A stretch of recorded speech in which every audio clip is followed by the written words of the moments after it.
right. And we are live, just going live a little bit early. Alrighty then. Hello. Here I am with Devil May Cry 3 Special Edition on Switch. I've always wondered, like, where does that particular logo for the game come from? The one that uses the Devil May Cry 2 font instead of the one that I'm used to. Is that like the European version or the Japanese version or what?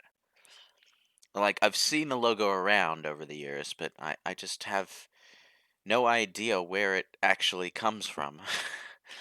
Or why anyone would want to associate this masterpiece with goddamn Devil May Cry 2. Ah, well.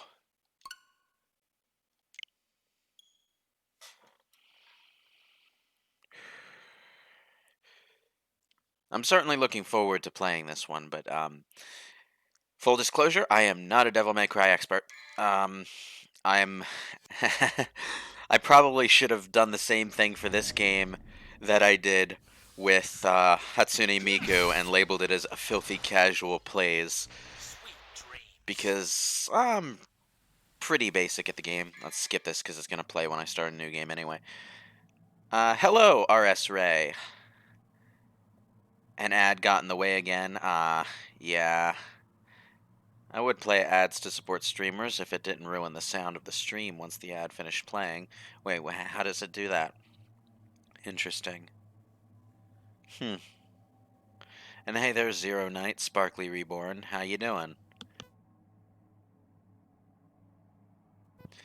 Oh, did we meet at MomoCon? Oh, it's good to meet you again. Okay, it's gonna keep on looping through the demo. That's good. Okay. So, for the Switch version, we have a few things that the other HD collection doesn't have. And I'm not just talking about that DMC2 looking ass logo in the front. Get it out of my sight, please. Nah, that's okay. It's a cool looking logo. I get it. DMC2 had cool looking stuff. It was just not a very good game at all, even remotely. Anyway, we have ourselves some extras. We have some, artwork stuff. We can play the music as much as we want, apparently. We also have achievements.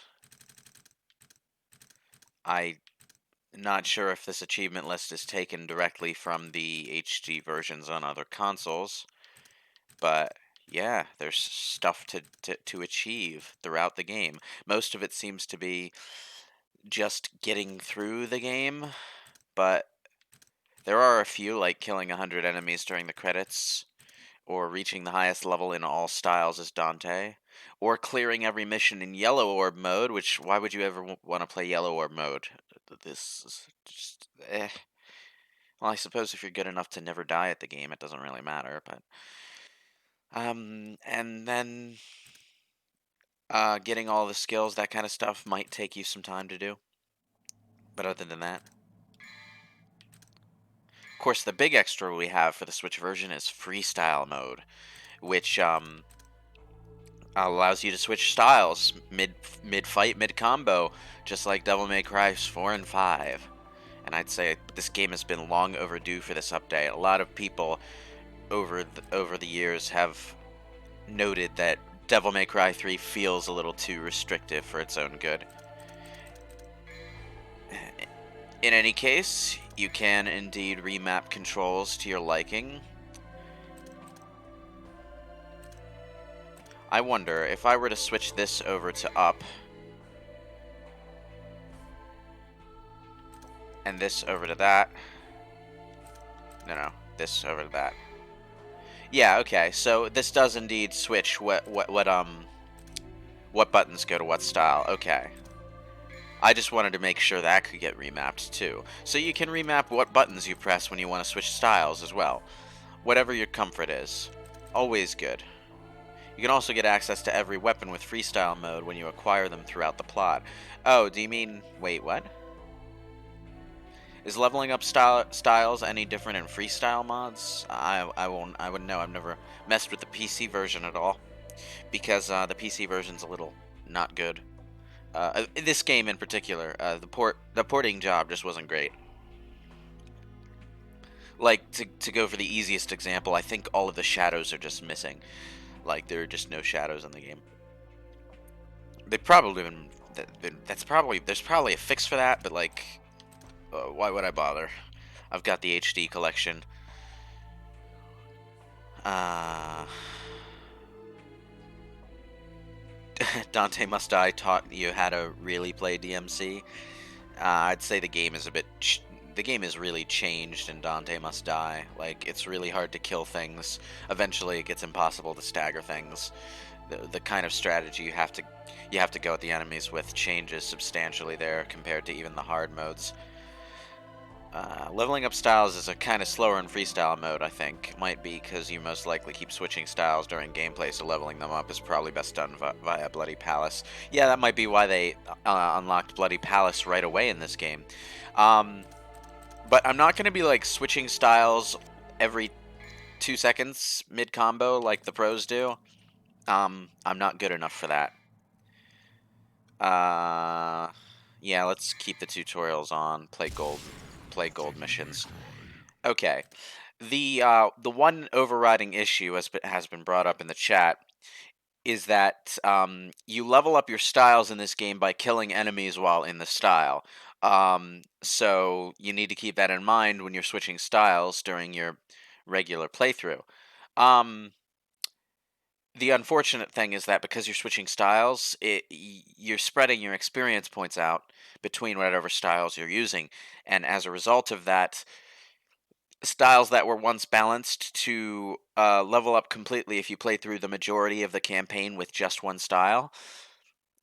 Now it's all over the place, so you kind of have to adjust for that on your own.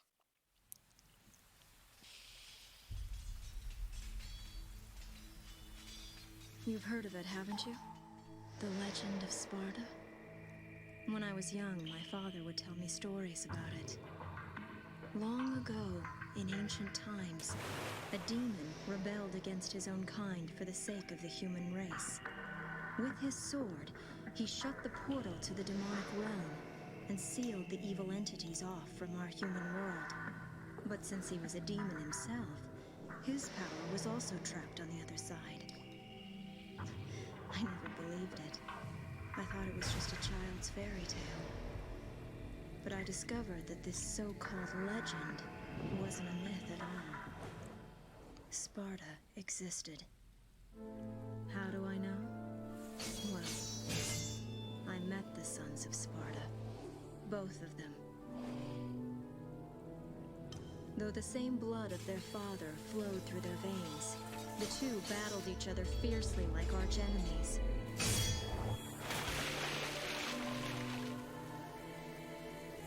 It seemed as if they derived some sort of twisted pleasure from this brotherly fighting.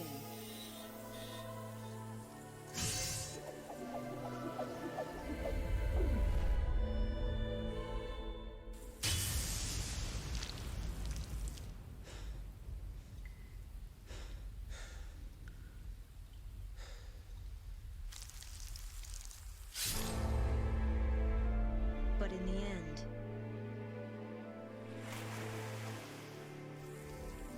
only one was left standing.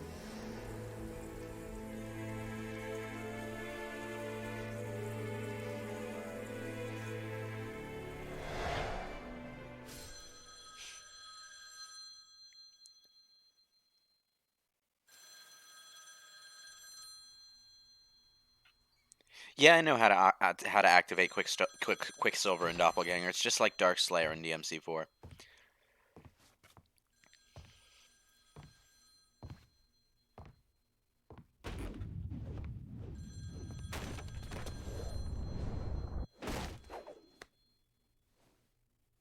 Sorry, not open for business yet.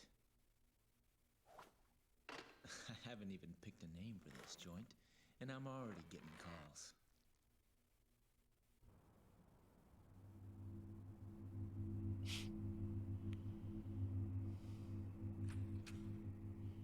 You a customer too? Well, if you want to use the bathroom, help yourself. The toilet's in the back. Is your name Dante, son of Sparda? Where did you hear that? From your brother.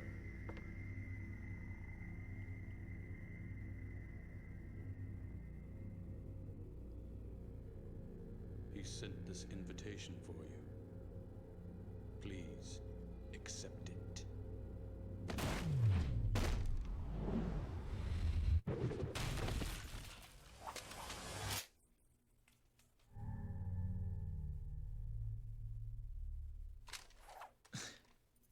Invitation, huh?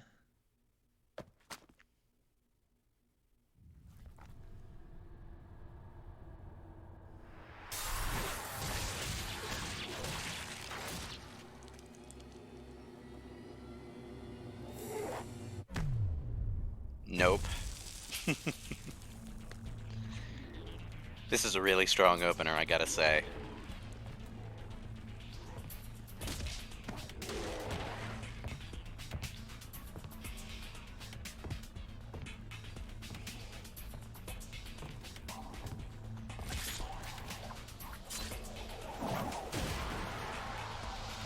This party's getting crazy. Let's rock.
Don't bet on it. Have I ever noticed that Dante and Sonic have very similar personalities?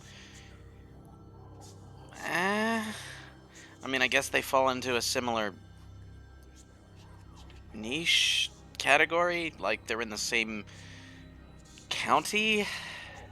Maybe?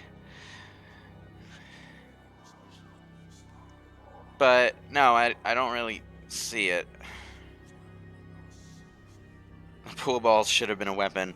Yeah, unfortunately, I don't think they could have pulled that off on the PS2. You can surf on enemies though, which is a neat little thing to figure out.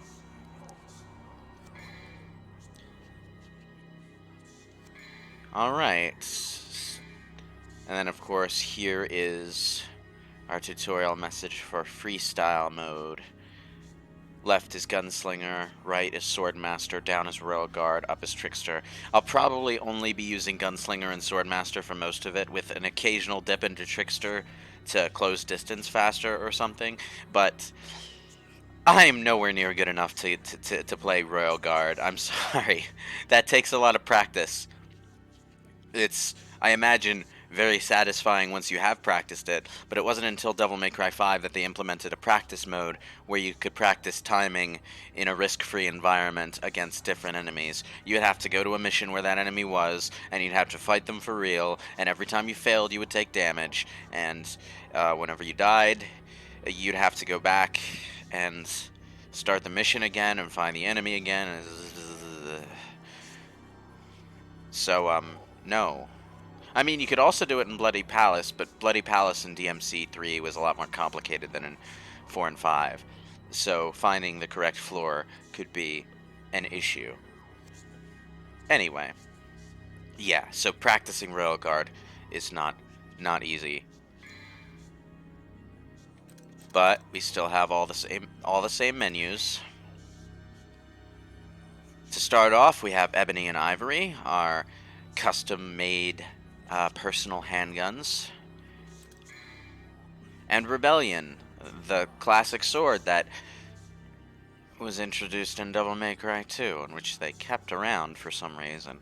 I guess because they realized Devil May Cry 1 kind of transformed his original sword into something else, but they wanted to have a starter sword for him anyway, so they invented a new starter sword in Devil May Cry 2, and then they took that design and completely reworked it for Devil May Cry 3. So, Rebellion's cool. I like the DMC3 version of Rebellion. Not so much the DMC2 version. Looks kind of bland. Um, but then again, all the weapons in DMC2 were bland. So, that fits. And of course, we can switch our weapons over here, and we can switch our styles here. In the original game, this was where you had to go if you wanted to switch your style at all. The only places you could do this were in between missions at the customized screen, or at the divinity statues if you happened to find one in the middle of a mission. Although you probably weren't going to be changing styles in the middle of a mission, just unless you were having real trouble with a boss fight in your current style. Alistair, yeah, I kind of miss Alistair, but eh. On the other hand, Alistair's hilt design, its crossguard design, is a little bit busy. So, eh. I could do with never seeing Alistair again. Like, I could go either way on Alistair. Anyway, I'm going to have to get used to these controls again. Oh.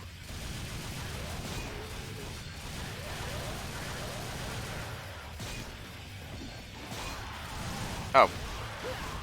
Right, I have to get used to my melee attack being on triangle because I'm so used to it being square. But I'll never get used to square being on. I fire my guns with triangle. Yeah. I'm keeping you tutorial messages around.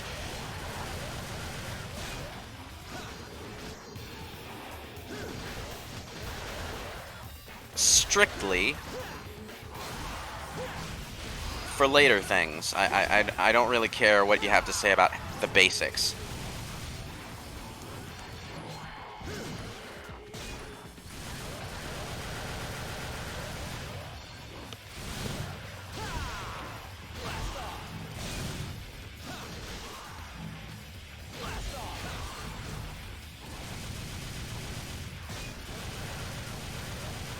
Just doing twosome time in one direction is a good way to stun and stagger an enemy.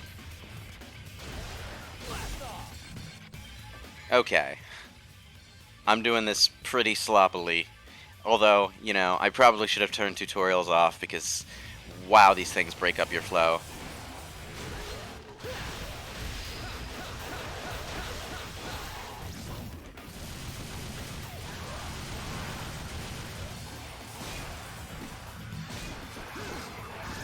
Oh, damn it. I hate these red guys. They're always jumping all over the place.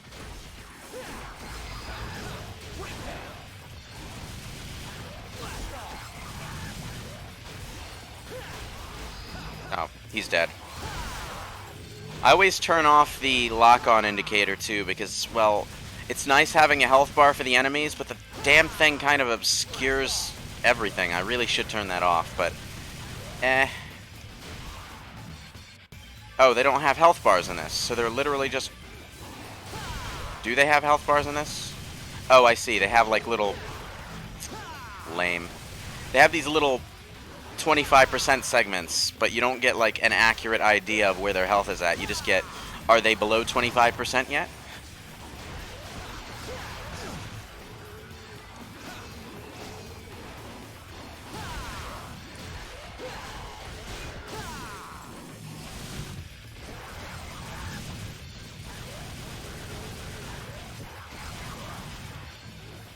Okay.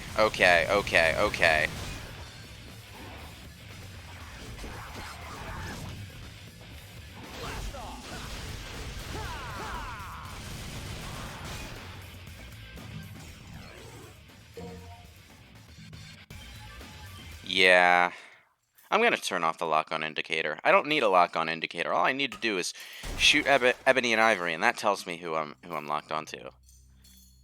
Yeah.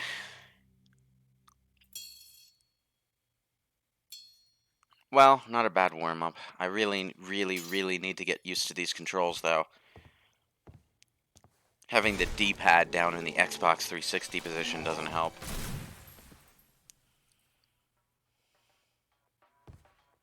I also need to remind myself actively that DMC3 sometimes has sequences where you can control the camera, because it happens very, very irregularly in this game.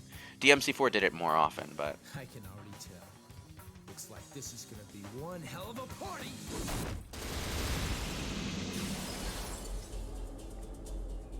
Health bars are reserved for bosses only in DMC3? No, I mean on the lock-on indicator. On the lock-on indicator, there are these 4 segments that disappear as the enemy's health goes down, so you have some vague idea of where their health is at, but in later games you just have a more accurate version of that. Anyway, over to the mission select screen. Oh. Oh, you're still gonna be at work for a few hours. That's unfortunate, since you were the one who got me the eShop code for so that I could get this game. I wish you could watch it live. Um, hmm, maybe I'll reschedule it next week so that you can watch the next one. Let's see. Where's the options menu? Oh, it's probably in the pause screen. Of course. Why would they ever think to put the options menu in the mission select screen? That would just make too much sense.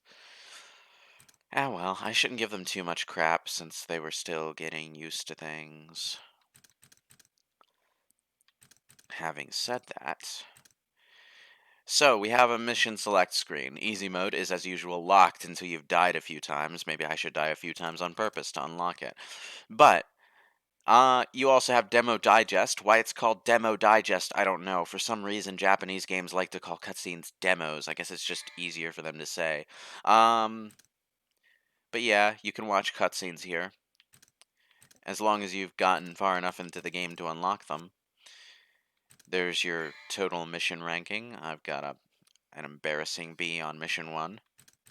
And new to this version, you can access Bloody Palace right from the start of the game in solo or co-op. So that's interesting. Very interesting, in fact. I didn't actually know this game had co-op Bloody Palace until I got it, so it's a nice surprise, I suppose. I probably won't play it.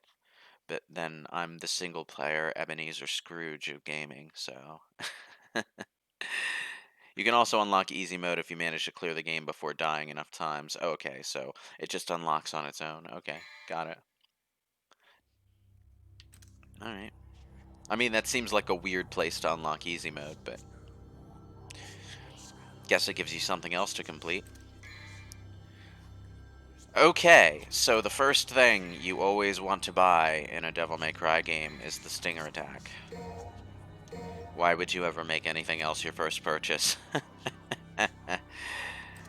I do want to level up Ebony and Ivory, because now that I can switch over to Gunslinger at any goddamn time, they're actually really hella useful.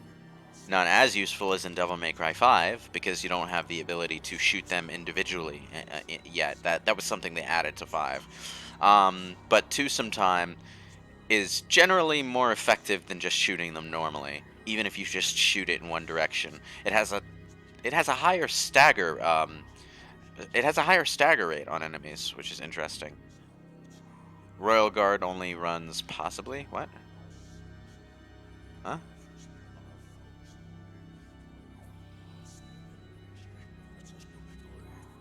Oh, what have I said?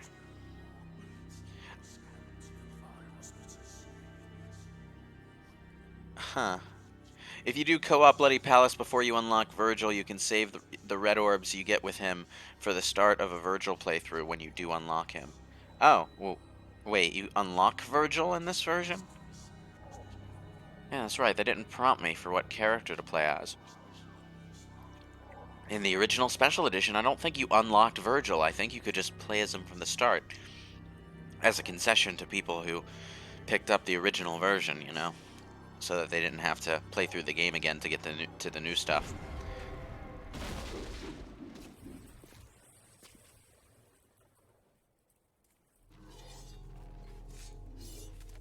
You always unlocked Virgil at the end? Okay, I'm misremembering. It's probably because I've spent so long playing on a file that had already done that. Totally wrecked my shop, and I haven't even named it yet. Oh, Dante. You're gonna pay for that.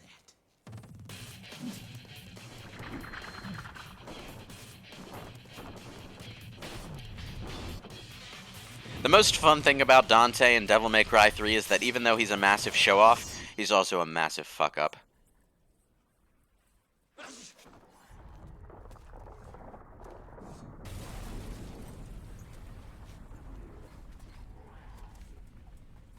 I hope you all have enough to cover all this.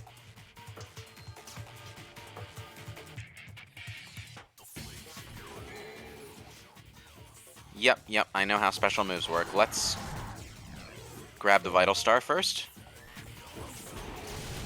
Okay, before I do anything else, options. Where are you? Let's get rid of that ugly ass lock-on.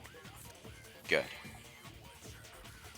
I hate the lock-on indicator so much.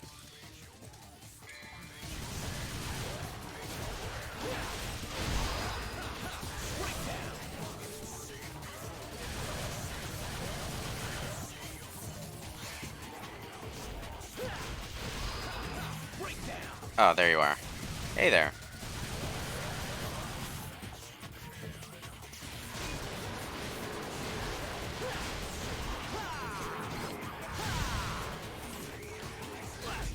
Oh.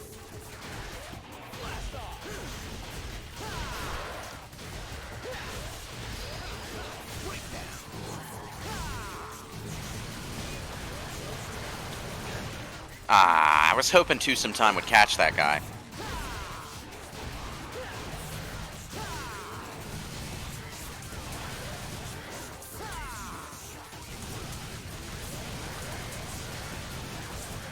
It's a little hard to control what enemies Two Some Time actually will hit, though. It never seems to be exactly based on what direction the gun is pointing, either.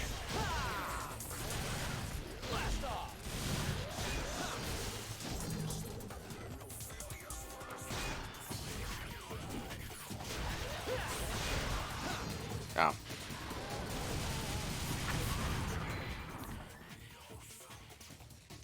So I'm not a professional at Devil May Cry. I'm not even all that good at Devil May Cry. And I'm even worse because, oh boy, I've gotten rusty. But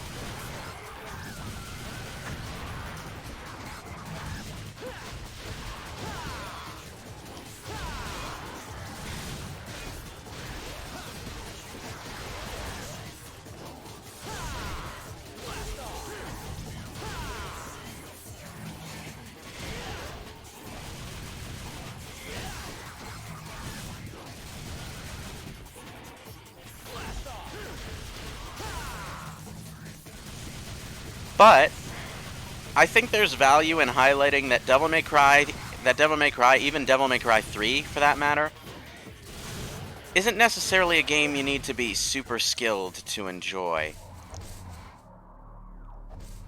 Like, yeah, if you are really skilled, you'll get a lot out of this series, but there's plenty of fun to be had just in playing through the game.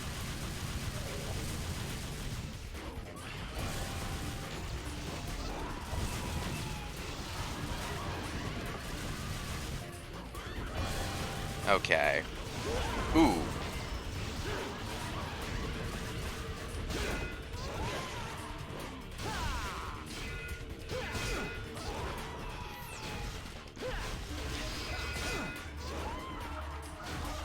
There's plenty of value to be had just in playing through the game normally, and wow, it's hard to talk and fight at the same time.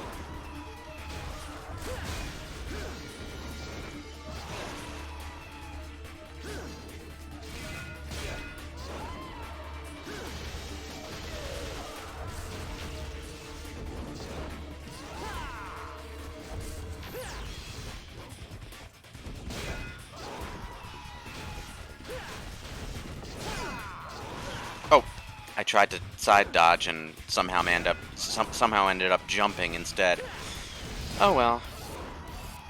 Man, I used to be so good at dodging whenever I want. Now it just feels like I don't know how to move anymore.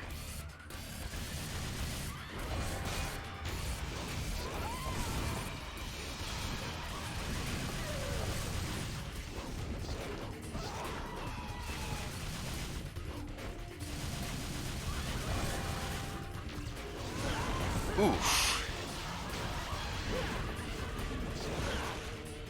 Ooh. I was so close. I usually just Royal Guard the enemy. Okay. Yeah. Spoken like someone who doesn't know the pain of not knowing how to Royal Guard properly. I'm sorry, but I don't have 2 hours to practice the timing on every enemy. I'm not using Royal Guard.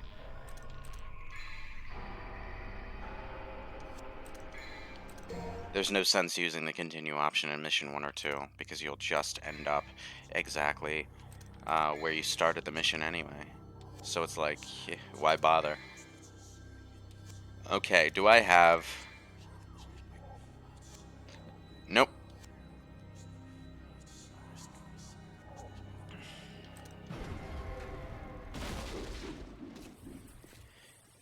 Well, I don't want to have to take that moment to take my my finger off the analog stick to switch to Trickster every time I want to dodge an attack.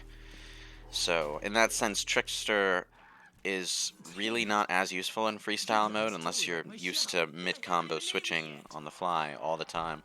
Okay, we don't need to watch this cutscene again, thank you. I'll take the Vital Star. I probably should have used that, actually.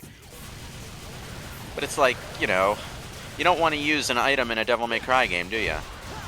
Oh god, it undid my purchase, didn't it? Fuck. It undid my purchase. I don't have Stinger anymore. Ugh. Why would you do that?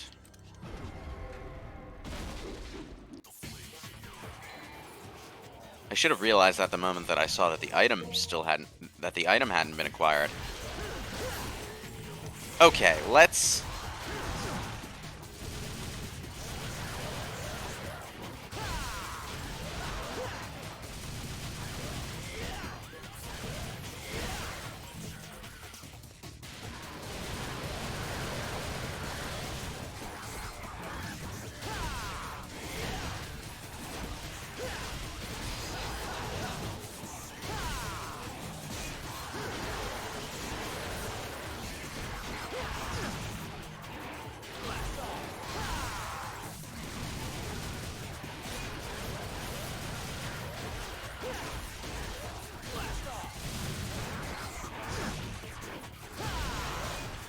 Right, I forgot you can't do a Helm Splitter after a rainstorm.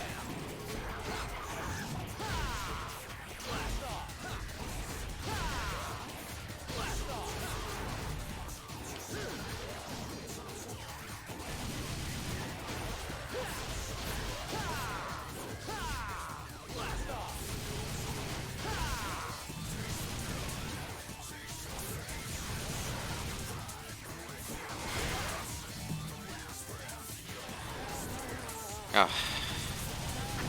Okay.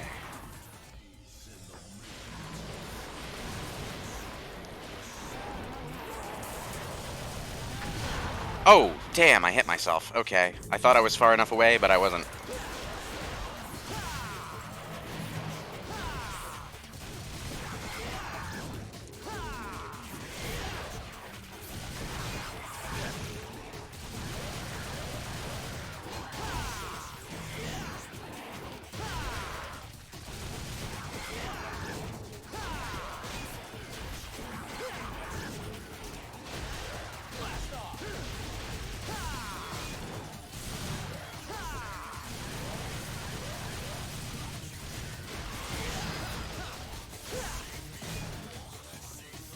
Oh boy.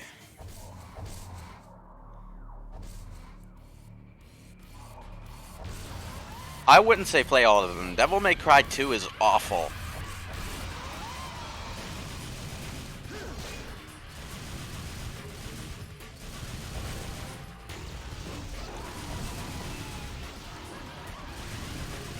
Okay, I'm gonna do this the sissy way. Which is to say... I'm just gonna twosome time him to death. The Devil May Cry 2 method, even. I don't have enough health to be taking risks right now. I need some blue orbs. Oh!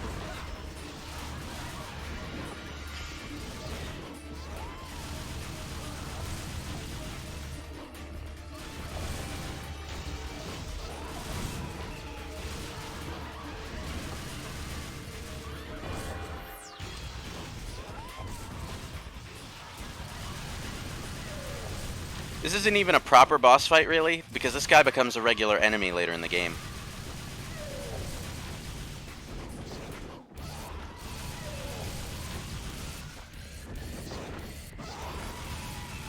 Oh, damn it, it didn't lock on. Why didn't it lock on? There we go. Let's just... Oh! Ugh. The free camera in Devil May Cry 3 is kind of piss, by the way, in the few instances where it happens. I don't really like it. I mean, I like the first two missions in that they're big old combat bonanza things, but...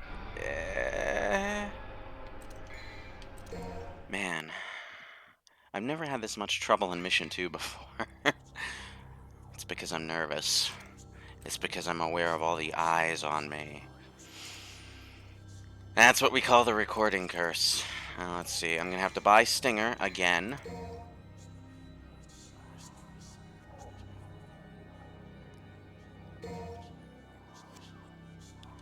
It's like, yeah, you could rotate the camera, but it rotates so goddamn slow. You never want to do it. So you wind up relying on the lock-on to do the rotating for you. But then you fight the boss and you realize, oh, it keeps disappearing off the field, so I can't use the lock-on to keep track of where it is.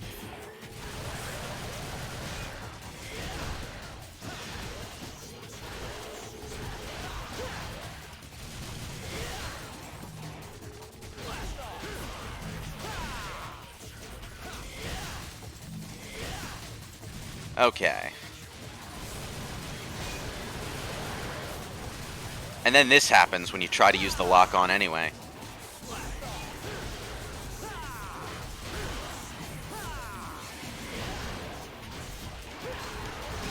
Oh, come on. You weren't close enough to get caught in that attack? Jeez.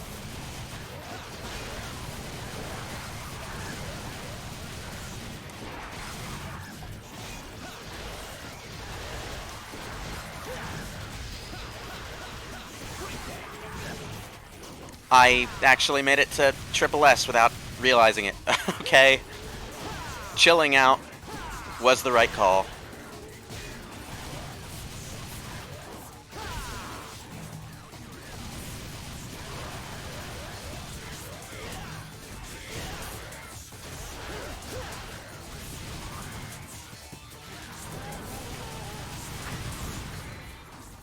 Didn't even see the enemy I was shooting at. Oh, Jesus.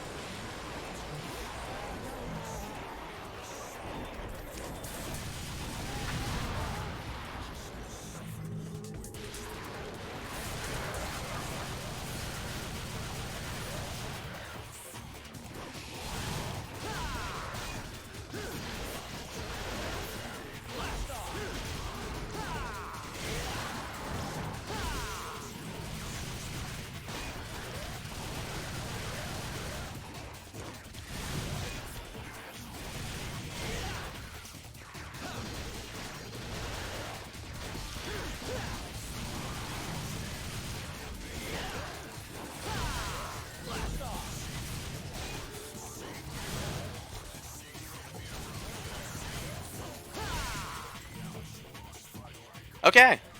Doing a lot better this time. Okay. I just needed to get over the stage fright, apparently.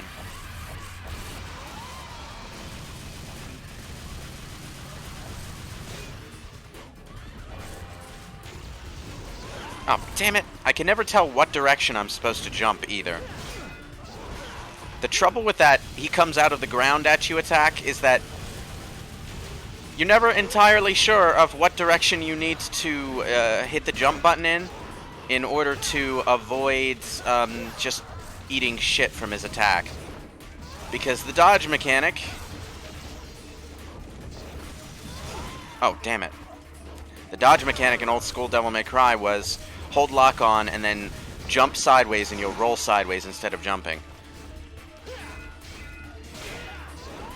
Like so.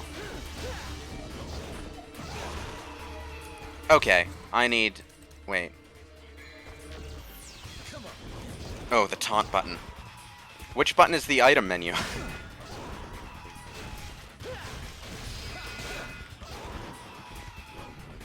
Okay, I need to check options. What button is the item menu? Because the item menu used to be on the D-pad, and I don't know what they put it on for general use in freestyle. Let's see, melee attack, shoot, style, jump, taunt.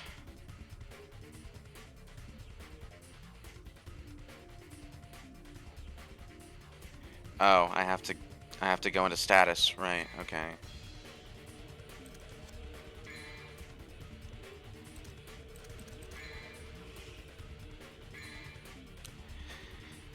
Shame.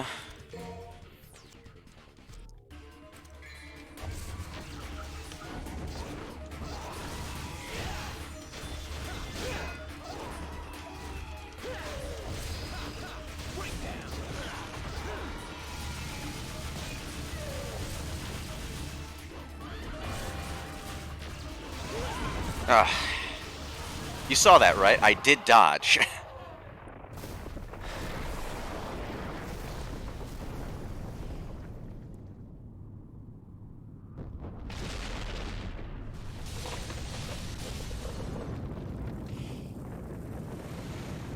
I dodged and he caught me anyway, because I dodged just a bit too early and he tracked me.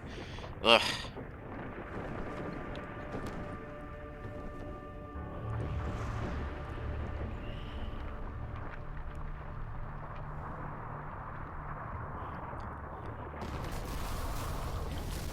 I mean, yeah, I'd rather have style switching than quick access to an item menu. Just being able to switch into Gunslinger whenever I want without losing Swordmaster is so good.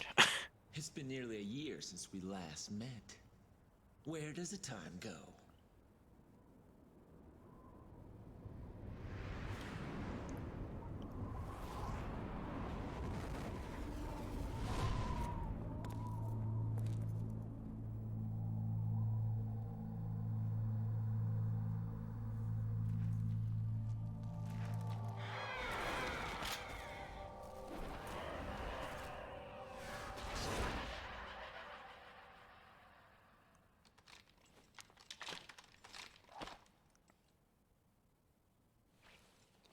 Now, I haven't listened to his battle theme yet. I want that to surprise me when I get the game. Right, Virgil?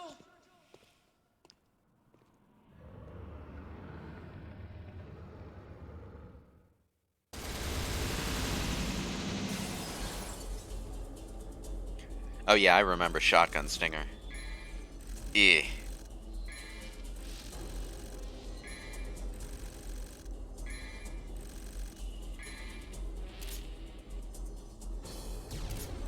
This is gonna be just a B rank playthrough all the way through, isn't it?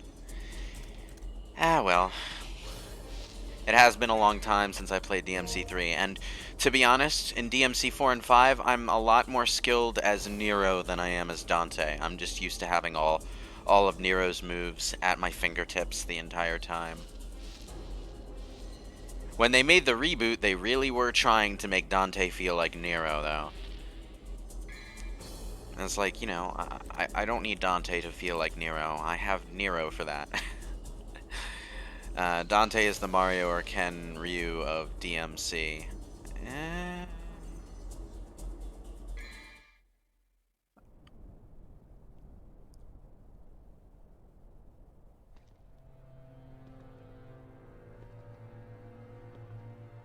I come. Well, doesn't it excite you? The Timinagru has revived. The Great One, who once ruled this earth as the medium between the human world and the demon world. I'll never understand why they have to letterbox these cutscenes. Magnificent view. The greatest minds of their time, those who revered evil, constructed this glorious edifice. Now, After 2 millenniums of confinement, it can at last fulfill the purpose for which it was intended. That's... Now, you don't understand, Biomega Bear. The letterboxing existed in the original game so that it had a 16:9 ratio in the cutscenes, and you know they could have the subtitles below the cutscene if they wanted to, I think. But they just expanded the screen and didn't bother to undo the letterboxing. They could have had the cutscene fill the entire screen, and it would have had the same aspect ratio as it did in the original game, and we wouldn't have awkward disappearing, reappearing objects on the left and right sides of the screen like we do in the library scene with Virgil when you start his campaign. But they didn't. They kept the letterboxing and just widened the screen. So why? Also, this kind of calls attention to which cutscenes are pre-rendered and which are not. I don't need the letterboxing to call attention to that, because I can see how pixelated and blurry the pre-rendered cutscenes are. I found it.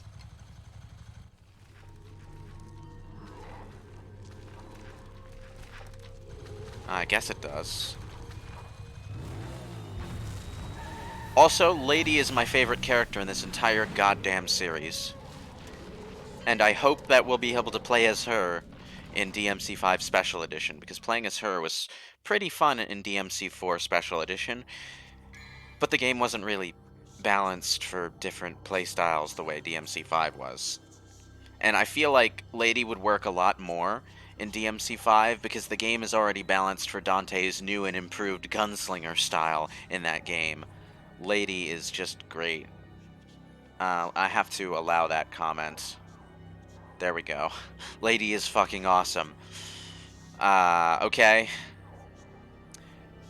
Permitted term, fucking awesome lady. Okay, I'm not really sure why that particular configuration of words triggered the moderation, but it did. Okay, so what do I have in terms of red orbs? Really wish it would show me my red orb title before I go into a menu. Oh hey, I have enough to boost Ebony and Ivory to level 2. I am basically always going to have Rebellion and Ebony and Ivory on me, because I really like the feel of the dual pistols, and their gunslinger moves are really fun too. And I just like the moveset of the basic sword. My tendency to keep Rebellion and the handguns on me at all times was probably one of the contributing factors to me being able to get into Nero at launch as well as I did, rather than kind of being all, but he doesn't have style switching and weapon switching like everyone else was at the time. Okay, so what are our experience points looking like? Oh, damn. I forgot it kicks you out of the menu. Okay, so it looks like I'm getting a decent amount of experience for both Gunslinger and Swordmaster. So that's good.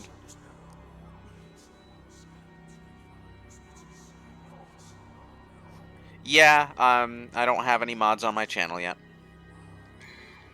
I should probably make some, but to be honest, I don't have enough viewers most days for it to matter. I've had a grand total of 1 troll, and all it took was me looking away from the game for 2 minutes to boot him out of the chat, and that solved that problem. But if I get any sort of popularity over here on Twitch, I'm gonna have to figure out a modding situation.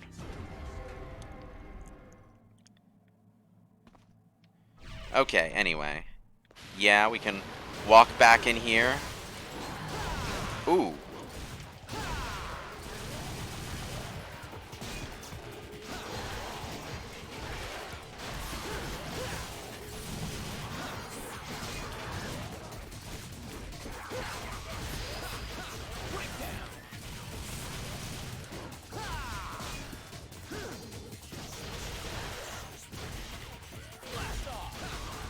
Oh, now he's dead. Okay. Ah, damn it. Disappearing red orbs. No. Okay. Oh, Jesus.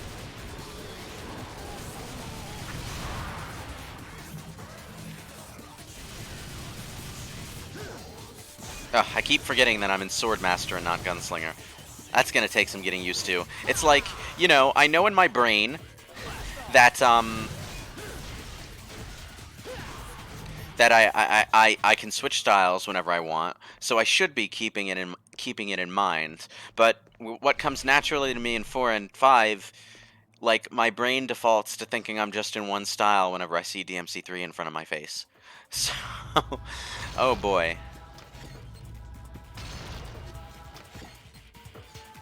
Yeah, this was the game that had the Devil Trigger form that was designed by the SMT guy. Oh Jesus, really? Right out of the tutorial menu?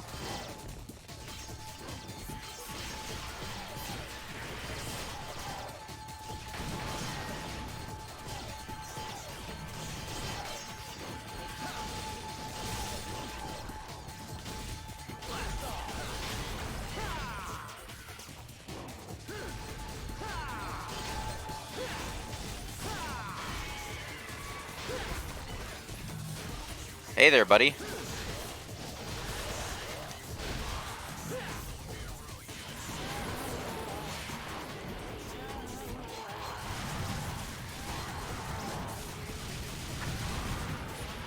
Got him.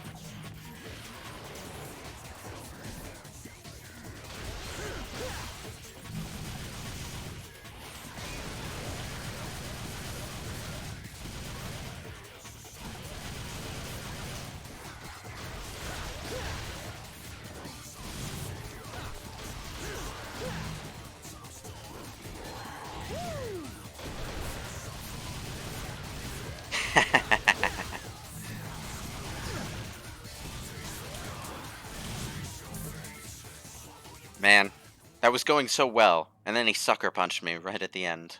Suddenly I feel like playing SMT3, huh? Well, not a bad impulse. Just don't play it on hard mode. Unless you've already beaten the game, in which case, feel free, but don't start it on hard mode. I mean, Jesus Christ.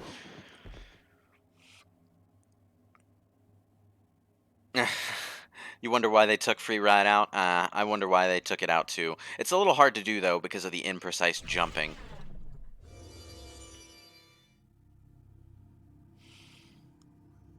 At first, I thought the only way you could attack while doing it was hitting the gun button to spin around shooting your guns. But it turns out that you can just ram the enemy into other enemies, and Dante will jump off and put you in a good position for either shooting at them while you're in the air or just following up with a massive stinger.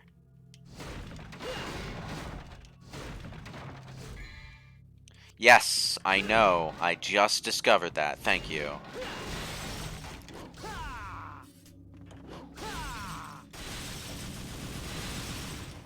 I miss the get more orbs ability. I really do. Having to run around to collect all the orbs that happen to spawn before they disappear really does tend to break up the flow a little.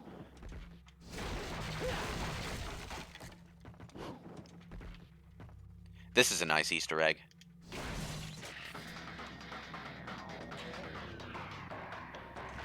It's the battle theme from the first game. I'm not sure if that battle theme also plays when you're using the DMC1 costume, but there it is, Easter egg.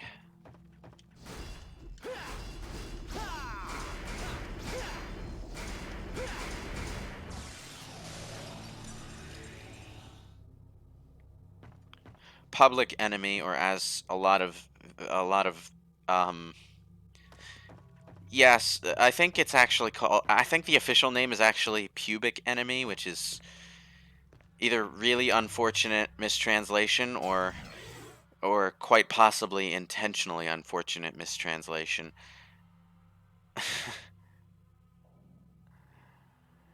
In any case, that's a name that I've seen everywhere for it. Thoughts on this game's extremely edgy soundtrack? I wouldn't exactly call it edgy. It's more like the stuff that your embarrassing uncle listens to, which is kind of the feeling you're supposed to get from Dante. Now, let's see. I have a shotgun. Let's see. Oh, I have a weapon. I have a weapon. I can access all of my weapons. DMC5 style. Man. Okay. Alright, I have a weapon wheel. Not a real weapon wheel, but I can... Wow. Yeah, especially in 405 where he is the uncle. Fitting title for the pure virgin. uh,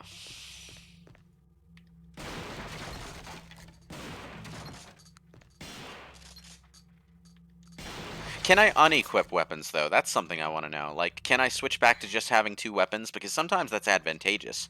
Like, just being able to switch back and forth between 2 weapons you really like, rather than having to cycle through a bunch of weapons that you don't.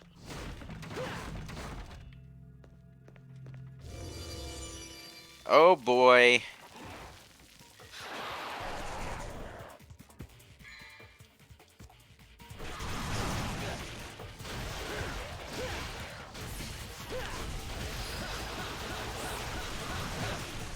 Oh, I couldn't even see that guy attacking. He was behind the level geometry.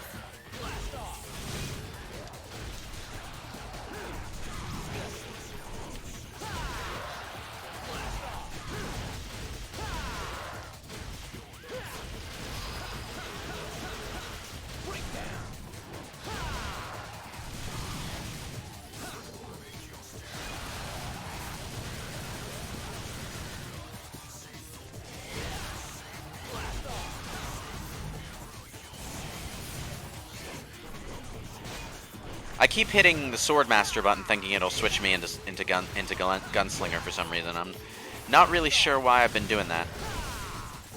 Like, at what point did I develop the muscle memory that Gunslinger was on the other button?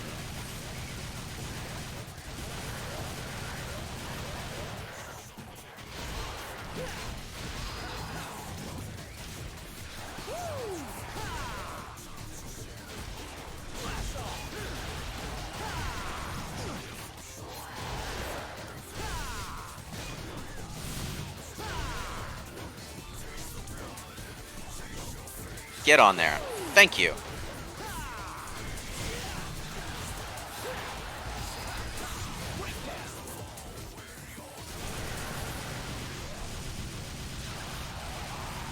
I don't know why I had to angle my gun that way to hit the second enemy, but whatever.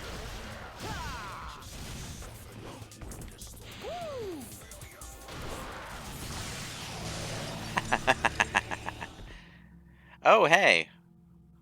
There has been a raid from Uncle Silver 1 minute ago. Okay. Like, I wouldn't have noticed that immediately if it wasn't if it wasn't mentioned in the chat, because my viewer count is still 25.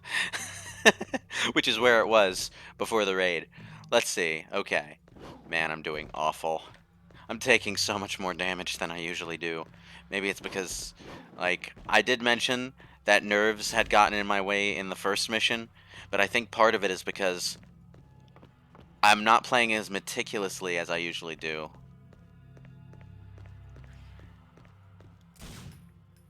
Alright, take a listen to Virgil's battle theme? Nope.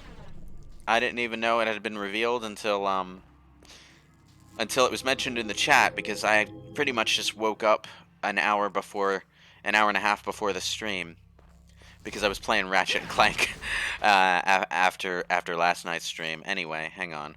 If I remember correctly, yes. All right.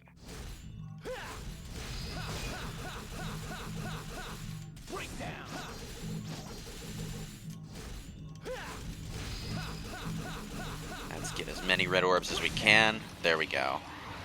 And yeah, the amount of red orbs you get from those things actually does vary depending on how much you attack them. It's kind of like the question mark blocks in Mario, or the bouncy boxes in Crash Bandicoot, where if you let up on them for any length of time, the thing will break without giving you its full payout.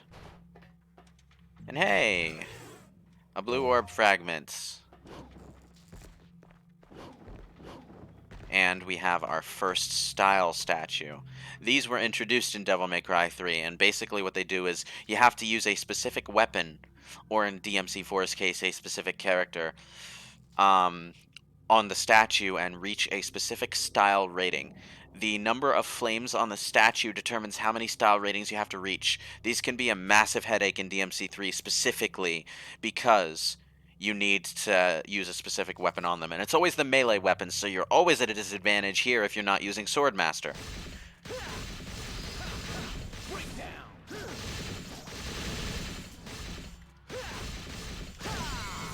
But this one's easy. It's just get to rank B. You can do this without Swordmaster. But the later ones...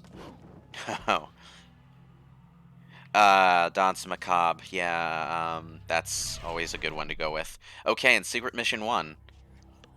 Defeat all enemies within the time limit in the room you just defeated all the enemies in.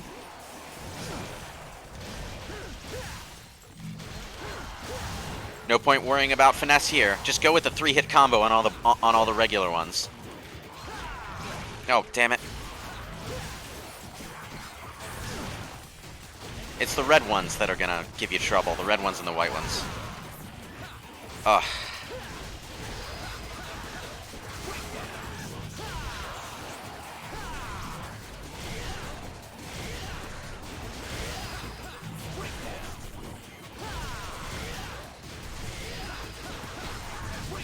Oh, and by the way, Million Stab locks the enemy into, like, being alive until the final stab, so you can actually end up wasting time with that.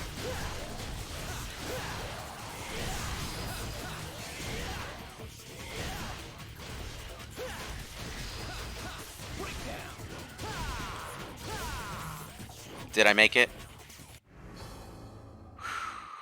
Okay. That one's a bit difficult if you haven't leveled your stuff up. Oh, also, before you grab the blue orb, don't forget to break all the stuff in the room for the extra red orbs, because I don't think the secret missions run up your mission timer anyway, so you're not even hurting your rank by doing that.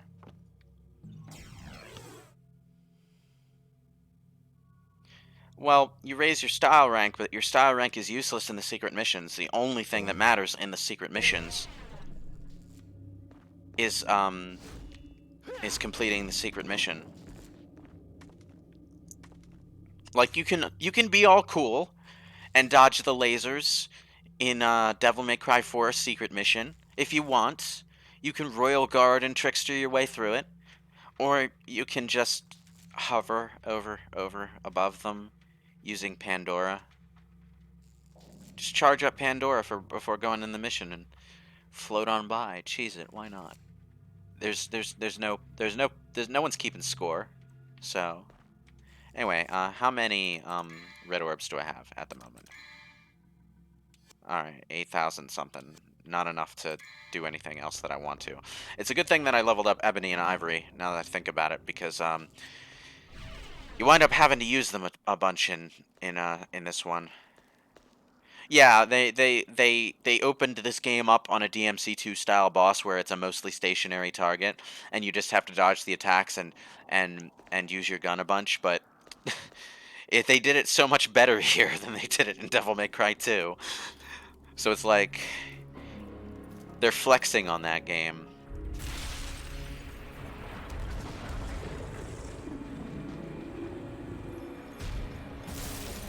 I mean, you can melee him. In fact, you probably want to melee him. At least part of the time, but you'll want to use your guns at least to break the ice.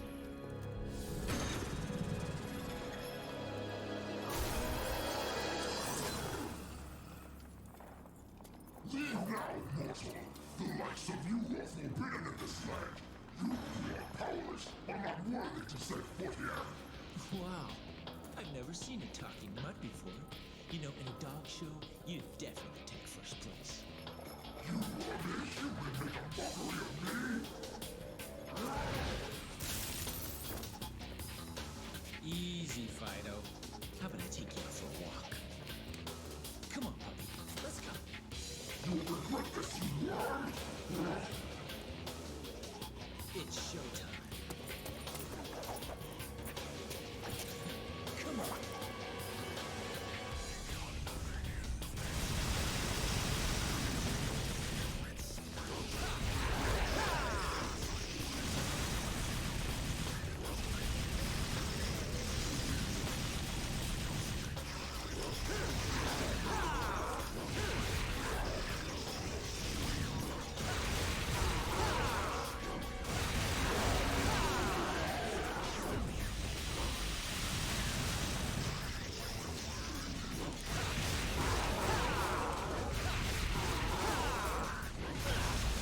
Ooh. Got me good there.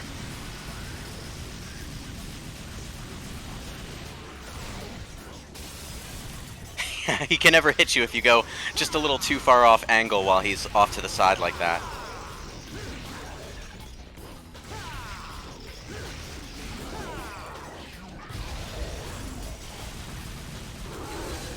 He's gone red.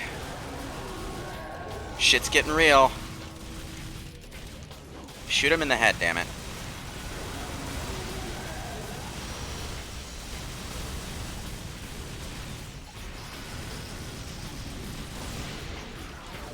Then he does the spread shot. You have to watch out for that. Oh! And now it gets a bit harder to melee him because he'll take swipes at you a lot more often.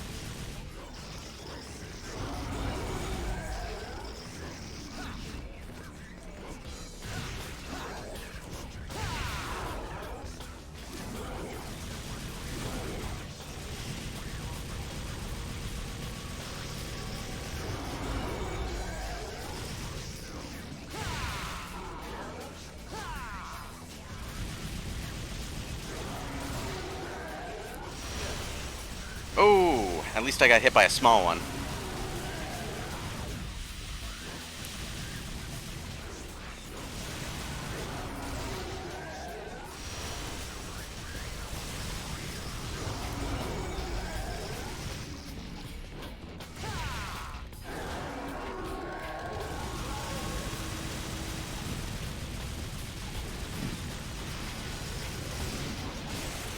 Ooh. Well played, Cerberus. Well played.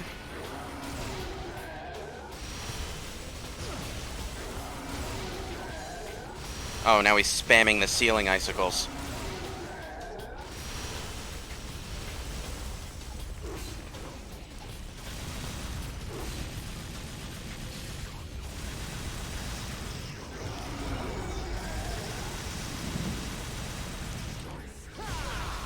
Ooh.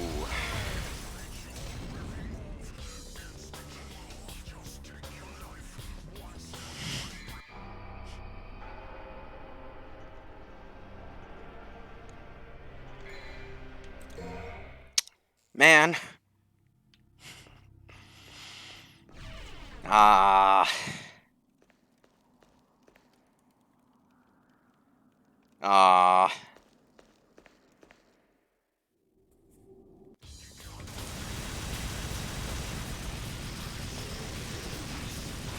I should have switched over to Trickster to dodge those icicles.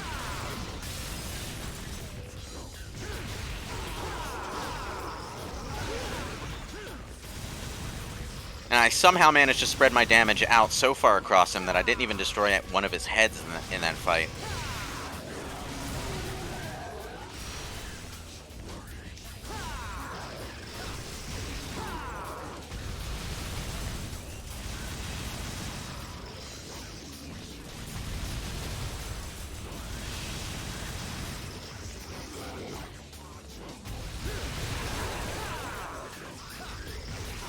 With all three of his heads exposed, you can do quite a bit of damage to him.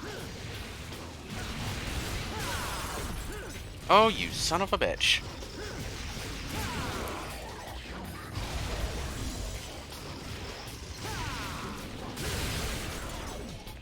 I think you can actually whack his ice projectiles with your sword, too.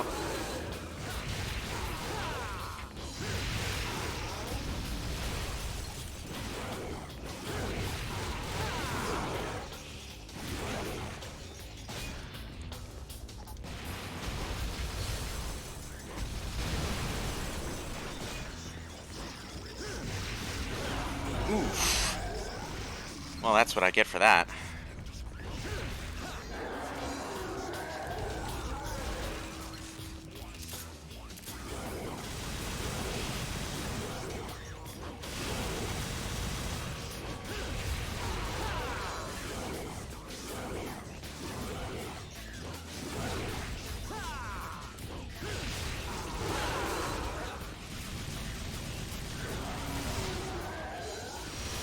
Oh.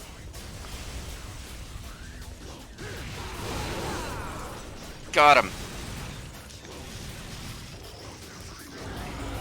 Now, what did you hope to accomplish by doing that?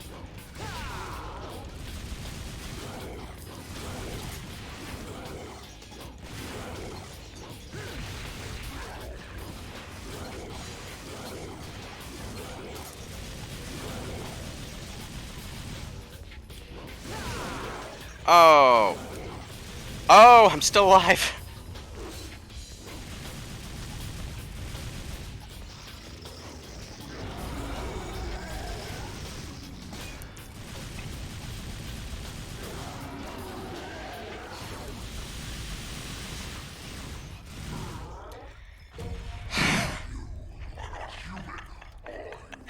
Who knows? I'm not even sure myself. You have proved your strength. I acknowledge your ability. Take my soul and go forth. You have my blessing.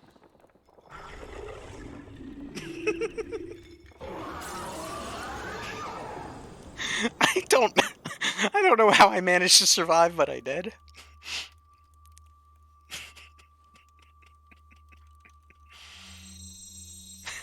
I I somehow managed to beat the boss with no visible health on my health bar.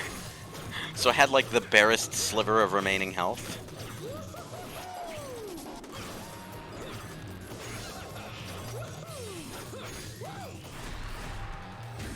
Too easy.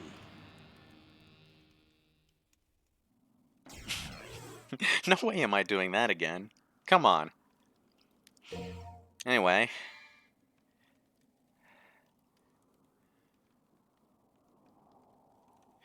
Oh, hang on.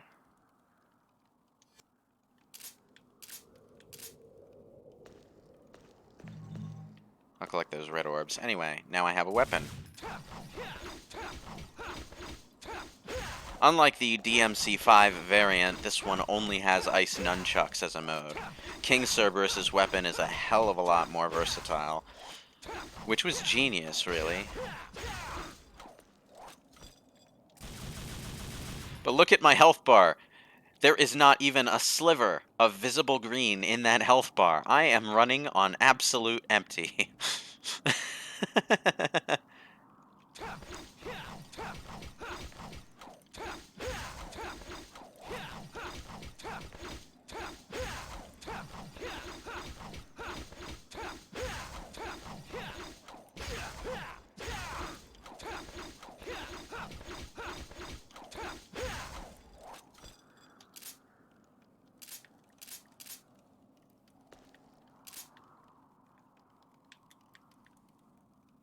Huh.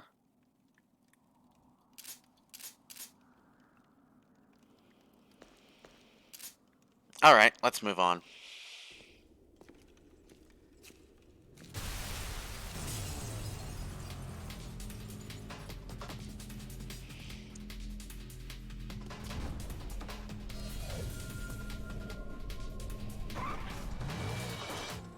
Are you going to the party? What's the hurry? Didn't you get an invitation?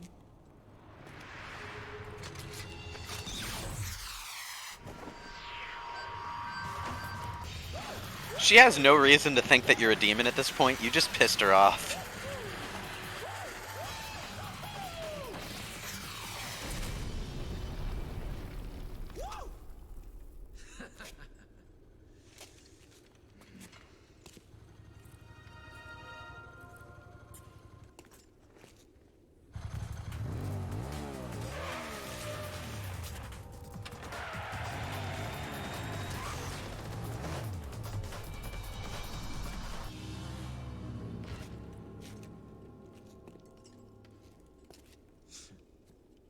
This just keeps getting better and better.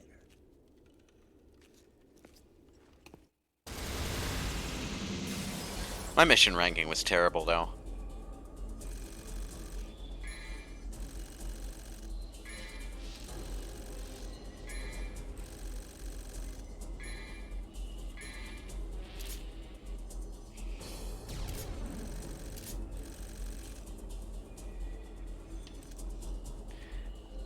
Whew.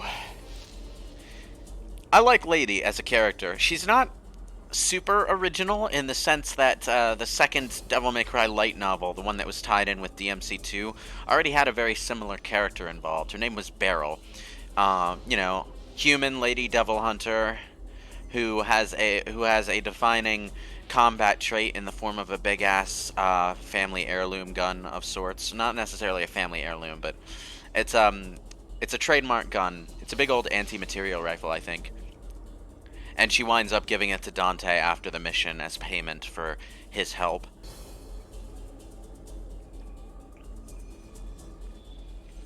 And she was an okay character. That book was that book was all right. The second light novel was all right. It's better than the game it was tied in with, at any rate, if that says anything. Anyway, save game, save game. Gotta remember that Devil May Cry 3 does not do autosaves.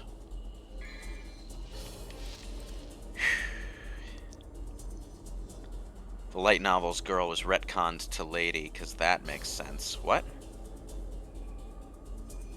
Eh? Eh? That doesn't make any sense at all.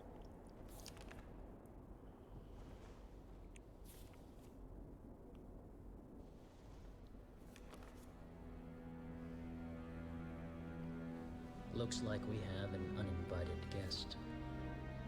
Is that so? A human. A woman. Look at Arkham's fingers just clipping through the book back there. I'm afraid I should ask the uninvited one to leave. That is what you want. Actually, I happen to be acquainted with that woman.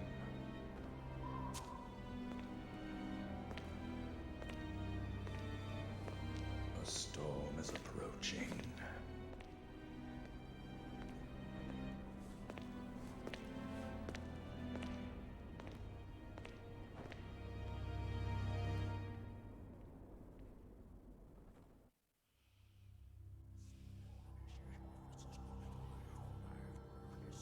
Virgil's VA in this sounds perfect because the VA had a cold while recording, which is why he never sounds like this again. Huh? Really? Okay. If it makes you feel any better, the light novels make fun of it. Where Lady reveals it in the light novel, that's in between 2 and 4, I think, and Dante goes, "How the fuck did you pull that off?" Okay. The novel that's between 2 and 4? Huh. Have they even released any additional novels in English yet? Okay, well, whatever. Let's see, okay, Gunslinger's looking alright. Swordmaster's not looking quite so good. So I should probably stick with Swordmaster for a while. Let's get Blue Orb, and well, I don't have enough for a second Blue Orb, do I? And what have we got for Cerberus over here? Windmill. This one is, back and attack. Okay. Let's grab that. And for guns, 10,000 orbs each. You had a friend who gave you... Okay. I really wish they'd release the other Devil May Cry stuff in the West, because a lot of it sounds really interesting, and I'd like to read a version of it that isn't constructed of broken English. I never read unofficial light novel translations, because the people who do those translations... like, maybe they're really good at Japanese, but they sure aren't good at English, and it's kind of important. Translated light novels are dry enough reading when they're written properly, and unofficial translations, in my experience, are not written properly. And I've read Log Horizon. Log Horizon is one of the driest goddamn things I've ever read in terms of wording. A massive statue decorates the center of the tower. The skeletal angels appear to be smirking.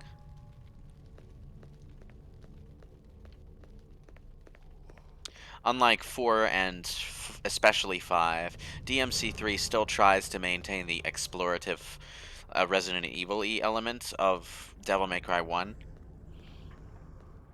Having said that, not as well executed here as there. I'm not a big fan of Temenegru as a setting. It doesn't quite have as much interesting visual design on the interior of the tower, at least not until later areas. And it doesn't have the sort of gothic feel that Devil May Cry 1 had. I mean, if you were to sum it up unfairly, you could just say that Malay Island was just an island with a castle on it, but it was a really well-designed looking ass castle. So, oh, okay, didn't mean to do that.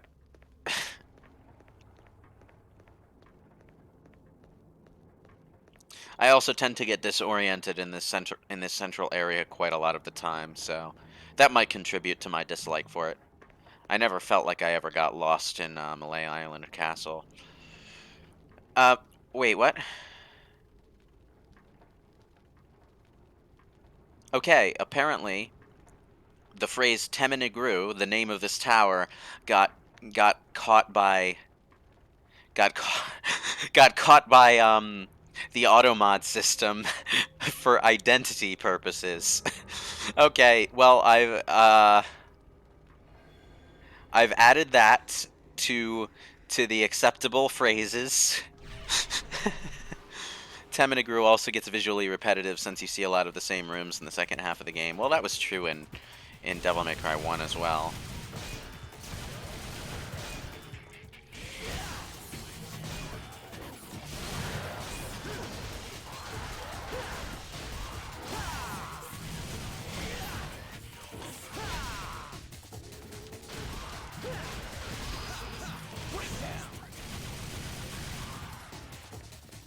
Somehow I managed to get an S in this hallway. Temenigru is an actual name? Oh. Oh, well that explains. Get actual humans to mod this shit? Well, I would still have the auto-modding system on, even if I did that, so...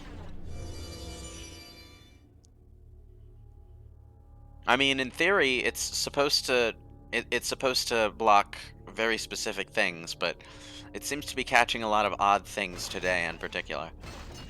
I didn't have this problem in any previous session. So, bad luck, I suppose, but at least I'm catching some things that I don't want it to block and unblocking them.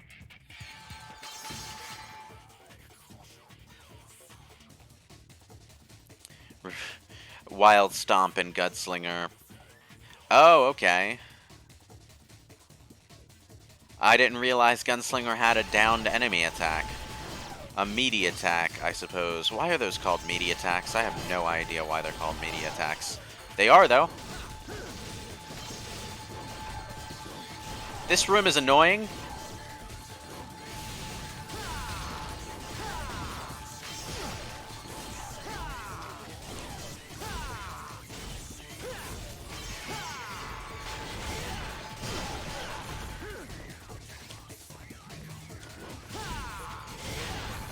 So, Devil May Cry 3, widely recognized as one of the most solid Devil May Cry games, probably the most solid, prior to Devil May Cry 5 coming out. But there's one thing I don't really like about it, and it's this right here, the enemies. Like, yeah, there are quite a few of the Sand Reaper things, but that's not what I'm talking about. What I'm talking about are the enemies that seem to be designed in a way that's counterintuitive to combo building. Like the chess pieces. Fuck the chess pieces.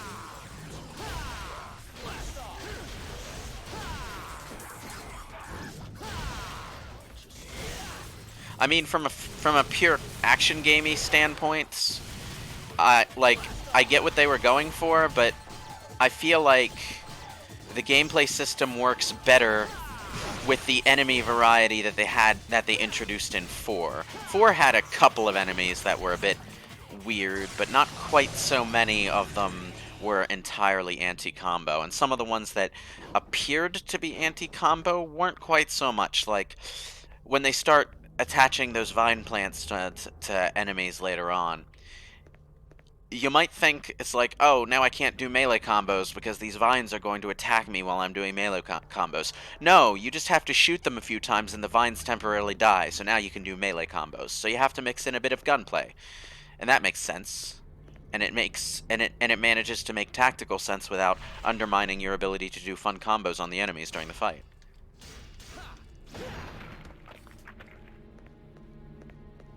I remember the secret the secret mission on this goddamn elevator being a real pain in the ass.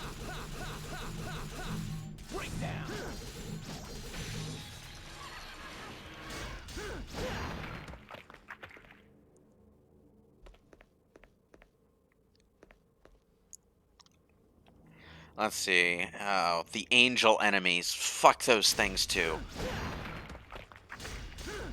Just what Devil May Cry needs. An enemy that floats through fucking walls. So yeah, like, overall, Devil May Cry 3 had the best campaign before 5, and the story, I would argue, is still at its most solid in this game. And it introduced the style system and so many other things that are beloved mainstays of the series. But when it comes to just fighting the enemies,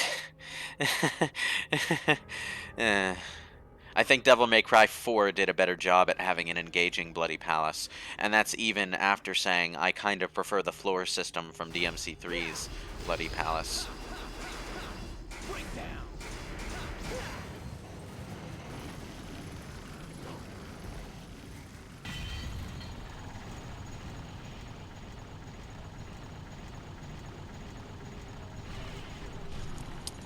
Ugh.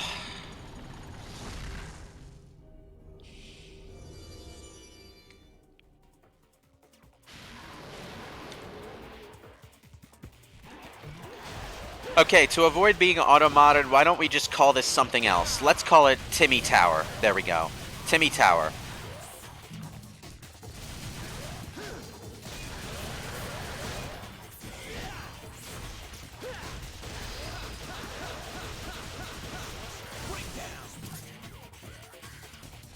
Wait, where? Oh, hi.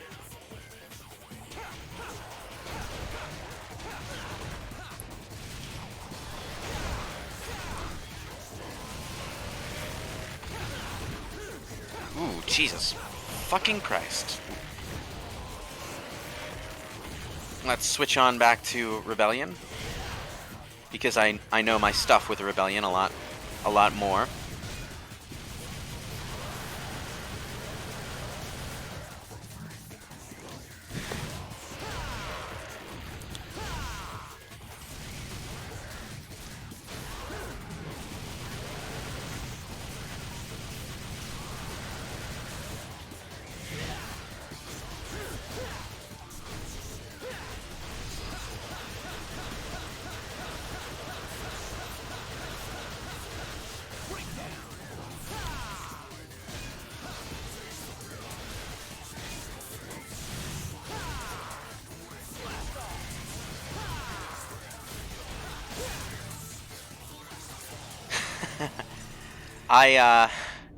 Okay, somehow managed to get into the S ranks there. Wow, okay, with style switching, it's actually a lot easier to get up to the S ranks than I would have thought. Well, because it's easier to, not fall prey to stale moves, I suppose. Alright, let's pick up another fragment. That's our third fragment. So, oh no, that's our fourth. Blue orb collected, and that's good because when you collect a blue orb, it fully restores your health. Oh, I hit triple S. Oh, I did. I probably didn't notice I hit triple S because the style meter in DMC3 decreases a lot faster than in 4 and 5, so you really have to stay on it.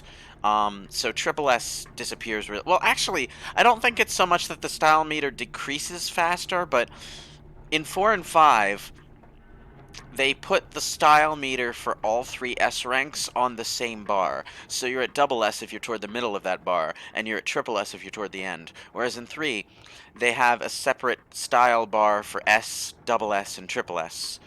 And the result of that is that when you get up to triple S, the meter just drops straight down like a frickin' brick.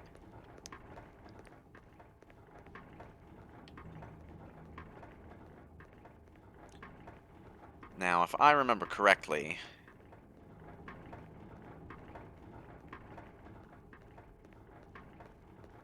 I don't remember correctly. Let's just grab some more orbs. Also, use a stinger on the edge of a platform to long jump. Yes, I know. That has been a trick in every Devil May Cry game since the first one. Like, some ledges would just automatically... a tablet with a round indentation lies in front of a large rotating gear. I wonder if that could possibly be something important.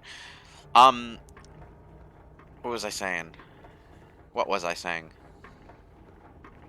Oh, right. Some ledges in Devil May Cry 1 would automatically trigger the long jump at certain ledges when you tried to jump across them. But now you just need to do that. But of course, it's really goddamn imprecise because of the fixed camera. So, Anyway, let's get back up there and try to long jump this.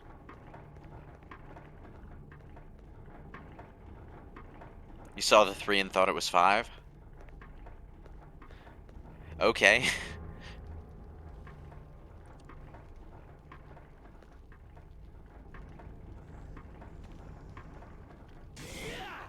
Okay, I can't long jump that. Oh no! No, no, no, no, no, no, no, no, no. I'm all the way down here. Oh, I need to rush through the area I just passed. Ugh. That's what I get.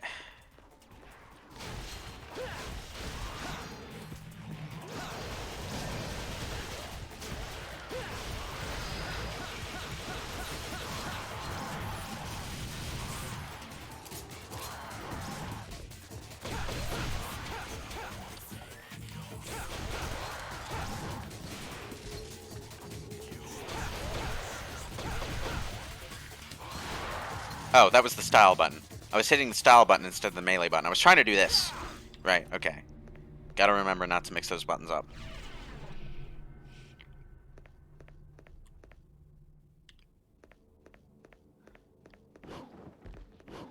Oh, thankfully this isn't one of the rooms that respawns enemies.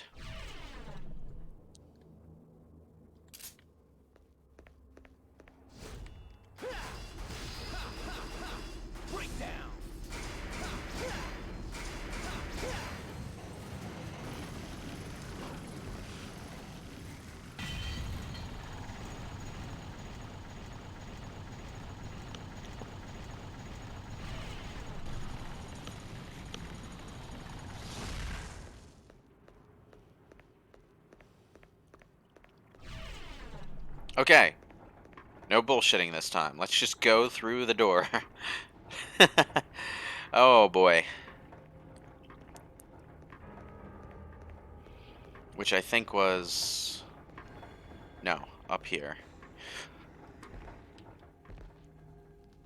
The camera.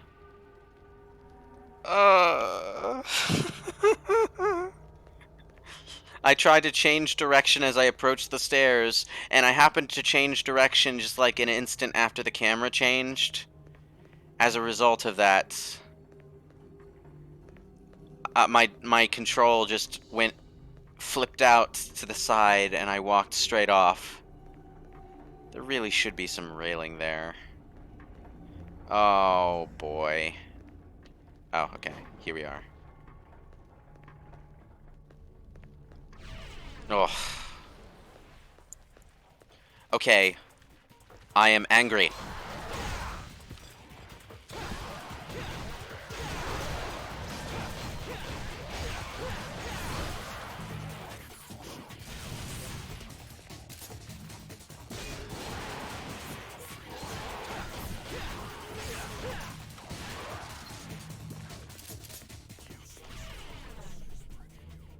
Ugh. What I wouldn't give for the sprint button. No, well, it's not a sprint button, but the sprint function from the other games.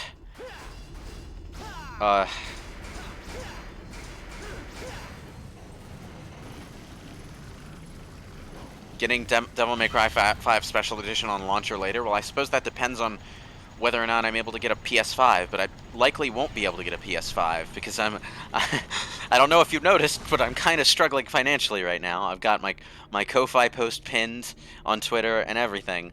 So it's like, you know, I wanted to have a goal on Ko-Fi for getting a PS5 at launch so that I could record and stream games from PS5, but then the pandemic happened, so I had to wind up using it for, you know, Rent and Crash 4, which was a much smaller and more achievable goal.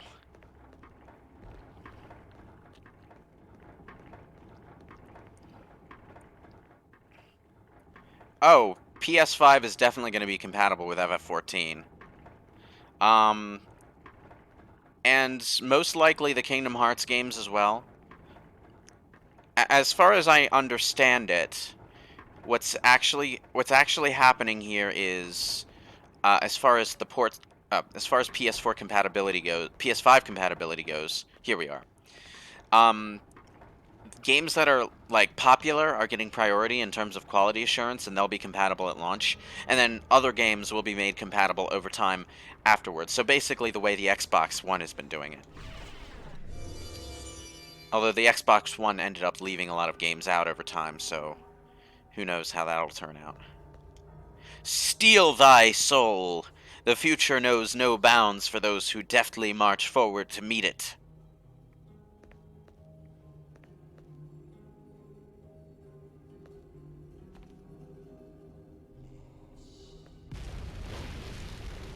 Ah.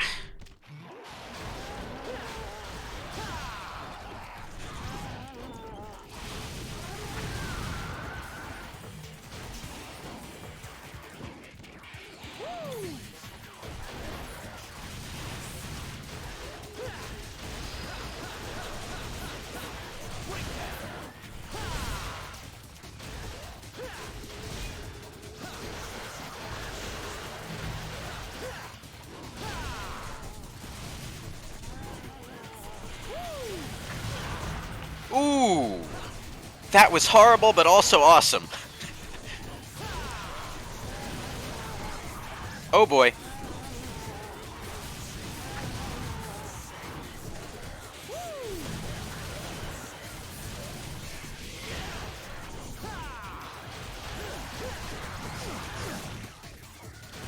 Oh, you did not just...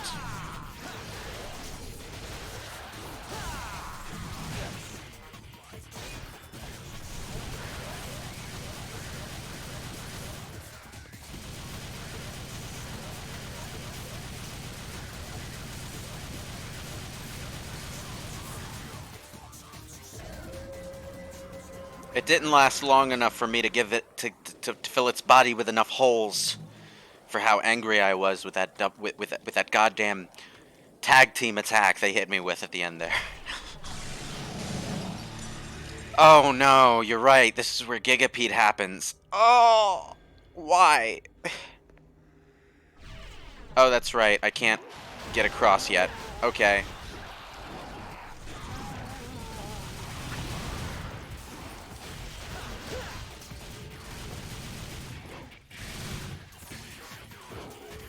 I thought I could transition from Rainstorm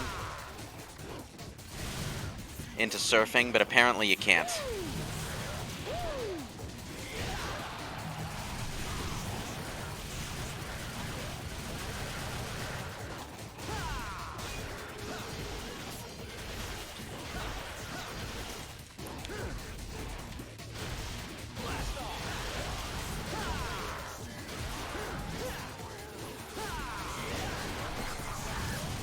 Oh wait, where's that moaning coming from? Oh! Over there.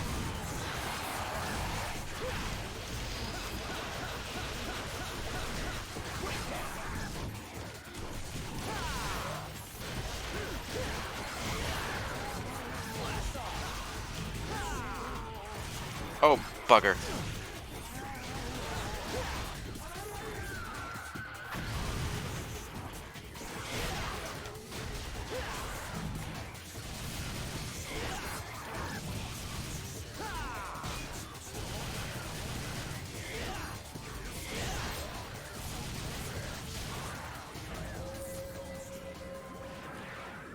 Ah, you've never played 4? Any tips for using Lucifer in DMC4? I have never gotten good with Lucifer in DMC4. It's like one of those weapons where, unless you're really good at it, it's not super useful. But if you're really good at it, it's great for comboing. Um, and I said before, I'm better with Nero than I am with Dante in 4 and 5. Although I did get better with Dante in 5, because the game just has a more natural difficulty curve than 4 does. Ah, to hell with Gigapede. I hate this boss.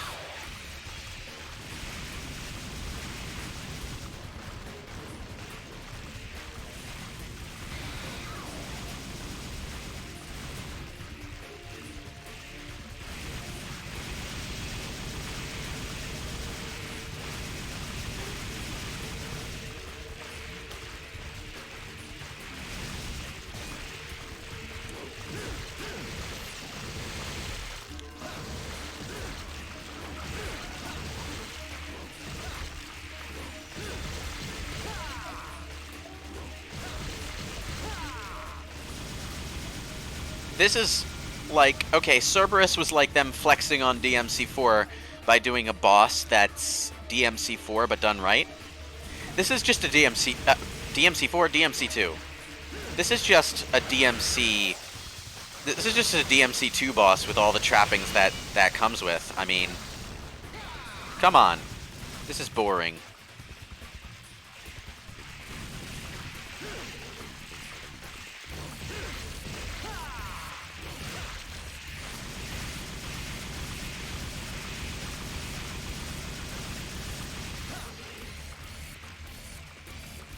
And you don't have the kind of mobility you need to catch up with this thing when it gets out of the way, when it gets out of your range either. So you just kind of have to wait for it to come back.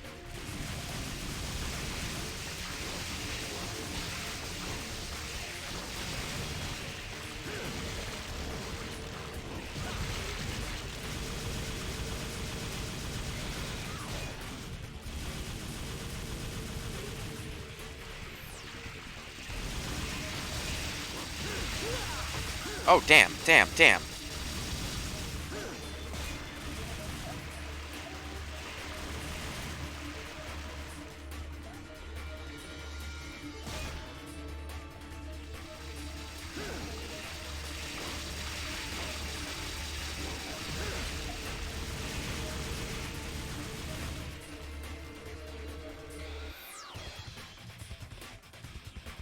Come on, come on.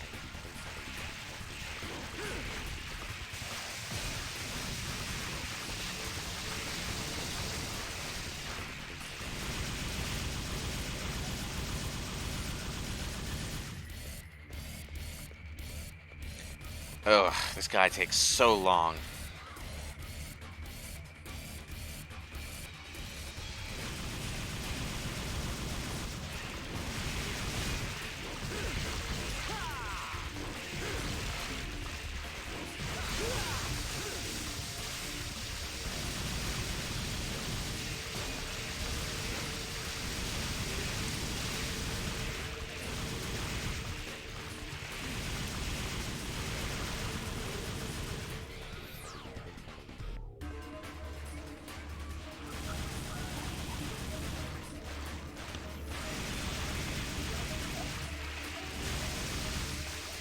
Oh boy.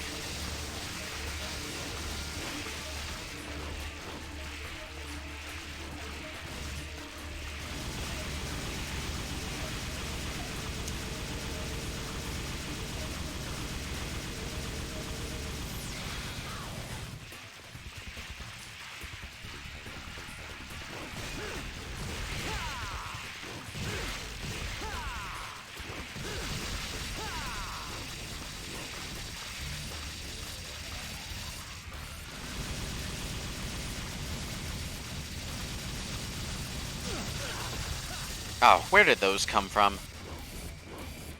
Ugh.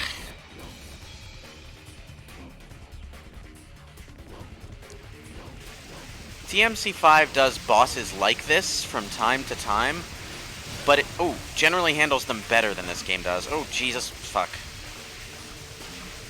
The fixed camera isn't helping. Ugh.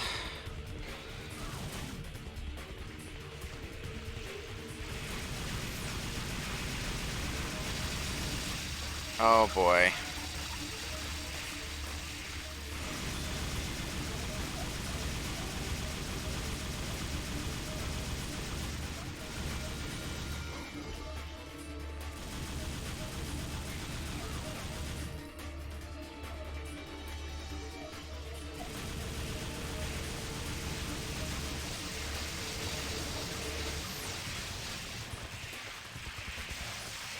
Damn it.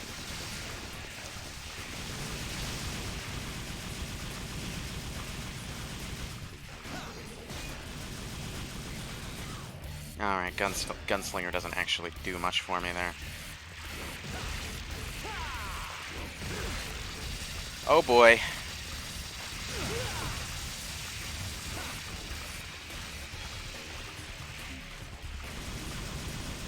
It happened again.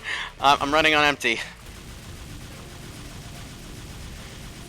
Oh boy. I can't afford to take even one more hit.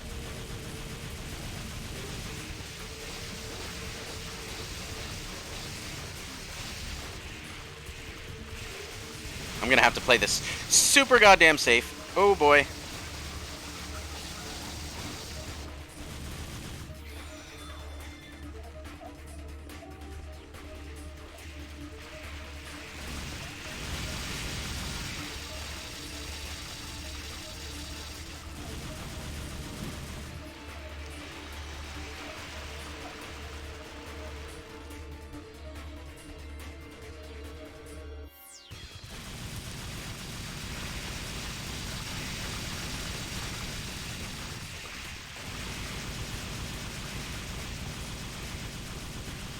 Ugh.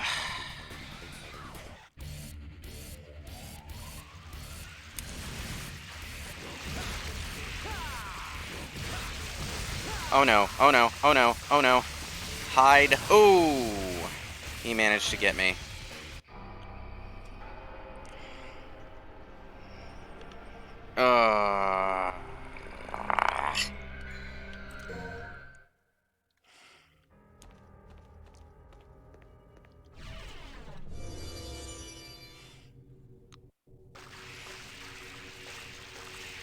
Alright, let's try Cerberus. Why not?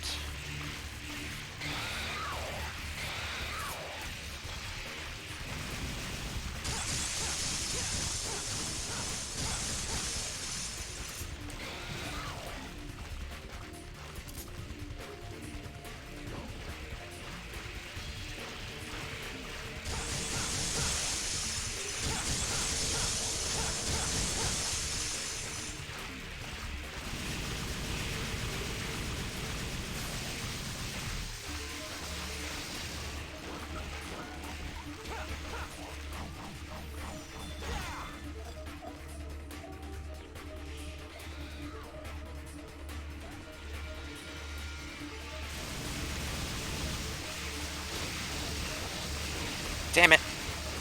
Camera. Why?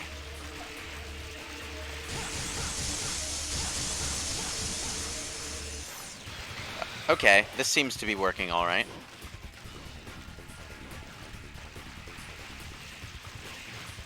Too bad it involves actually jumping on something, because that pretty much never ends well in old school Devil May Cry.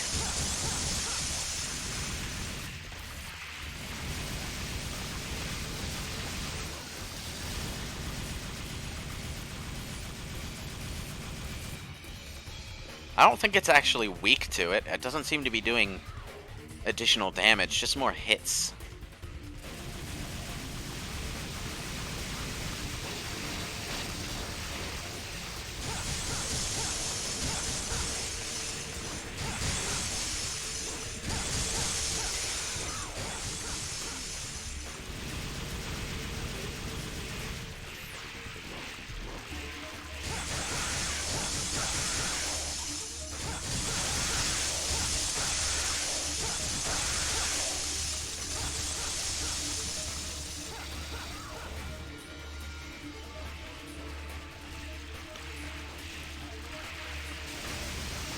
Really? You're going that way? Oh, damn, damn, damn, damn. This was a bad place to get caught.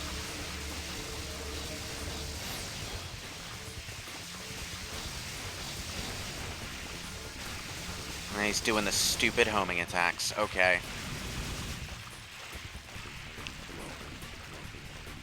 I wish I had air hike. I miss air hike.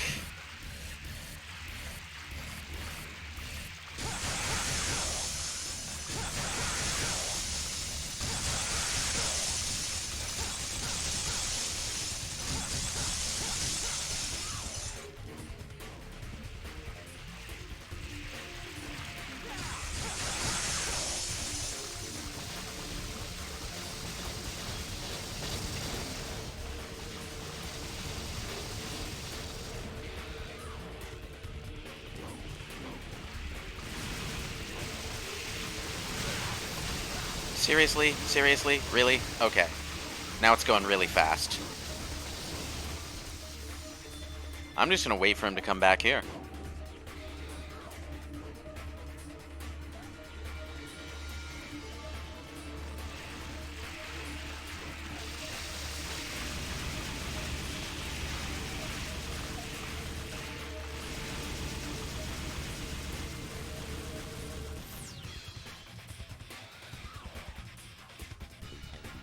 Where did it go?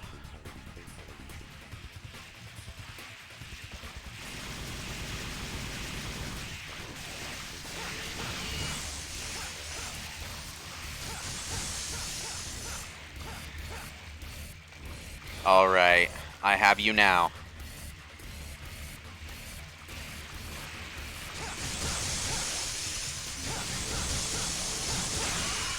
Got him. Oh, Thunder-based bosses' enemies do take more damage from ice, but this boss got fucked up in the flags and wasn't given an element. Oh. Did I just deflect the ball? That would be interesting. Turn the camera around, damn it. This camera is so slow. Ugh. It's hard to go back to old school Devil May Cry after DMC5, I'm gonna say. That game is just so smooth in every area. It inherited the good aspects of the reboot in that sense. Astronomical board. An astrological device which displays the endless void, said to be powered by time. Okay.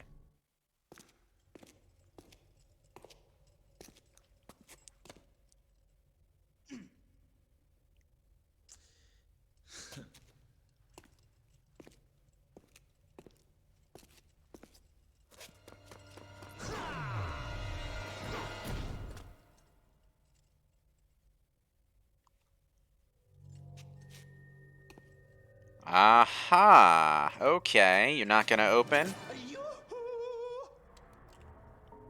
There's no need to use violence, devil boy. Oh, wait. Better listen to what I say, lad. This tower here is very sturdy. You see? Your tricks will do no good. No good! Zip it, or I'll pierce that big nose. That could be a problem. Just hear me out. You've got nothing to lose, right? My name is Jester, and I know a thing or two about this place. That thing there is a power generator for this entire sector. In order to open the door, you'll need to apply a little something to it first. Do you know what that is, kid? Or is that too difficult for you? Get to the point, or do you want to keep on dancing?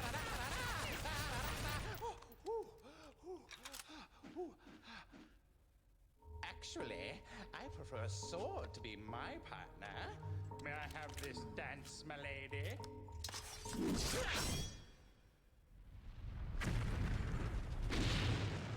Bingo! That is what the something is. Remember that, kid? Write it down on your hand if you don't trust your head.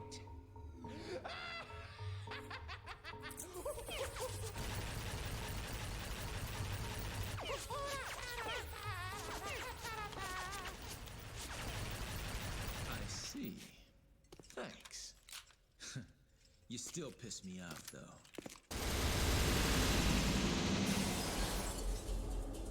Okay. So that was a thing.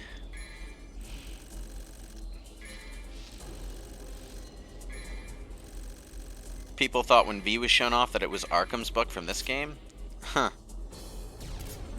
That would have been interesting, but I like what they did with V. How it's a poetry book from when he was a kid.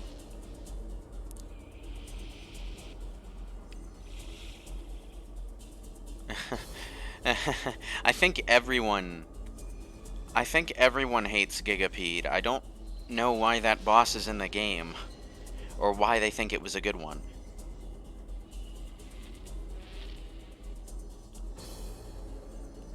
Yeah, all of DMC5 is great. I really, really should get back to it. But now that they're releasing special editions, like, you know what? I really want to wait until until I have special edition before I play DMC5 again, because I want to be able to experience the game fresh with whatever extras they added.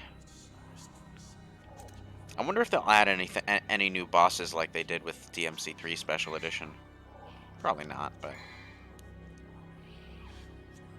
Okay, Gunslinger and Swordmaster are pretty close to where they need to be. Swordmaster's a little higher this time, though.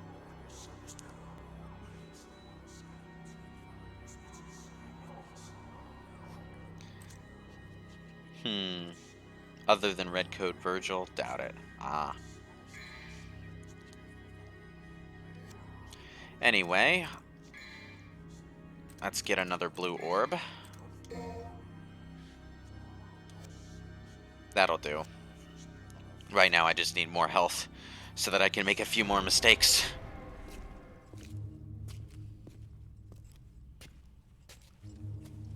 Thanks for destroying the lock for me, devil boy.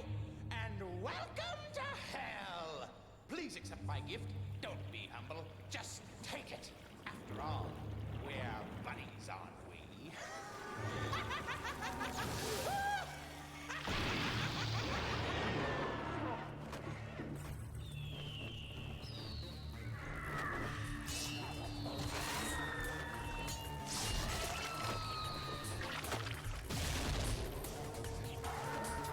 Well, isn't that special? To be honest, I'm expecting something a little better than this. Also, the cutscenes all have the number of the mission hidden somewhere within them. Like that blood spatter for Mission 5. Oh, damn. I forgot to switch back.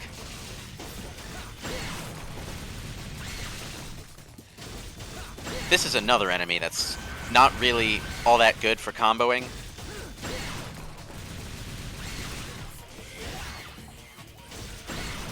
Better to just kill them as fast as you can.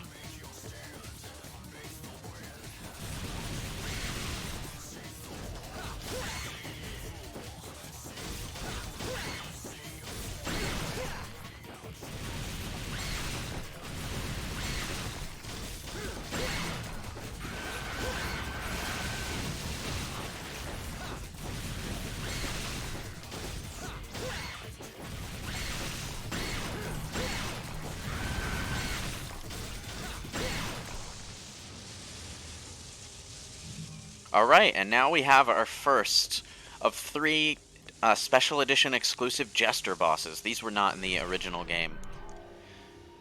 And to be fair, they're not super good bosses either. But, you know, after Gigapede, I'm glad to have something that's at least kind of...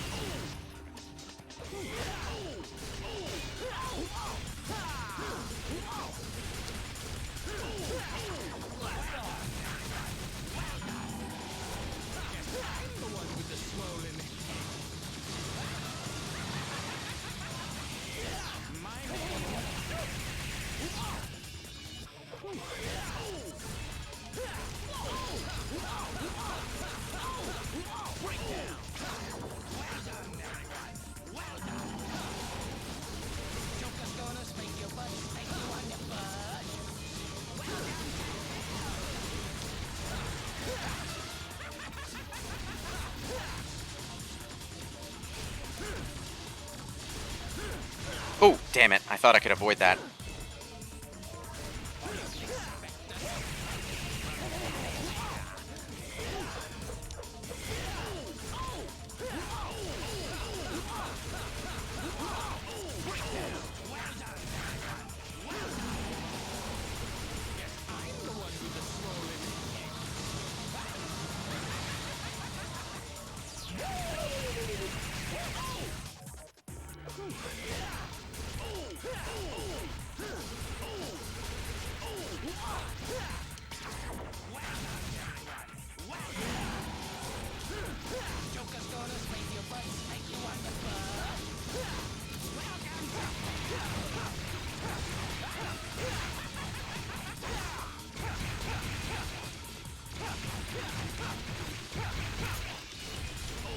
Gotcha.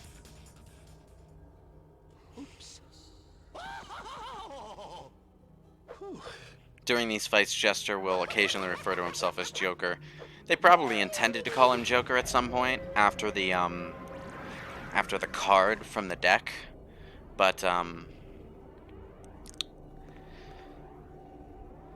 no, turbo mode is off. I'm not good enough to play turbo mode yet. I mean, I've already died a few times during this playthrough, so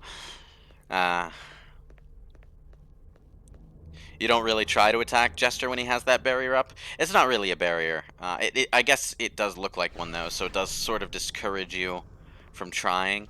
But he's totally vulnerable when he's doing that. It's just not advisable to attack him in that state unless you know what the attack patterns are like. Because, well, the attacks can... You won't be able to stop the attacks by hitting him, basically, so... It can be a risk-reward thing. Anyway, I think this is where the, the astronomical board goes here.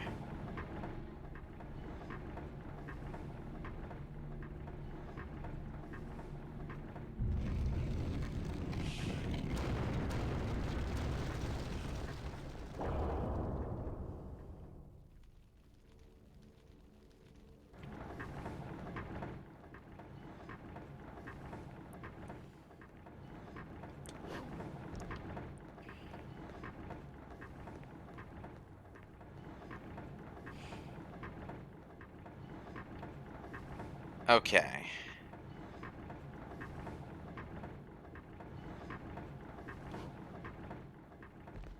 Right. I was overthinking it. I was like, how am I gonna get down? Yeah, I don't take fall damage, so I can just goddamn jump.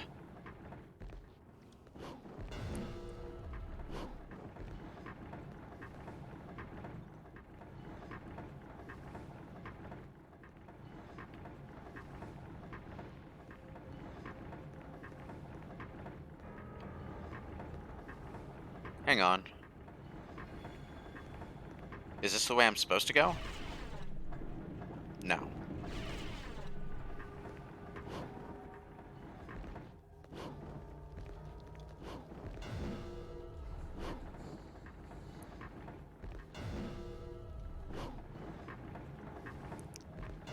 So where does the bounce pad actually take me? Or does it even matter? Where am I supposed to go next? I forget. I straight up forget. The shiny object when I was bouncing? Oh, that's a light.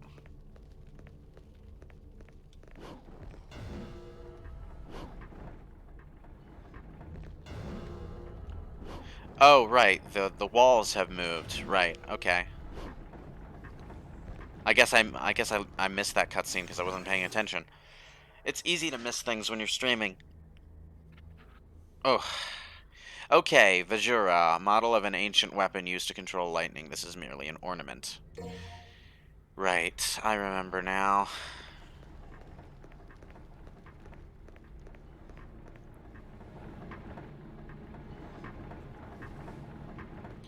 This is for that room.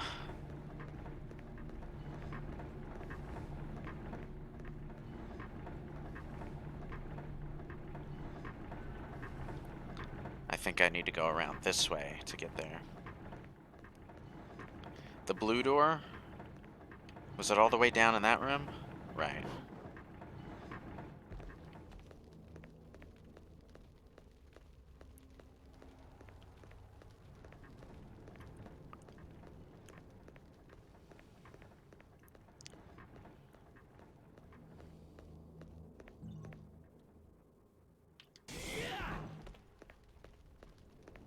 That's a really awkward way to implement a long jump, by the way.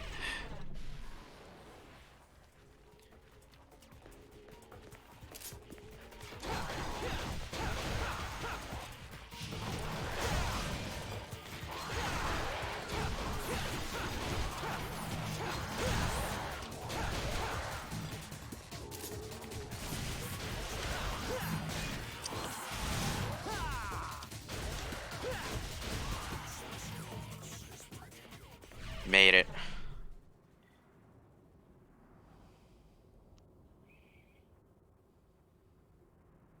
Alright, see you later, Autumn. Well, what time is it? 7 o'clock? We've been going for about 2 hours. Okay, I'll go for a couple more. I want to, like, at the very least, get to the first Virgil fight in this session, which I think is 2 missions from now. So, not exactly a lofty goal.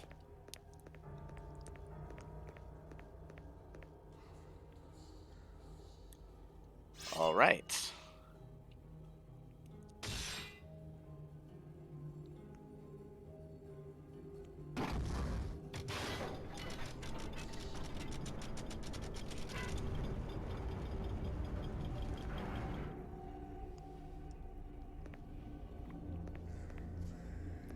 Oh yeah, mission 6 is short. Now that I remember, I think.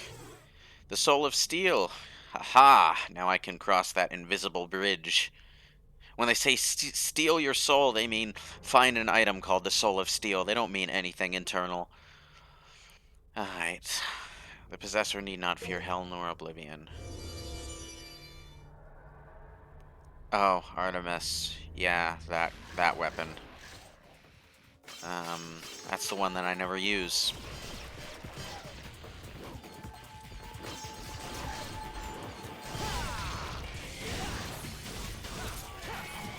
Oh, it's dead.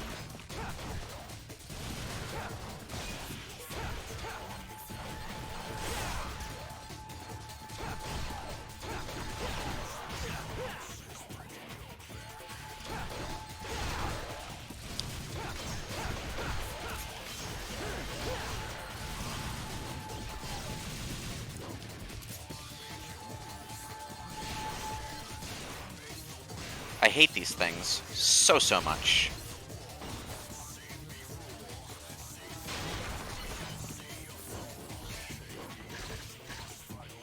There you are.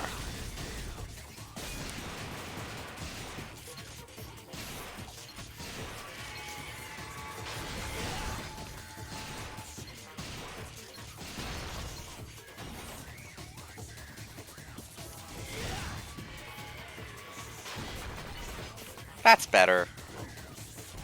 I've made the world a better place today. Damn it, there's another.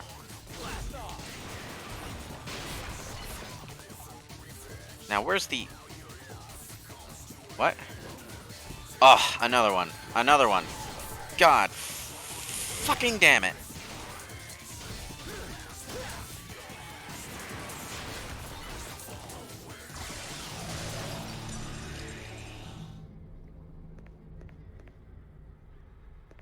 I don't really like the laser weapons in Devil May Cry. I'm sorry. I just don't. They don't do it for me.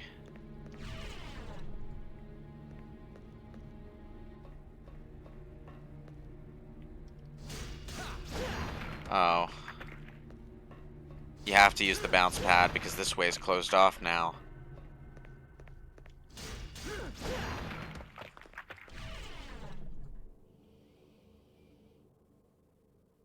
Yeah, those things are not fun when you have to do the secret mission about not getting hit. Ugh. I feel like those enemies wouldn't be half as annoying if they had implemented a decent freely controllable camera in this game, but that wouldn't happen until Devil May Cry 4 and 5.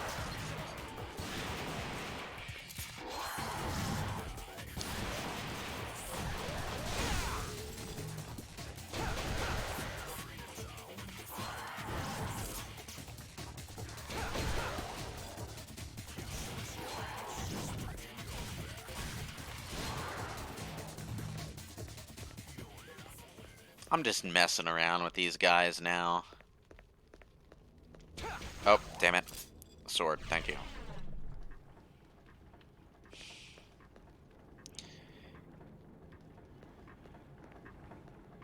Oh yeah, you're right. I can just walk up to the yellow door now.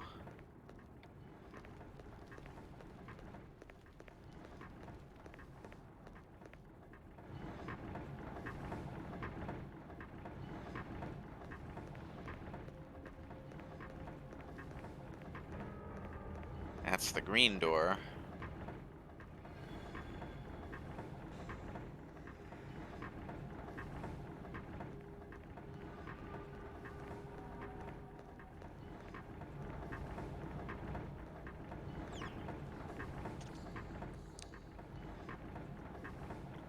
Oh, damn it.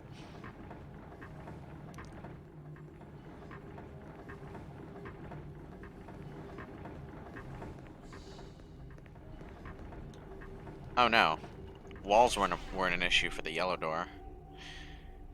Okay, let's see.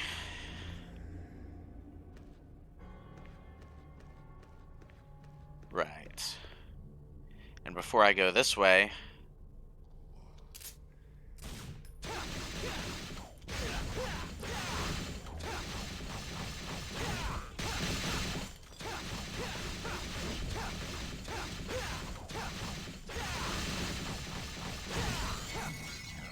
Blue orb fragment acquired.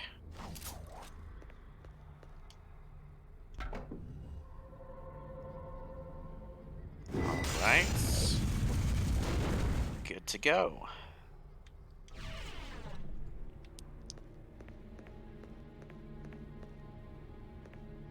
Oh joy. It's this elevator. This is the one with the secret mission attached to it, god damn it. Where you have to stop the elevator from dropping back down because demons keep dropping on it and making it exceed its weight limit. But before we do that... Oh, hang on. There we go.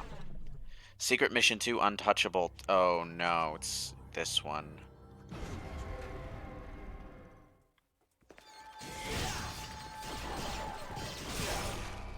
What?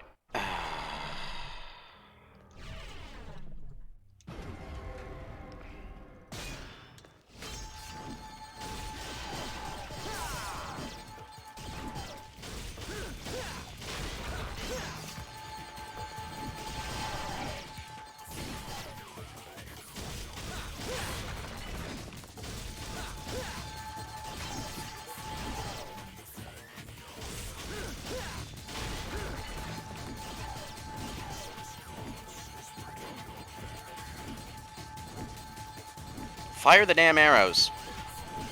Thank you.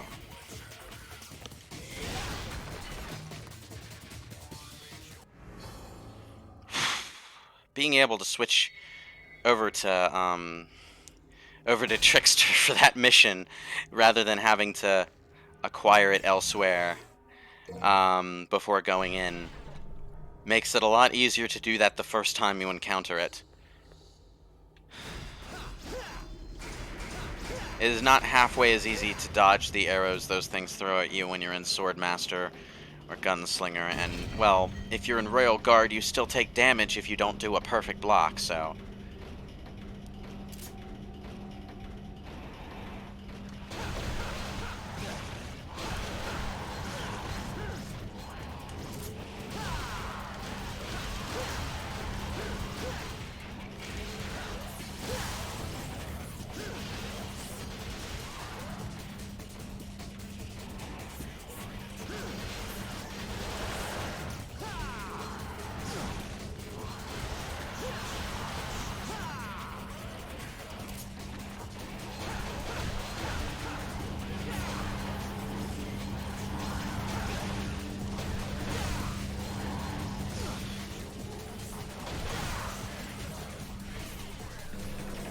Something about that camera angle just made it really hard to pull off the exact moves that I wanted. Oh well.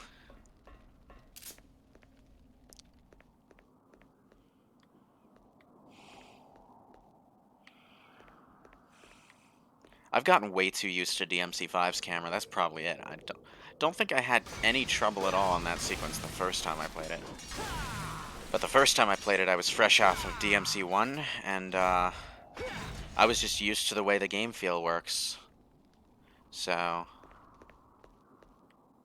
huh.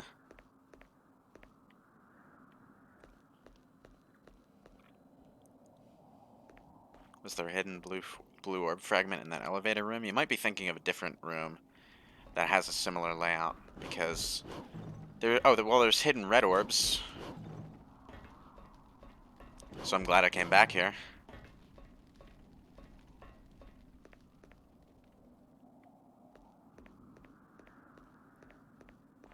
I like the outside of the tower, though.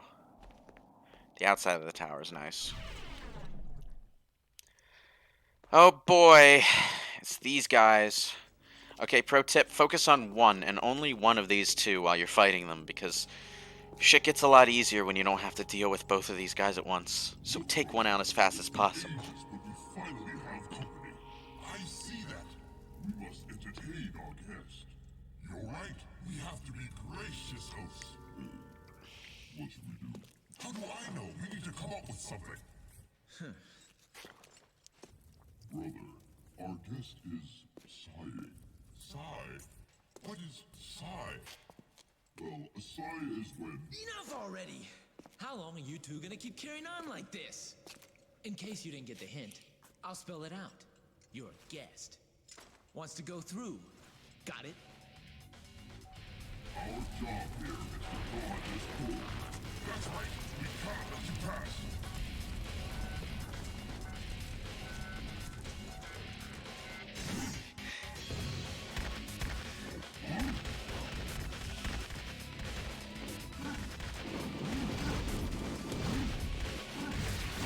Looks like blue gets to go first.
Damn it.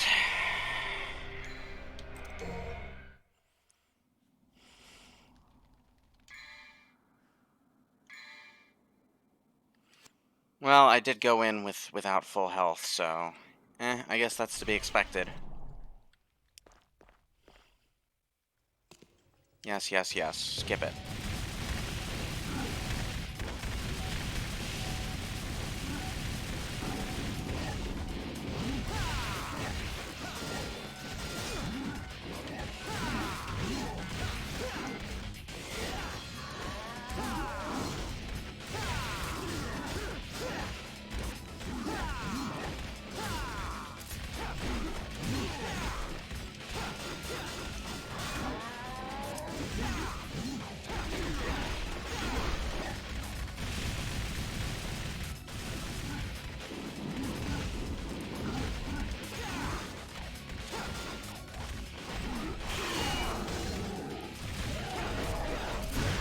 Oh, for fuck's sake, Red. Come on.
Got him.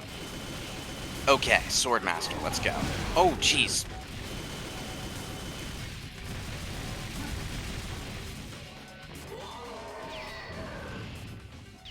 Okay.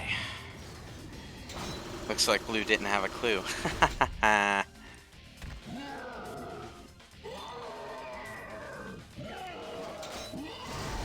So, yeah, now the one that's left has some...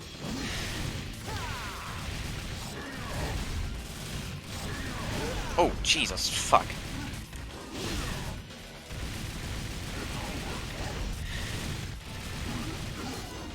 Additional attacks, but...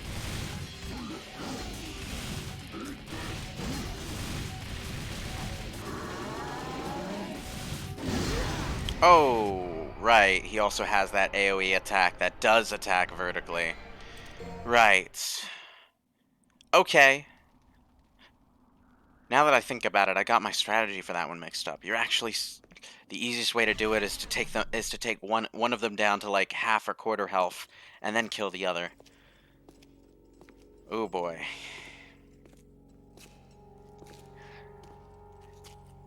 That was me misremembering badly. It's been ages, but we finally... Okay, let's take Blue down a little bit.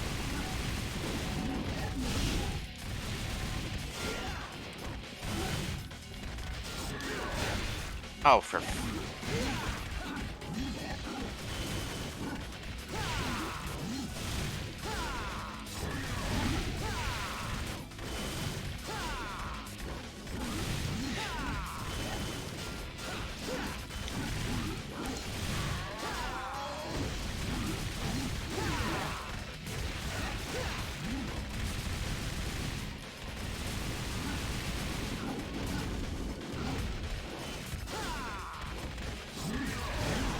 Oh, damn it.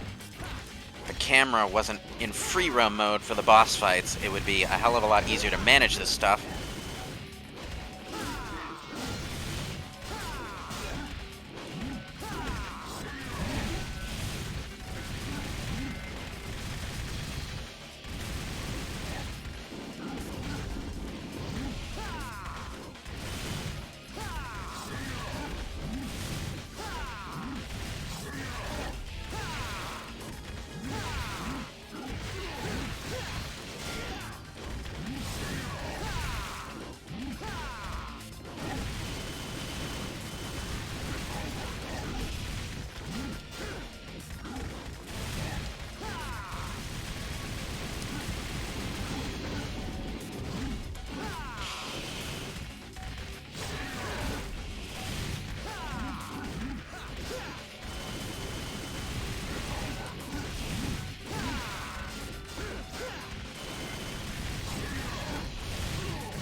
Oh, you can trick them into hitting each other. I forgot.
Gotcha, come on.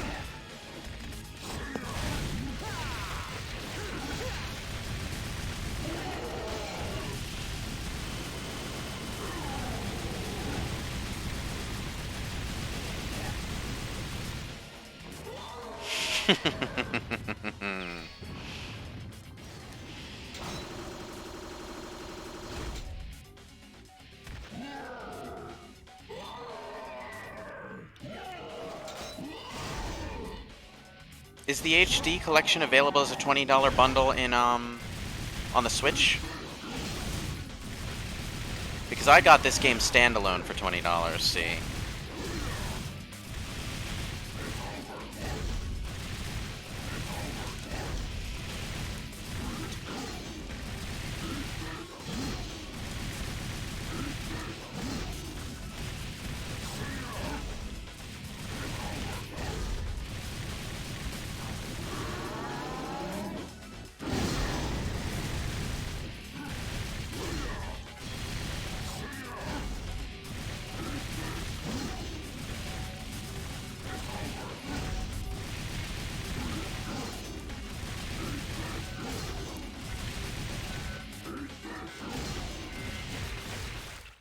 Gotcha.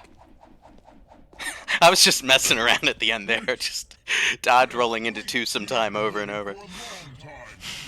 A very long time. For someone stronger than us. Someone who can control us. My name is Agni, and my name is Rudra. You shall take us with you. We could be a great help to you. Okay, but on one condition. What is it? Name it. No talking. Fair enough. As you wish.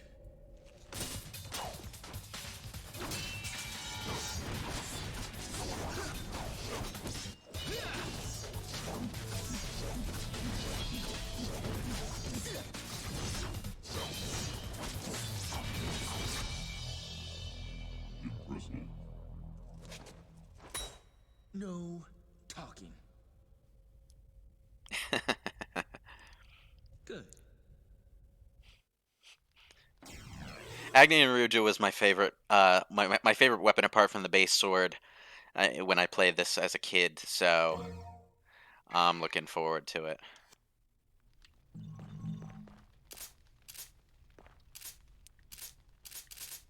Oh, you can indeed use these as weapon wheels with the right stick. Interesting.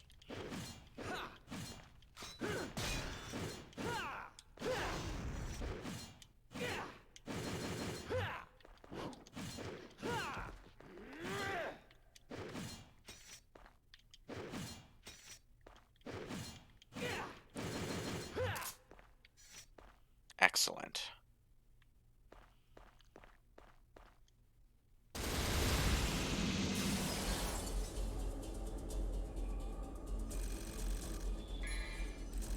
New weapon acquired. Always a good feeling.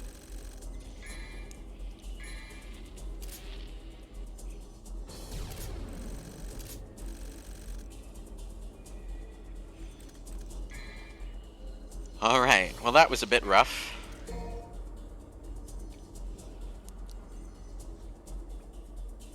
One thing to keep in mind is that compared to Rebellion, Agni and Rudra does lack a bit in damage. Yeah, I'm aware. It's more of a DPS weapon than a straight-up power weapon. Now let's see. Of course, if you're trying to construct a good combo to get your style meter up, sometimes the weapons with less damage can be helpful specifically for that reason. Now let's see. Now let's just jump into the next one.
Oops.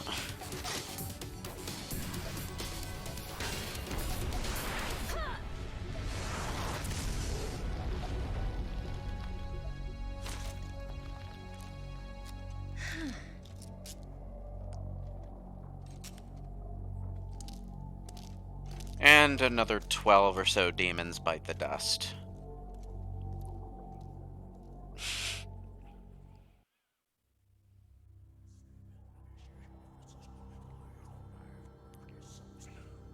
In that one Devil May Cry mobile game, Lady actually takes a page from Bayonetta and uses her guns as both melee weapons and ranged weapons. I didn't even know that there was a Devil May Cry mobile game. It's probably horrible, isn't it?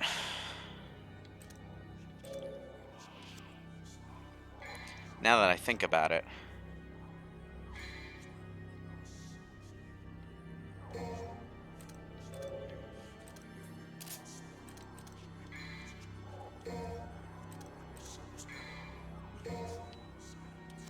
Oh. Okay, so the weapon equip screen has no real purpose in freestyle mode. Okay. I thought maybe, like, I could take off one weapon and just fight with 2 weapons on each category, like in the normal game. Because that just makes it easier to switch weapons, doesn't it? But, apparently not. Fair enough. Stinger level 2, please. Thank you very much. Oh, right. And in DMC3, Air Hike was still tied to a specific weapon, so you would have to have that weapon equipped in order to use it. In this case, it's Rebellion and I think Beowulf that have air hike. Oh, and so does Agni and Rudra, so that's good. But you have to buy it separately for each weapon. Please, why? I really miss 4 and 5's approach of just having air hike as a separate thing that you buy for your character, and you have it no matter what weapon you're using.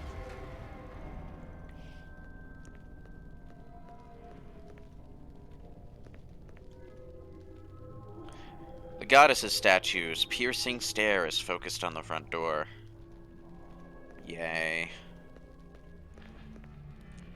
Okay, so according to the light novels, same ones that give the lengths of the weapons. What?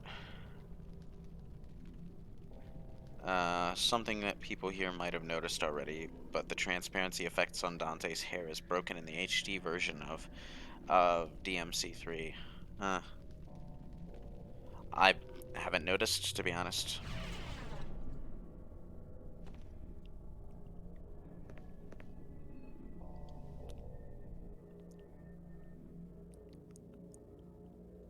Passing 1 trial still shows lacking. Passing 2 trials expands horizons. Passing all trials unlocks one's true potential.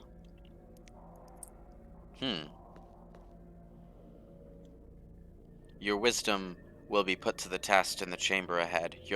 Use your lifetime experience. From the crawling infant to the man standing tall, and finally the old man leaning on his cane.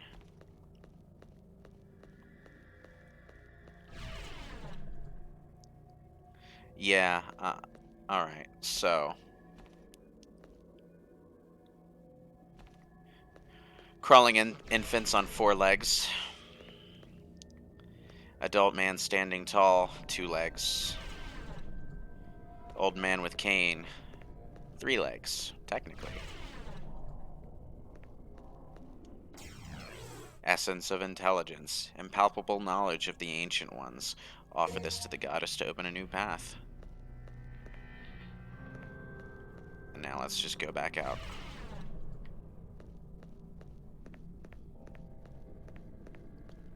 Your techniques will be put to the test in the chamber ahead. Overcome the onslaught of obstacles to guarantee your future. Basically, Dante's hair is supposed to be somewhat transparent and not supposed to cover his eyes completely like it does in the HD version. Oh, okay. Well, I mean, to be honest, I think it looks better the way it is right now, though.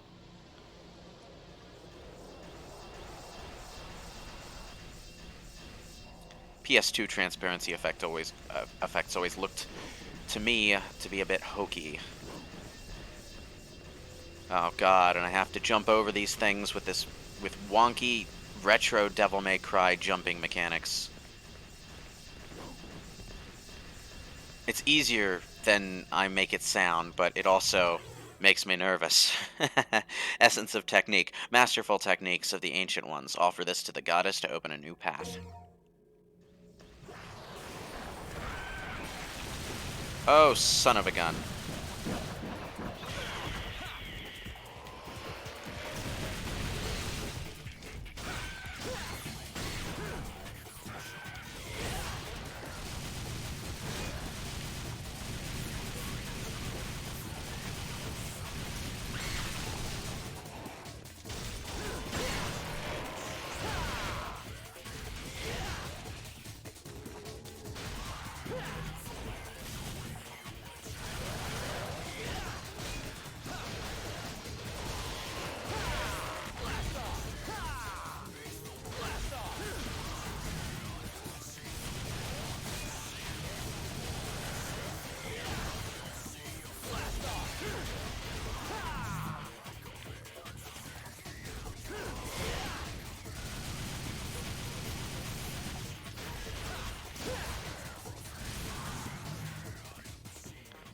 Okay.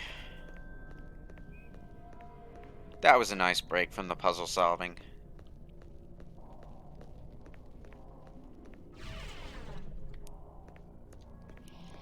Now, what's trial number 3? The warrior's heart. Your warrior's heart will be put to the test in the chamber ahead. Light all of the crests to suppress the evil spirit's rage. Okay.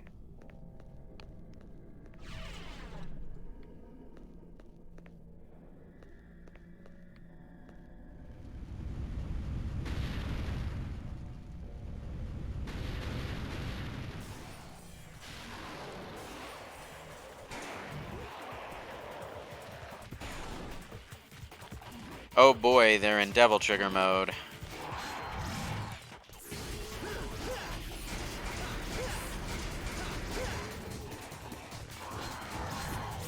I remember this.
I recognize that sound.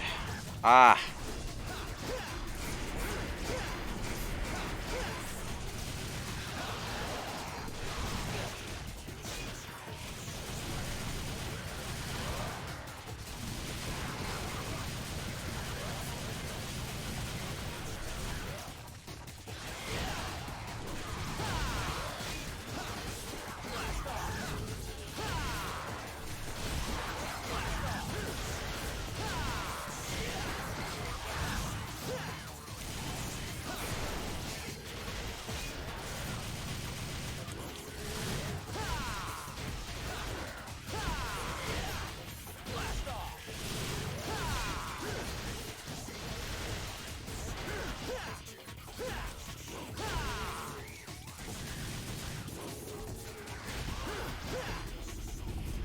Okay.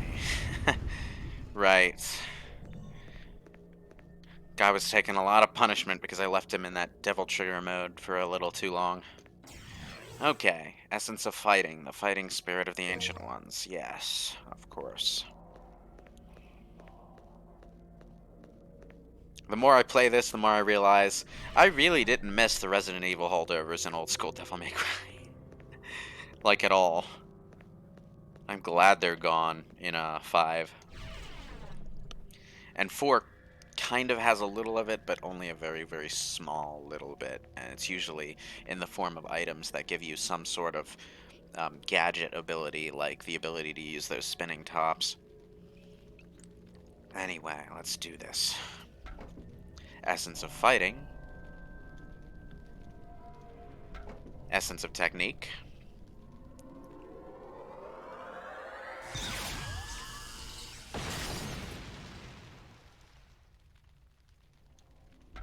Essence of intelligence.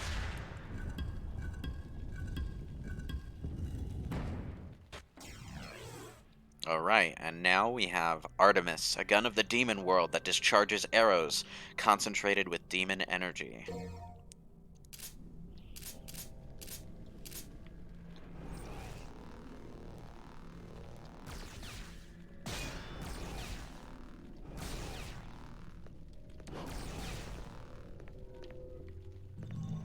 Thank you.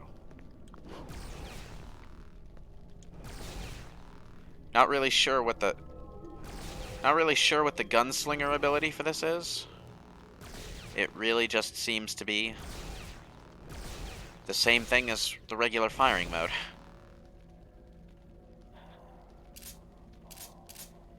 Okay. Oh, lock on lasers. Okay, that would be why I can't see it doing much. Okay.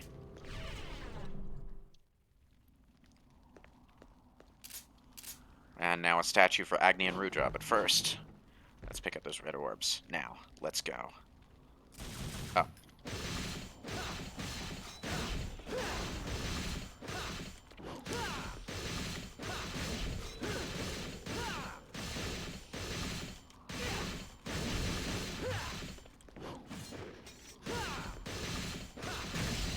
Alright, got it. Blue orb fragment gets.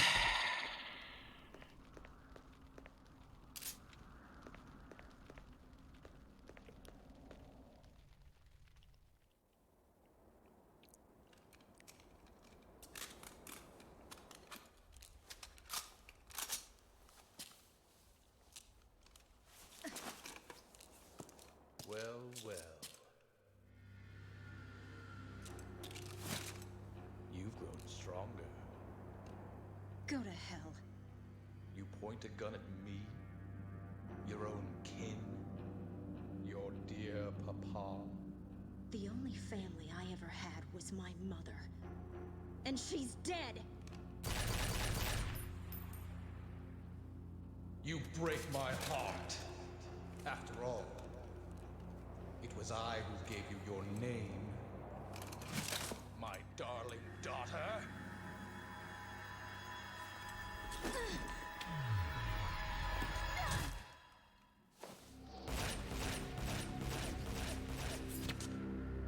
Oh, she got so close with that one.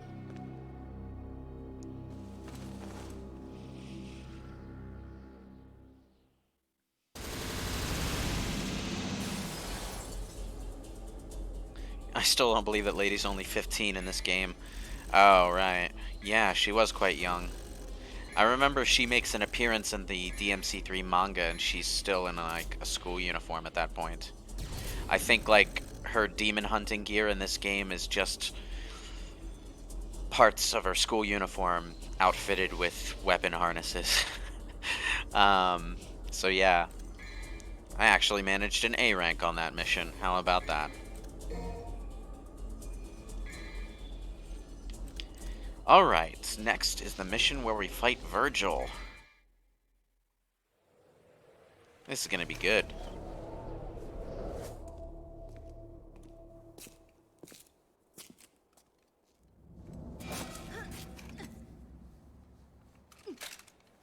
Well, this is my kind of rain. Hallelujah. No wonder the sky looks so funny today. Let me go! Let you go? But it would be a waste if you ended up as just a pretty stain.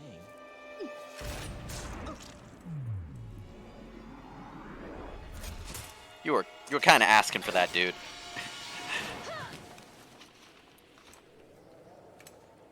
What the hell was that for? Here I am trying to help you, and you show your thanks by shooting me? I like how he catches the second one in his teeth. Whatever. Do as you please.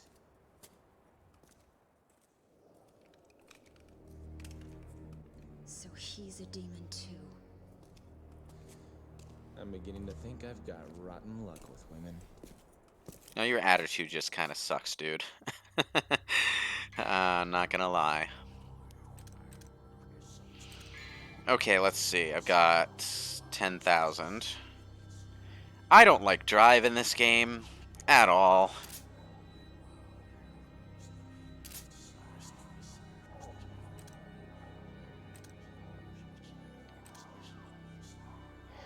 What's this one? By spinning at supersonic speeds, your two swords slash through enemies.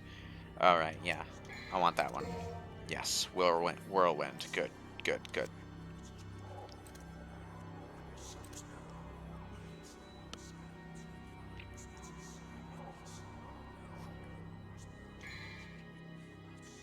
Well, Lady has an excuse to be prickly. She's here to get revenge on her father who murdered her mother in a demonic ritual to gain power. Yeah. So, you know, considering that angsty backstory, I'm surprised she's not more prickly than she is. Also, Dante is just gratingly annoying in universe. Like, he thinks he's smarter and cleverer than he actually is. Okay, and here we are. I like how Lady just got, like, way further into the tower than Dante did, and the only reason they met here is because she got chucked off the side of it by Arkham.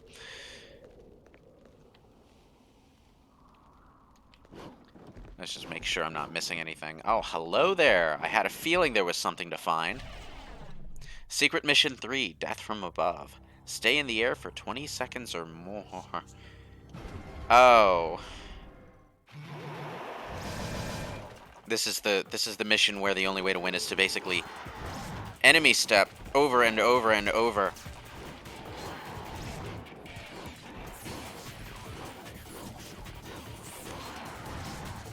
Damn it. And with only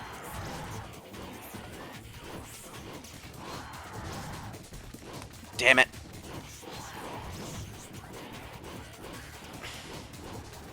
With only this camera to work with, it's a bit difficult to tell where the enemies are, so you can't really adjust your jumps.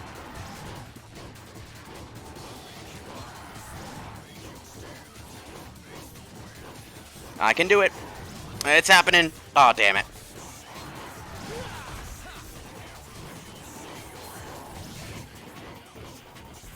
Damn it, damn it, damn it. Right. New plan.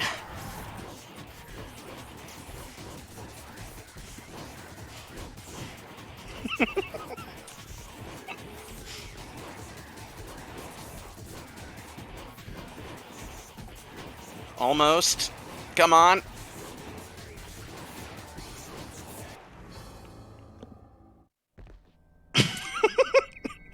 Cheesed it. I completely cheesed that.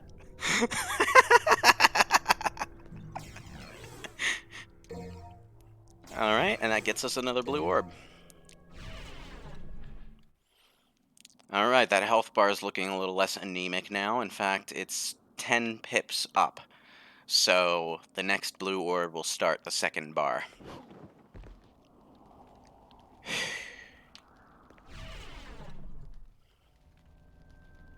You had to clear that mission the exact same way while playing as Virgil, huh? It's a little easier if you also have air hike, but, let's go down first.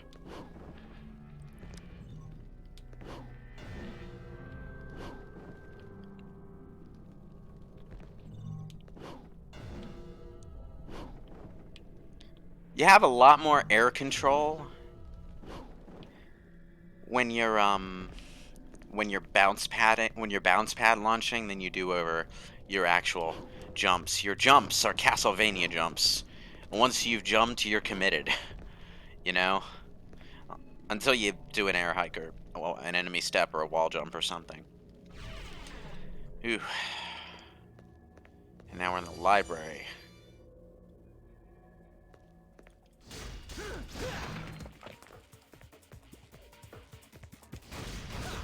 Oh no.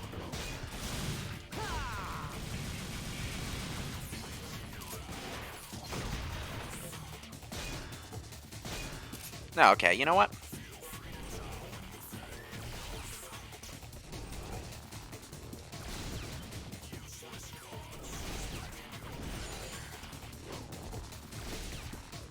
Alright.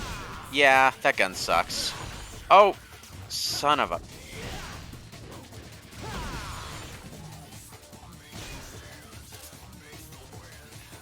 Hey guys. What? Ori Halcon fragment. A piece... Oh, is that all I needed to do?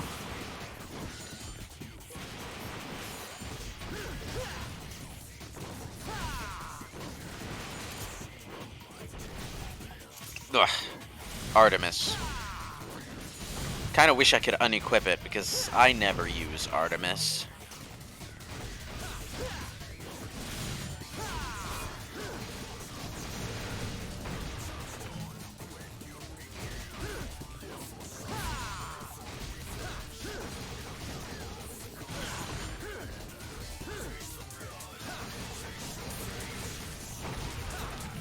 Okay.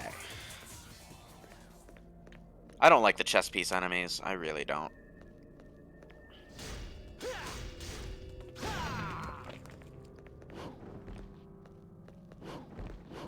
Okay, nothing up there. Anything.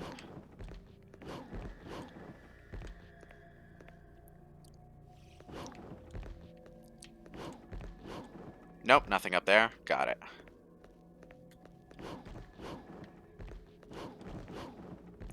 Stop wall jumping and just land on the damn thing.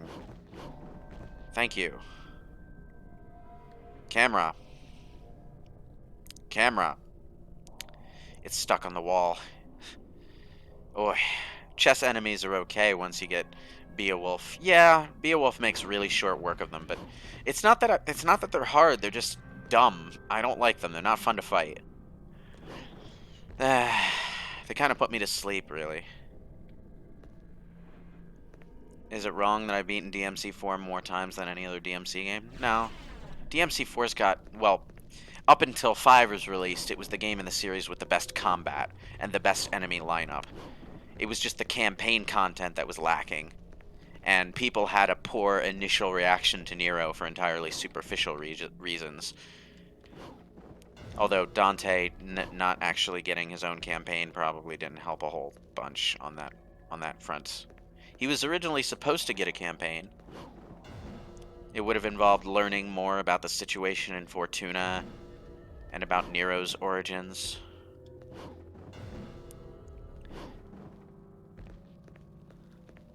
I think some of the ideas from his campaign might be in the Deadly Fortune light novel, but I'm not sure since it hasn't been released in English yet, and I haven't read it. I knew there was something on one of these things. Okay, I got myself a holy water. Good item to have in case of emergency, but I don't remember the last time I've actually used one of those things in one of these games. And there we are. Pitch Black Void. Oh, this is where Lady got thrown off from. Okay. Now, if I remember correctly...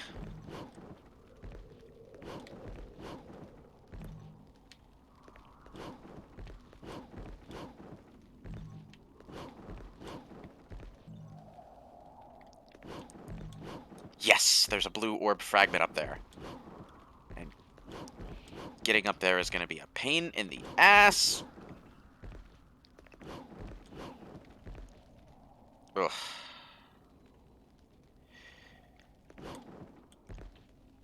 Ugh. This is one of those areas where... Oh, I was so close. Where it's a lot easier if you have air hike.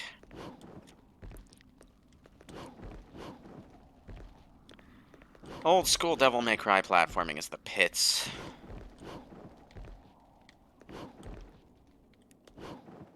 Got it. First try. Alright. How much money... How much money to do a Royal Guard and even Artemis only run? Well, if you can pay my rent for me. But, seriously though, that would be a nightmare. I'm terrible with Neven, I'm terrible with Royal Guard, and I'm awful at using what little good Artemis has to offer to the combat system.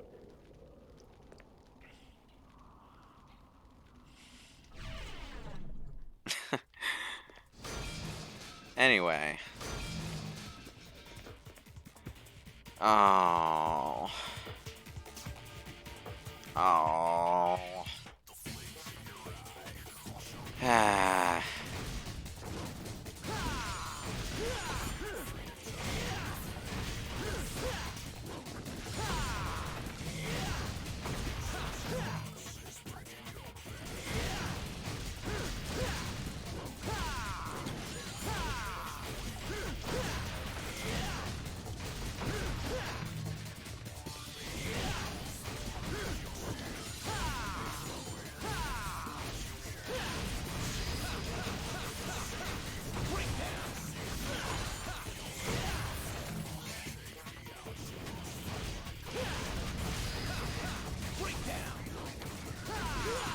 Damn it!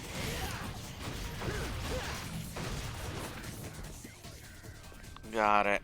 We're done. There's an item over here. Let's see. Vital Star. Good. Now, I need to get the other item for this gate. Alright. Over here? Nothing? Nothing. And nothing up there. Okay.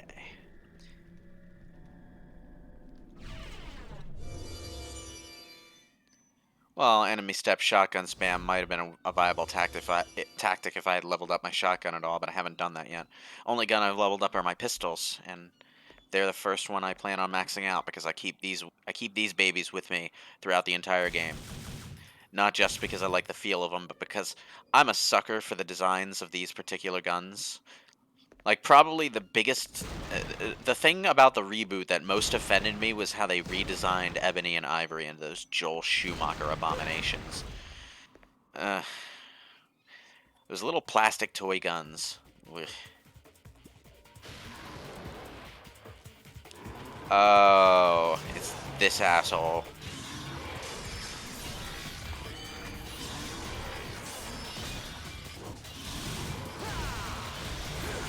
Oh.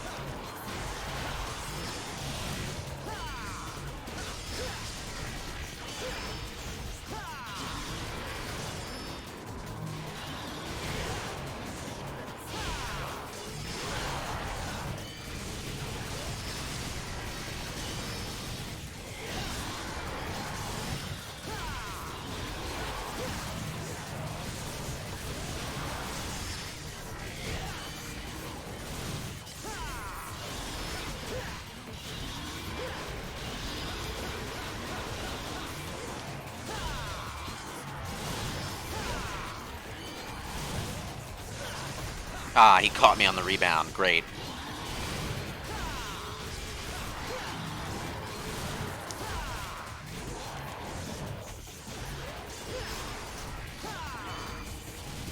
Get out of my camera's way, damn it. Bastard.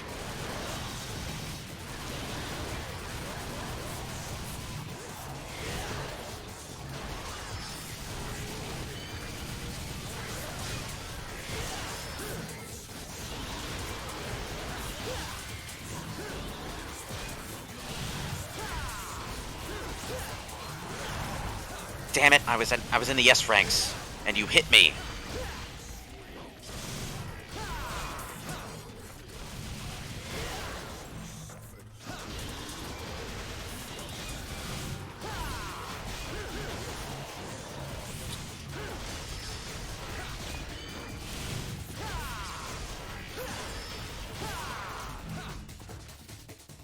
Okay, I did it.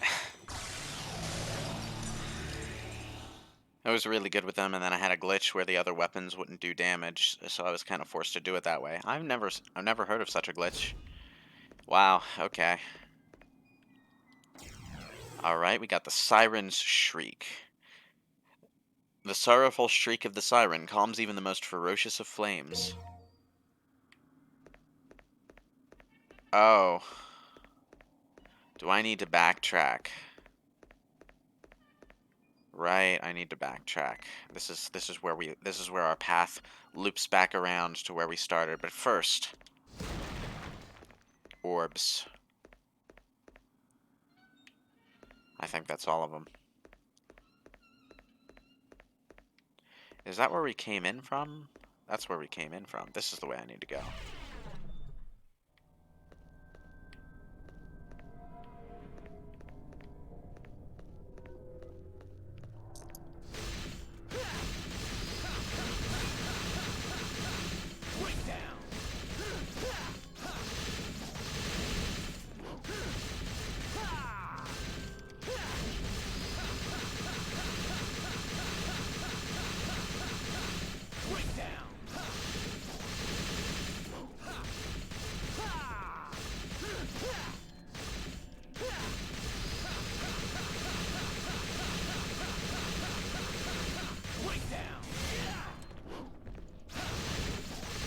Damn it.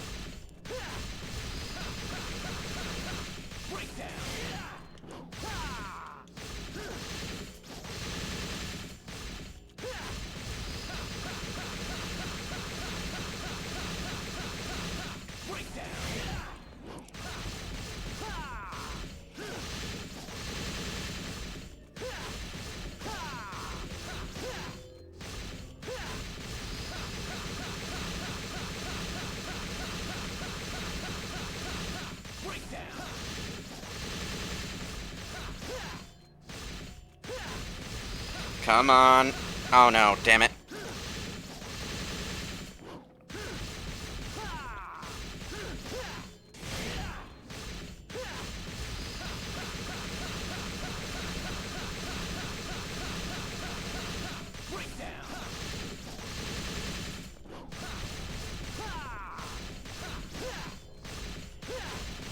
Come on. Nope.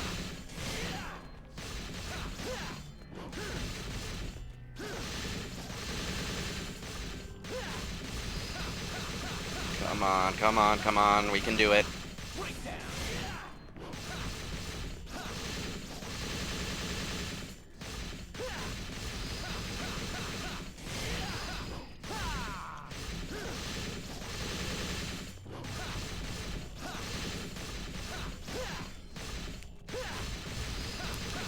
Just need to get to Triple S. Come on.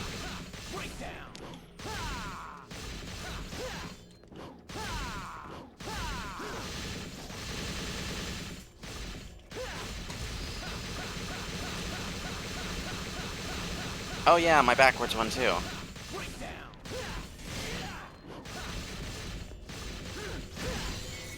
Okay. I keep forgetting about high time. Thanks, Groose. Whew.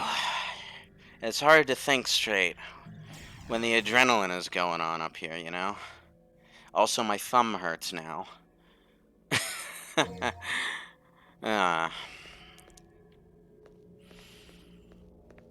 I remember that statue always gives me trouble, and it's usually for the same reason. I forget about one of the moves that I have in my repertoire. An elevator control panel. There's not enough power to operate it. Okay, so I needed the Auric Halcon fragment from the library for that. Okay, good. I ice my hands after the stream. I might have to. 807, okay. Got about an hour left.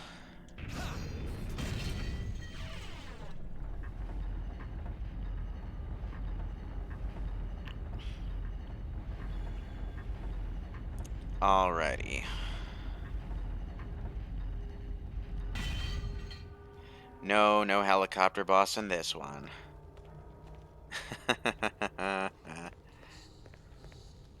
Alright, and now for the Siren Shriek.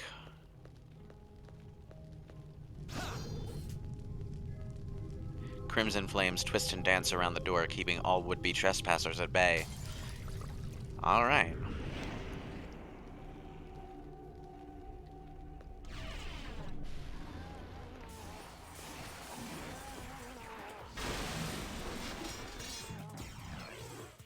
At last, a gold orb.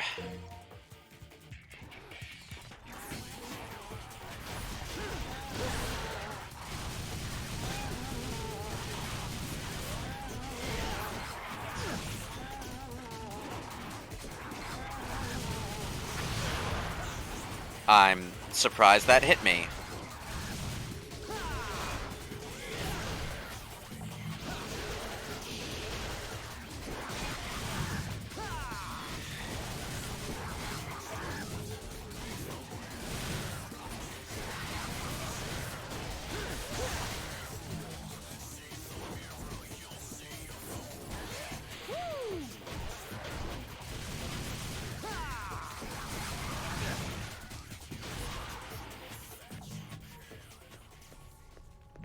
Alright.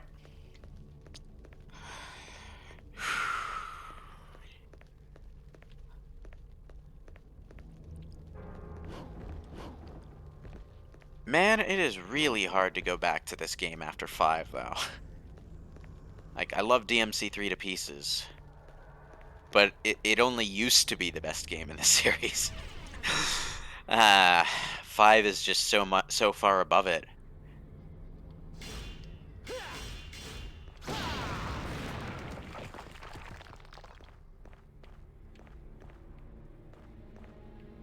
Oh boy, I think I remember this. Okay.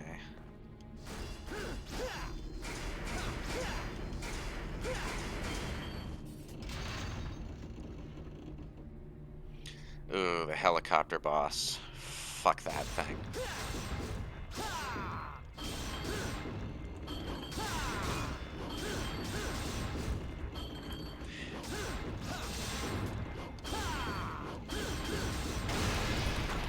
Got it.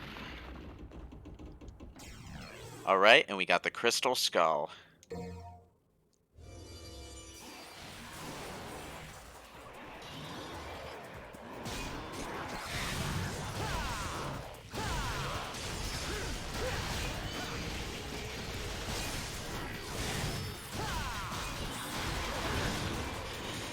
Oh, you little bastards!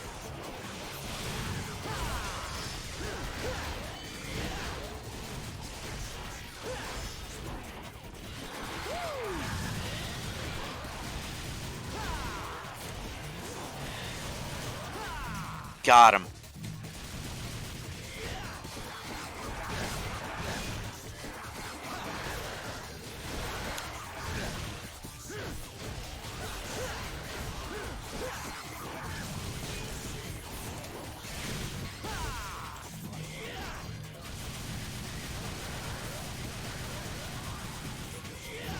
I'll take those orbs, thank you. Oh, son of a...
Whew. Lady's favorite candy is marshmallows? Well, of course it is. She needs to have some ladylike aspect if she's a female character written by a Japanese game developer. They always have to remind you that ladies like sweets. Hey, have you heard from your latest Japanese RPG that girls are supposed to like sweets? And if they don't, it's some kind of massive joke? I may sound more annoyed by that than I actually am. I'm just playing up the stereotype for funsies, don't worry. I'm not getting all offended. But seriously, have you noticed? Because it happens. Okay. You feel dirty not giving this series a chance when you had it? Ended up trading the first game for something else? Ah. Well, fair enough. The first game also hasn't aged super duper well either, so... Oh, bugger, I have to deal with this guy again. Oh, I landed too soon. Okay.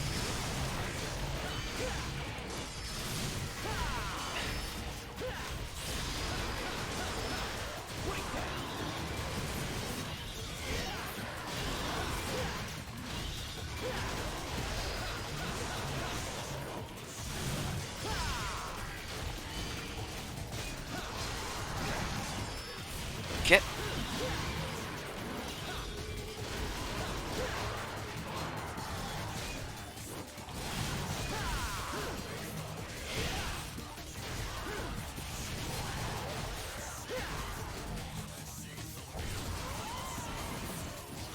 Oh, you son of a...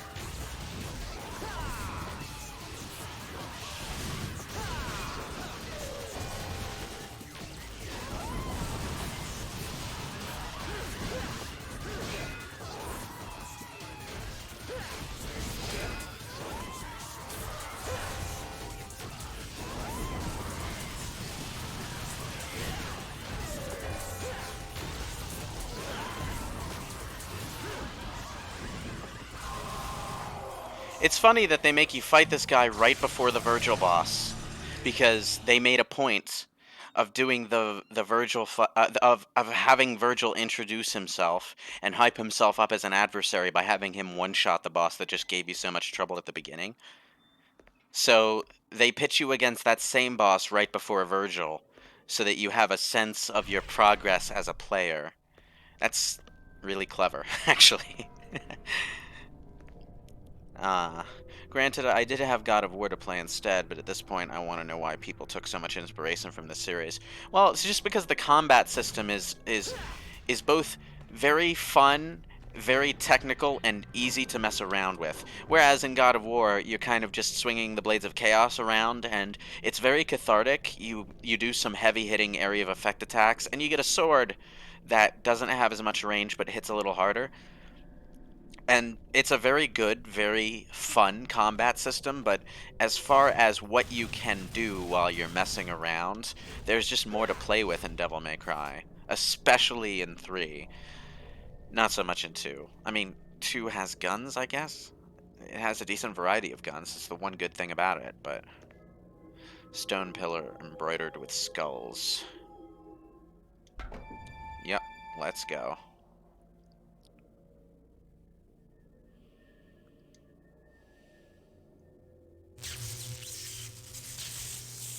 But really, when you get down to it, Devil May Cry was just the first series to really, really nail action combat in 3D. So...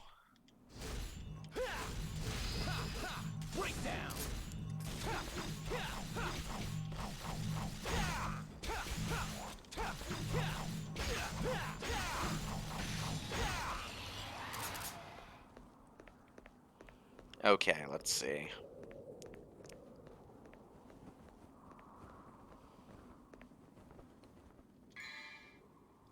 Wait, what's my health look like? Oh, yeah, I'm gonna wanna use that vital star. Alright, I'm good on health now. Let's also, vital star L, vital star S.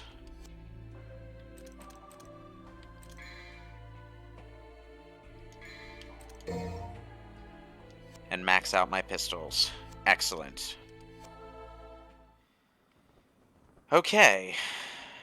By the way, Lewis, you see the reasoning for ladies' love of marshmallows? No, I haven't. Thanks for the bits, by the way. Thank you very much for the bits. Ah, here it comes. The Virgil bosses are definitely the best in the game.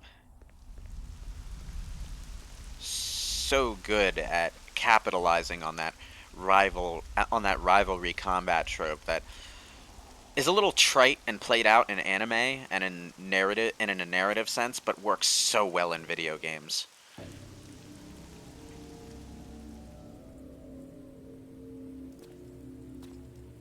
Because it reminds her of her mother. Oh, well, that makes sense.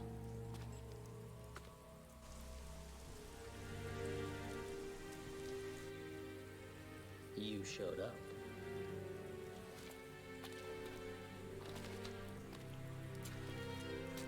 You sure know how to throw a party. No food, no drinks, and the only babe just left. My sincerest apology, brother. I was so eager to see you, I couldn't concentrate on preparations for the bash. Whatever. At any rate, it's been a whole year since we last met. How about a kiss from your little brother? Or better yet, how about a kiss from this? So, this is what they call a heartwarming family reunion, eh? You got that right.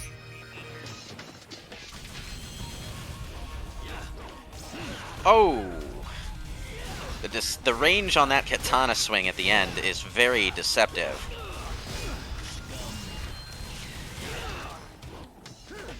Oh, right. I thought I was in Gunslinger for a minute there. Ooh.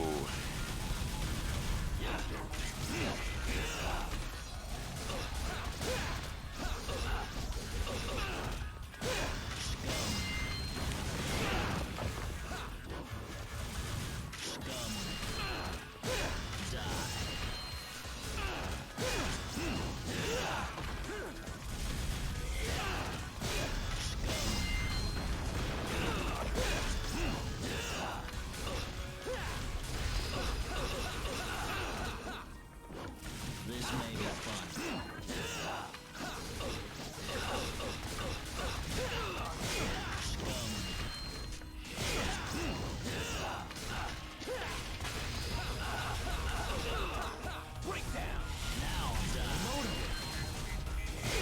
Did you hear that? He's motivated.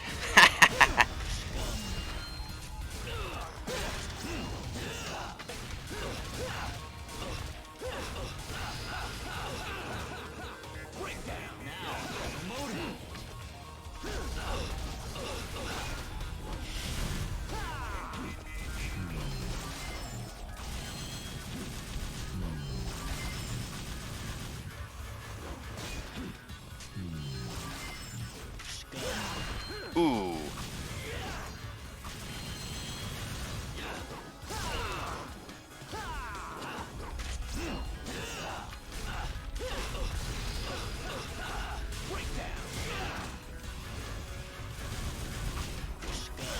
Ooh, he caught me on the way down. Damn.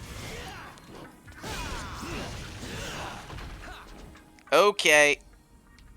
I'm going to have to use an item. Let's use the small one.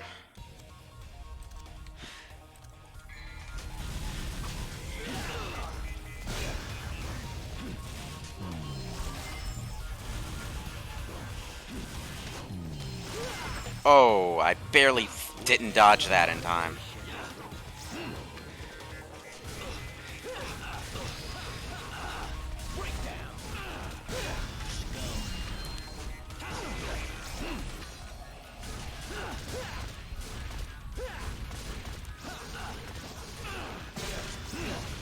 Oof. Got him. Oh, that was close.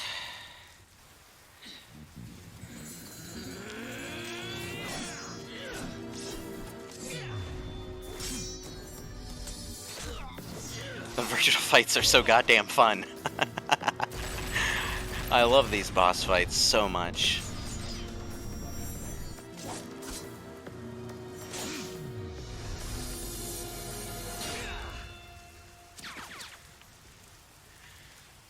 Why do you refuse to gain power? The power of our father, Sparta. Father? I don't have a father.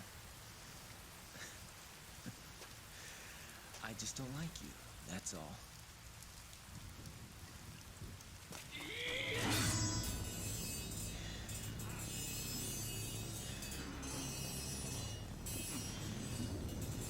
Well, the color coding makes sense. Red is the color of passion, blue is the color of calm, and all that. Ooh. Foolishness, Dante. Foolishness. Might controls everything. And without strength, you cannot protect anything. Let alone yourself.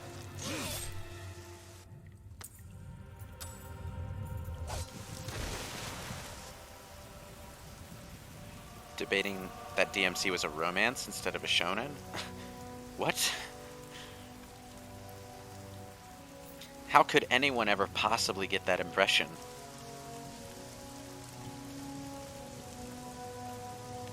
Some romance. The male lead has no grace with women, and none of them are patient enough to deal with it.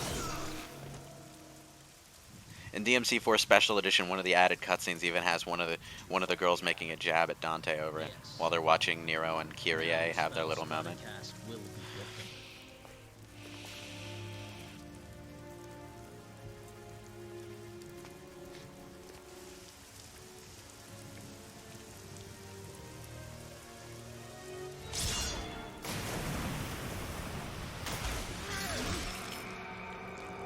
I see a devil inside you has awakened as well.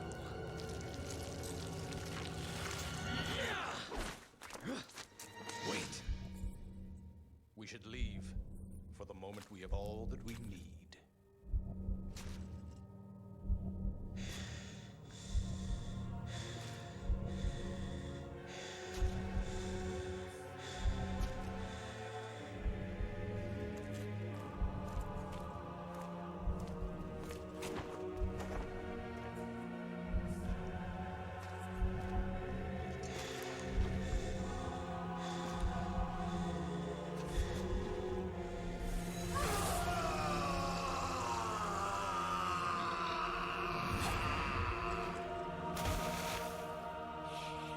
Well, that was certainly a thing.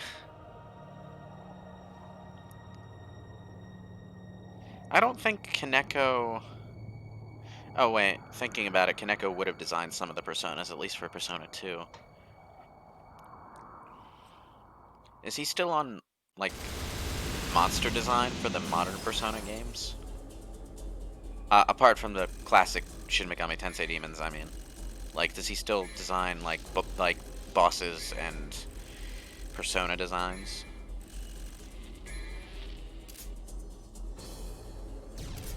Ah, another average rank. Alright, and now I've activated Devil Trigger. I think I'm going to do just one more mission. And if I remember correctly, this next mission is a little bit annoying. Remember what I said about Dante not just being a show-off, but also a fuck-up.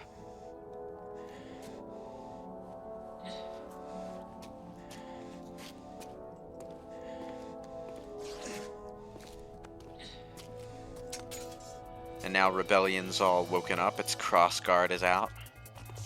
The way it is in every other game after this.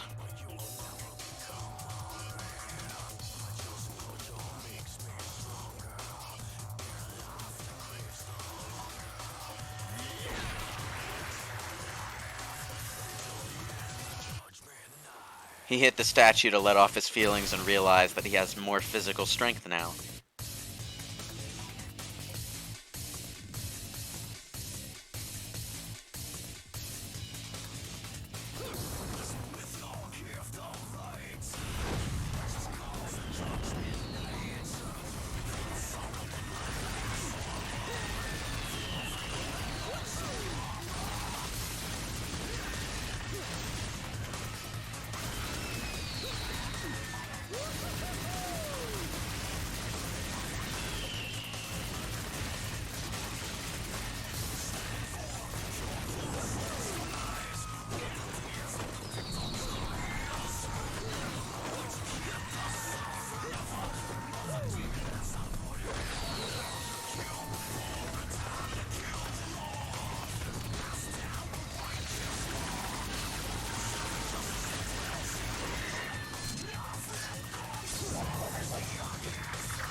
Well, I hope dying doesn't dampen his spirit. This asshole gets impaled with his own sword in every goddamn game. Except DMC2 and the reboot, anyway. But those are the bad ones, so... It's kind of like the hallmark of a good DMC game, where Dante gets impaled on his own sword at least once.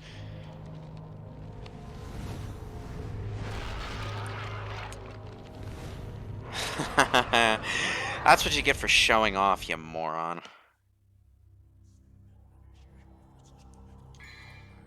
Okay, let's see. How many orbs do we have? 7,000. Not a whole lot to work with here. Well, let's check the other weapons. That needs 15, 10,000, 20,000 for air hike. Can't do anything with guns. What about items? Oh yes, the purple orb. Let's snag the first of those. Purple orbs. Purple orbs were strictly bought from the shop in the first 3 DMC games, and in DMC 4, now that I think about it. It wasn't until 5 that they started throwing purple orb fragments into the exploration, so that you could find more of them throughout the game. So yeah, you might want to save up some orbs for your Devil Trigger. And now we're inside Monstro, apparently. Sky Monstro, although he certainly has been underwater at some point because there's a ship under here. Also a bus. And a few buildings, even. He was hungry. What can I say? Alright, so the L button for... Okay, that's the button that I need for this. Get up there, thank you. The seal has been dispelled, opening up a single stone tusk. Okay, so we need to find all these pulsating things in this area to open up the door to move on.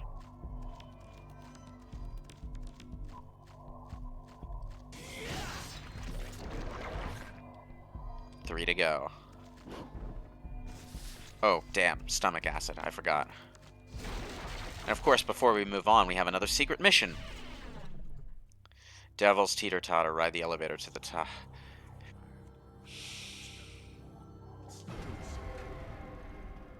Fuck this mission.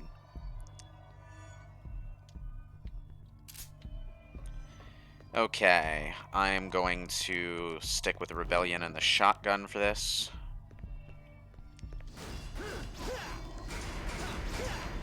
The objective is to just make sure that there aren't enough demons on this elevator to drag it down. In order to do that, you need to either kill them or knock them off.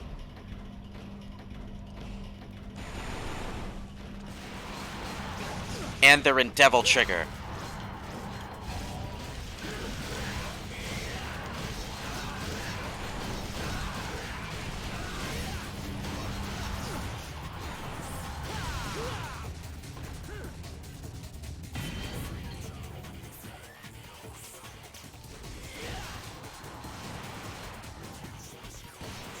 Okay, I thought I could use the shotgun to,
this mission.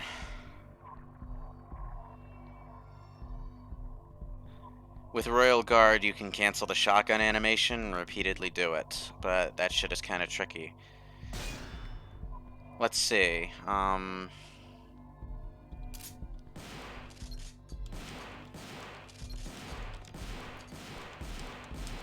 like this? Interesting. Do you need to do secret missions as Virgil? Yes. Yes, you do. In the original release, they were just entirely separate campaigns, but I think they tied the mission selects together for this version of it. So I'm gonna sit here in the corner. Oh, damn it.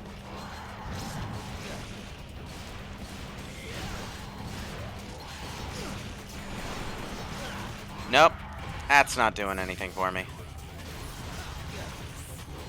It's because they're in Devil Trigger, so the shotgun doesn't really do a whole lot to them.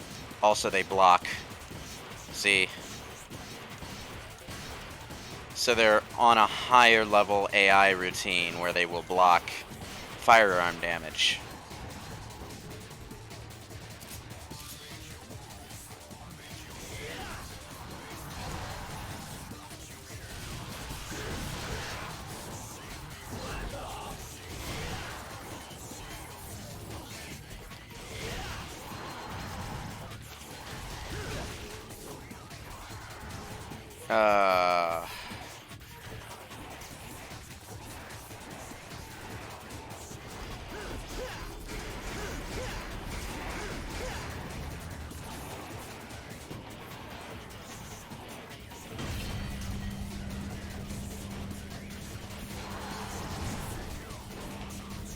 Damn it, it left without me.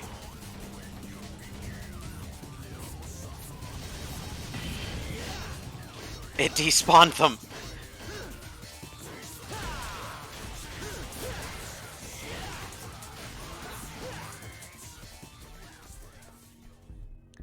Really, the secret mission is best done after obtaining some better equipment, like Nevin's guitar or Beowulf. Beowulf I can understand, but why Nevin? What is actually good about Nevin? It feels like one of those weapons that was a cool concept, but just isn't very useful.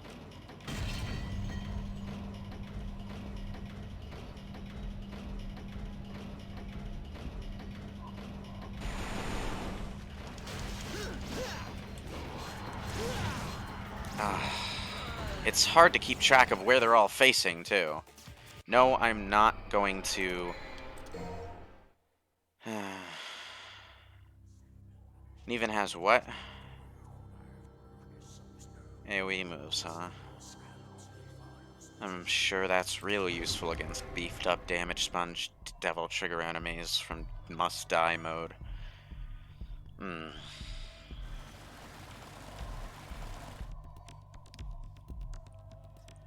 Well, Neven must have its place because everyone who does a goddamn pro level custom combo video has to include something with Neven in it for some reason. I don't find it very fun to use, I'm sorry. It's a fun idea for a weapon, but it's just kind of... eh.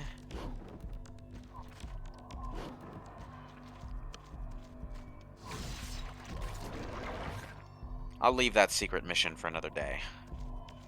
It's right at the start of this one, so it's easy enough to get back to.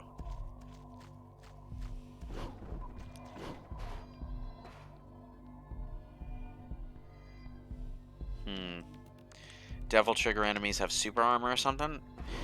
Yeah, it seems like you have a really, really hard time making them stumble or stagger for any reason. Well, they also have way more goddamn health. So... a seal has been dispelled. One more tusk.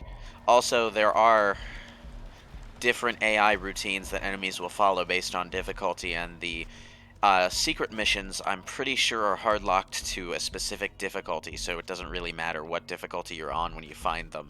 They're going to be just as tough. You're not going to be fighting a substantially harder battle in a secret mission if you're playing on must-die difficulty, for example. You're still just going to be fighting the same secret mission as normal mode.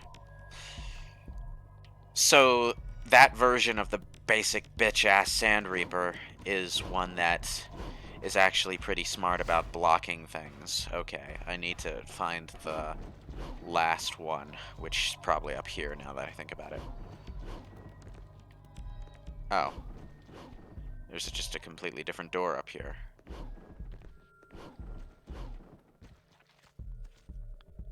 Huh.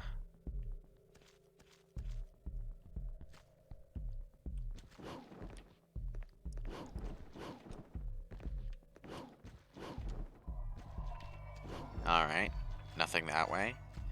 What about the top of the boat? There's got to be something on top of the boat. Called it. Ah, ha ha! Blue orb fragment gets.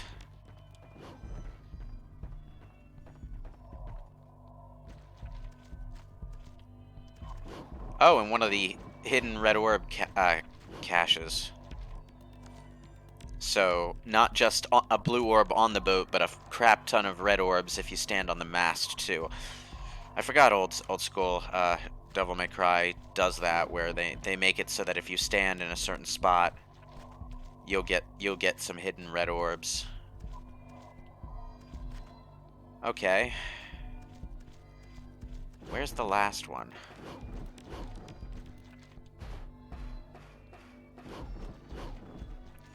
Was it inside the boat with the secret mission?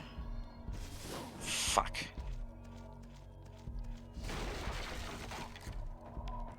Nope, it's not in there. I do like that they have these, like, stone tablets and wall designs and stuff to indicate where you should search for the secret missions, because the ones in Devil May Cry 1 were just fucking obtuse. You know, you had to go through a door backtracking in a certain direction at a certain point in a certain mission, and you would get that, and you would get the secret mission. And there was no way to just select missions in that game either. You had to do them during the course of your playthrough, and you had to think to do them during the course of your playthrough, or else you just wouldn't find them.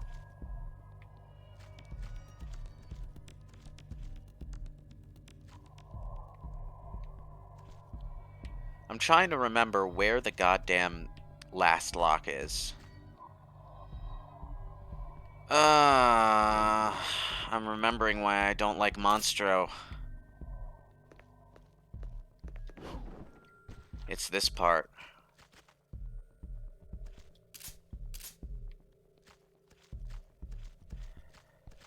I just need to unlock one more tusk and then I can get through, but where is the last lock? Up here? Up top? Is there something up top?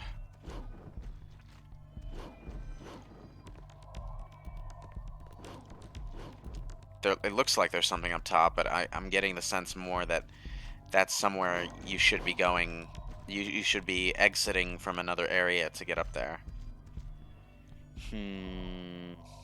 I know that the light novel of this section has a Jonah reference in it. Was there a DMC3 light novel? Huh.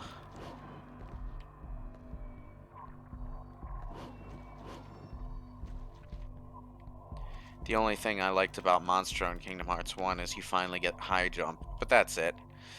Yeah, I remember not liking that level very much either. Although, to be honest, even Monstro in KH1 was better than the level design in Vanilla Kingdom Hearts 1, in Vanilla Kingdom Hearts 2, where it was just rooms that you fought stuff in, and there was nothing else to it. Where is the goddamn last lock? I got that one. Got 2 up there. One way over on the far side. Ugh.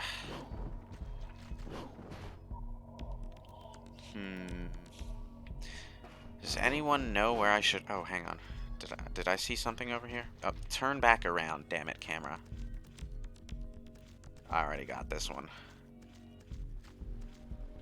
Is there something else? Oh. Okay, I was looking in completely the wrong direction. There was more to find in this cave here. And here I am, up here, like I said. Exit from somewhere else to get there. Okay.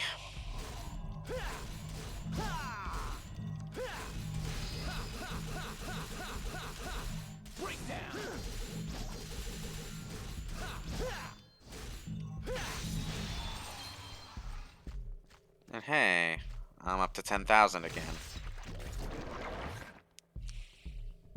Kingdom Hearts 2 is an action RPG. Yeah. It's an action RPG. It's kind of a combination of Final Fantasy and Disney. So they had this sort of menu-based action system down in the corner. Although later games eventually transitioned toward letting you do more without fiddling with a menu, which was a massive improvement, to be honest.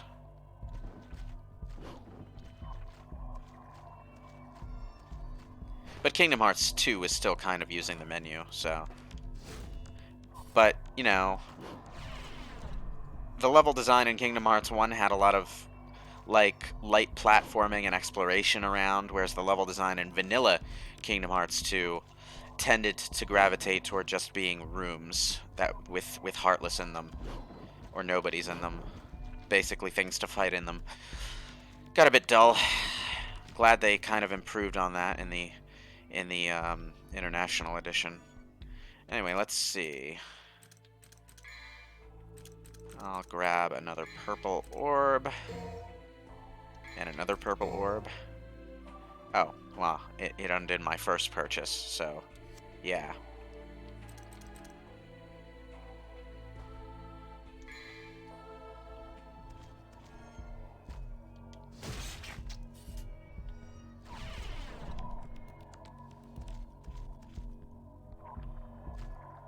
Oh, look, it's the boss fight of the level. I really do appreciate DMC3 having a bunch of unique bosses, but a couple of them are sorta duds, I'm not gonna lie.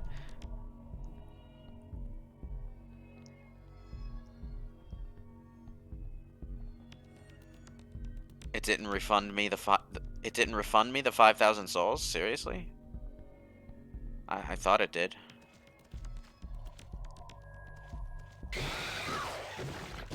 Oh, and there's a Gigapede sequence, right?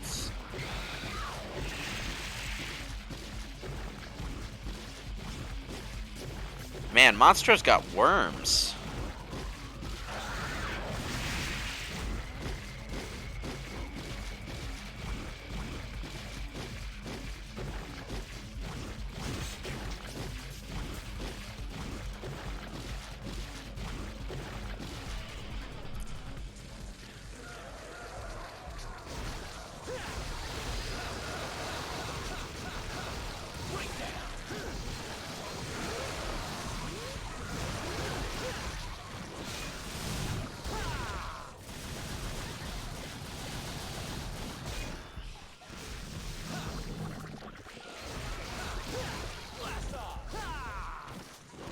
Oh, he's dead. I'm guessing it ate a bunch of its own demons.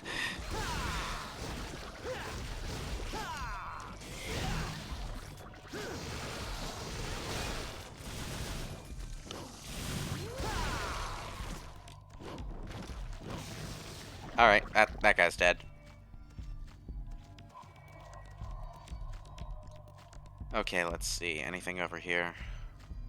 Ooh, the pulsating uh, effect that this area has is actually still pretty eerie even today. The fog kind of disguises how last gen the textures are too.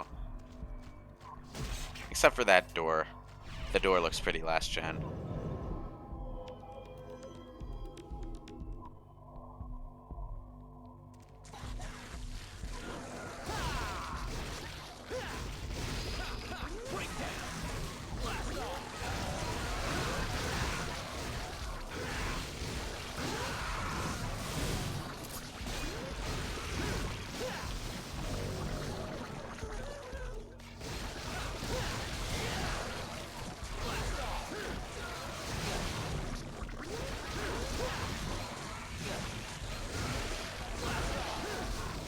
Ugh, they don't launch when you use high time on them.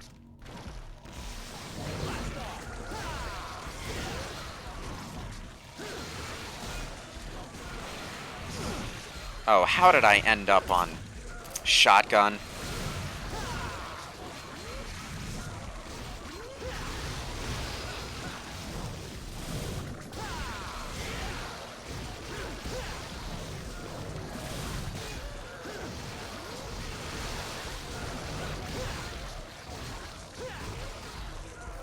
Oh, yeah, sure, just cut me off whenever it's finished. Make the enemies go away, why not? I was just getting into it, damn it.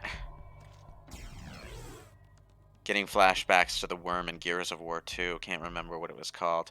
I still need to get around to the Gears of War games, but like, just on surface level impressions, they don't really appeal to me. I don't really see anyone I want to play as, if that makes sense.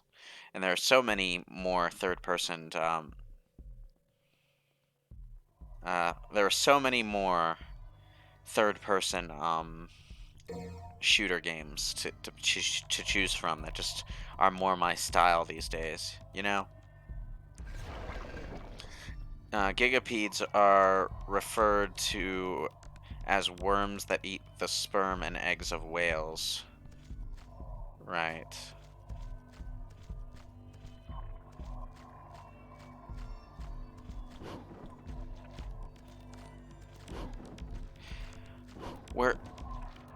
We're inside his eye.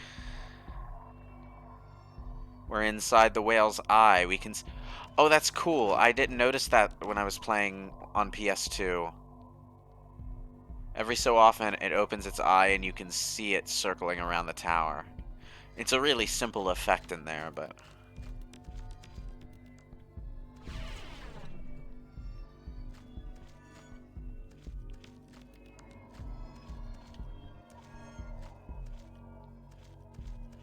I'll take that health, thank you very much.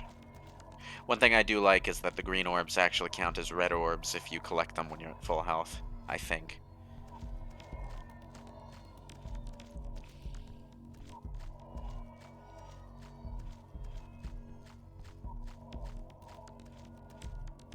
Alright, what's this way?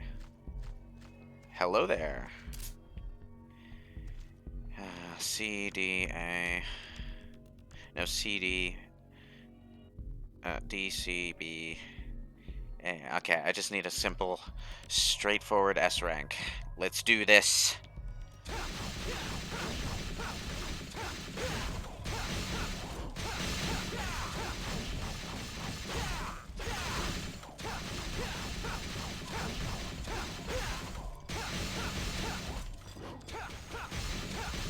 Ah, damn it. Oh, I need a double S. Damn.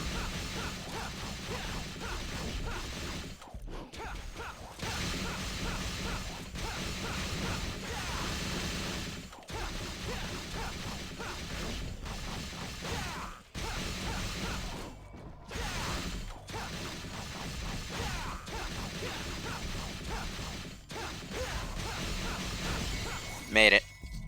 Okay. Double S is better than triple S. Yeah, the triple S ones are like really hard to get. Ugh. None of the technique statues in DMC4 ever gave me half as much trouble as the ones in 3, to be honest.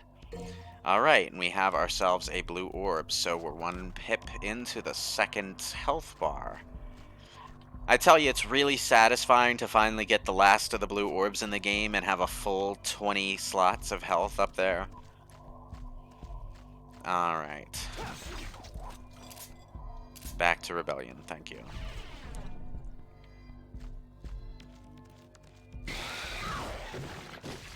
I mean, people are probably thinking, like, style switching is going to be really goddamn good for combo building, but it just makes the game more fun on a casual level, too. Style switching is intimidating, sure, but it's also, like, it just gives you more options in general. You don't have to be switching through styles every move you make in combat. Oh, and now everything is dark. Wonderful.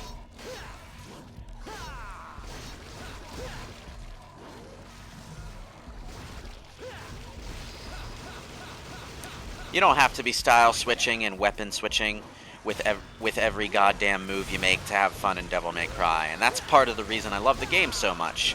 If it really was all about just the skill combos all the time, then I doubt a lot of people would have fun with it until after the game, really. But the combat system is just engaging on a general level of being really goddamn cathartic and giving you a lot to mess around with. There is so much to mess around with. It's like the Tony Hawk's Pro Skater of combat games, really.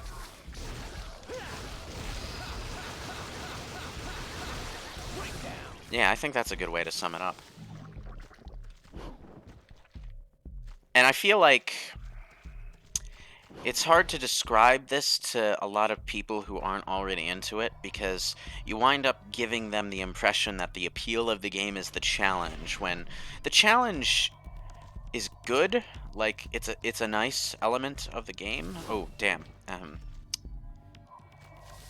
It's a good element of the game, but the real appeal is the expression, not the challenge.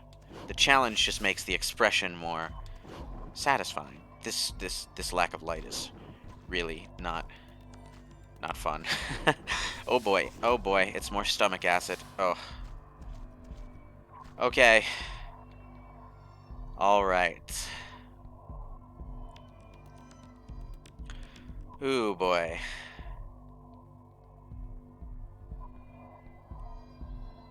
You shamelessly cheated with the PC version, huh? It is a thrill. It is a real thrill to get a good combo of moves together. All right, let's see. What have we got?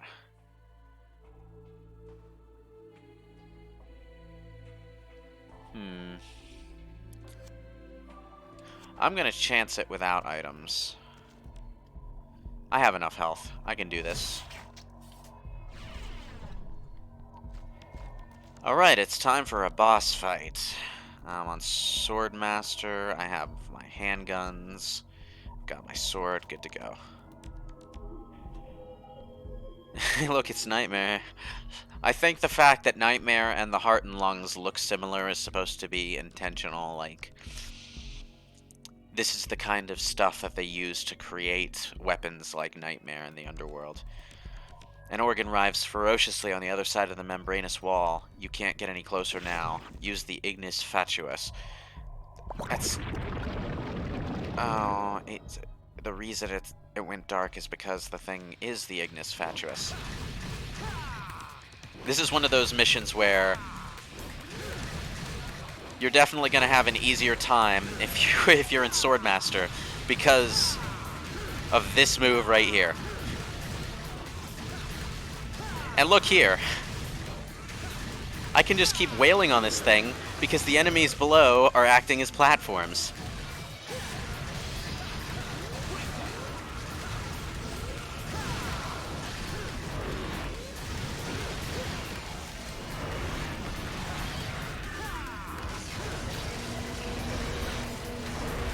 I made it to triple S in that first one.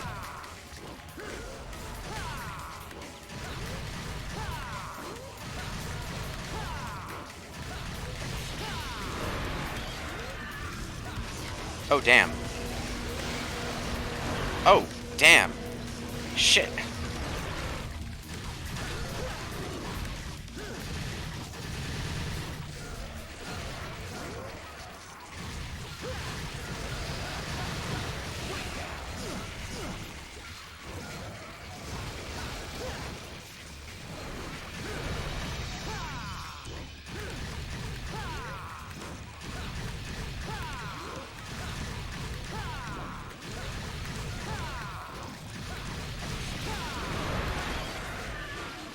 Oh, damn.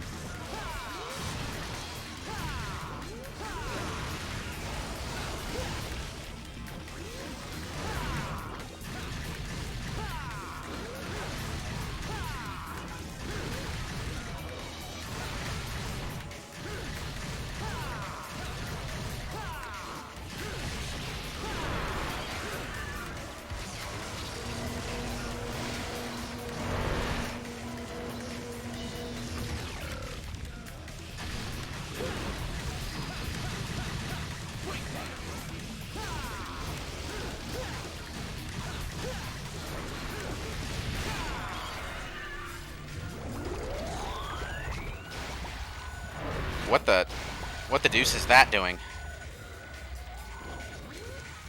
Okay.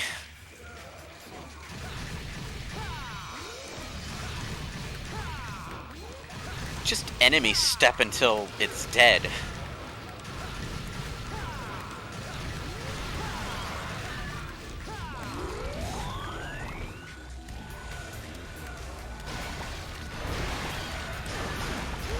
Oh, they go straight through the enemy. Jesus fuck.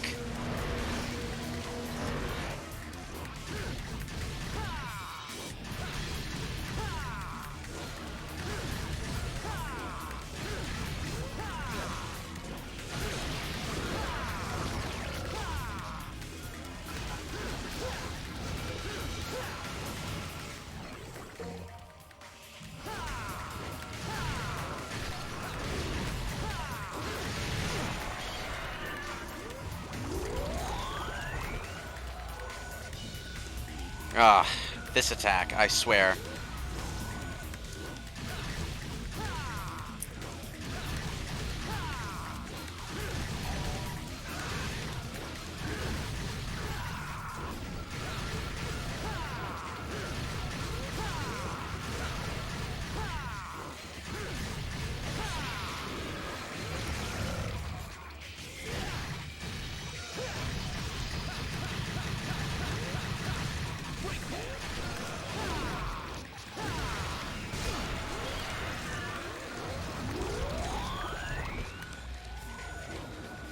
Oh boy.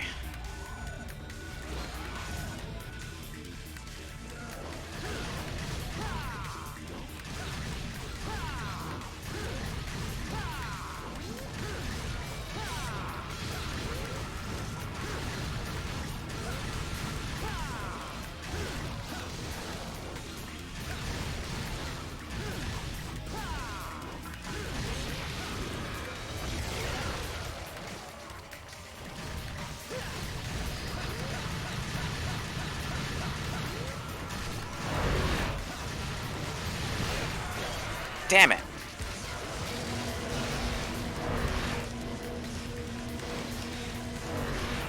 Okay.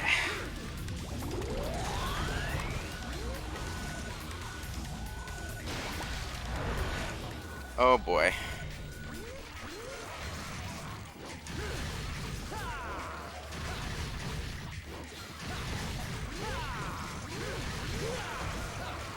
Oh boy. I might need an item now. Yeah, I'm gonna need an item now. Lame.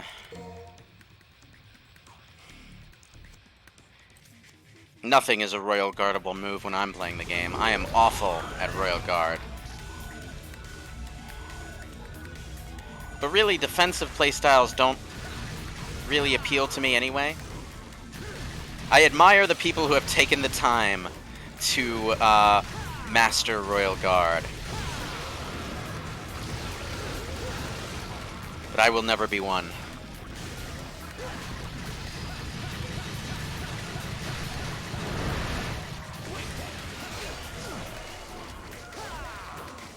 If you're still attacking when the shell comes down, it acts as it treats it as if you got parried and you're stunned for a second and can't move.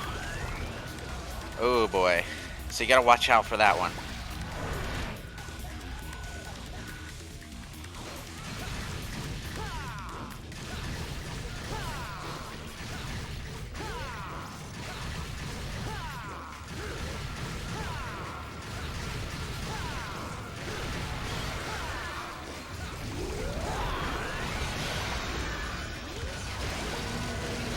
Ooh. Some major knockdown there.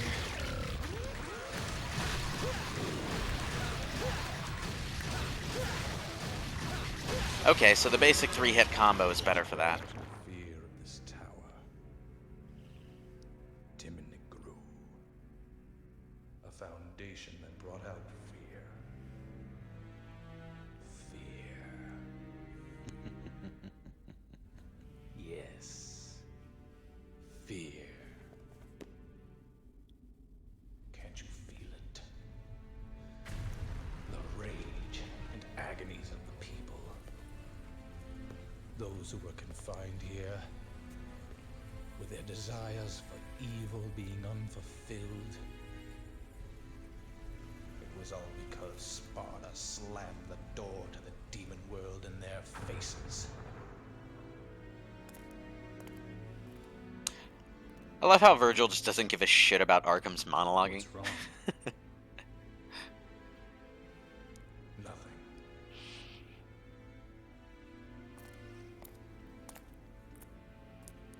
Okay, so we're done with Monstro. At last. Definitely not my favorite mission in the game. I'll take it over any part of Devil May Cry 2, though. Ugh.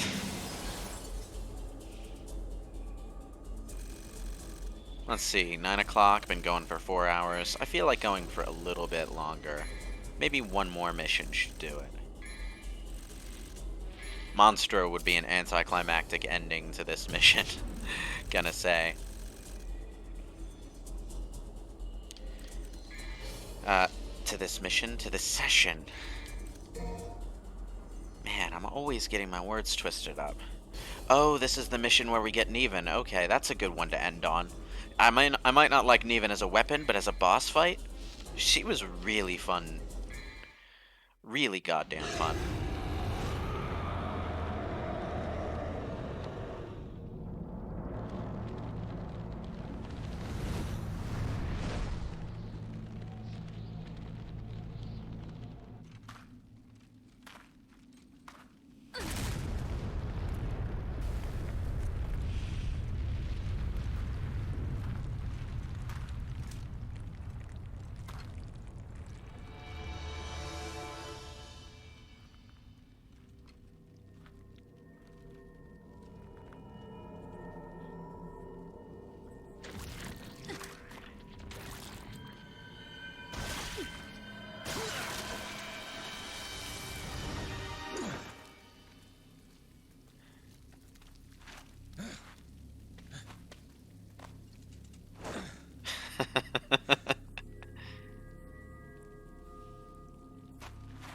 So this is the next stage. Wait! If you're asking for a date, forget it. Because I make it a point not to go out with women who shoot me in the head. Date a demon? I'm not that desperate. Besides, I really don't care for guys who stink like blood.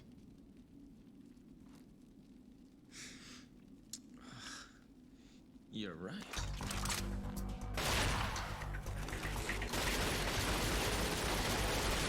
So, tell me, what's your name? I don't have a name. Okay, should I call you? I don't care. Whatever you want. Whatever, lady.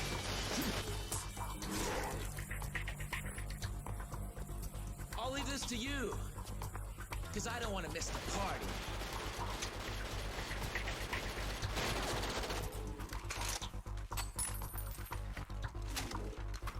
Who counted on you anyway?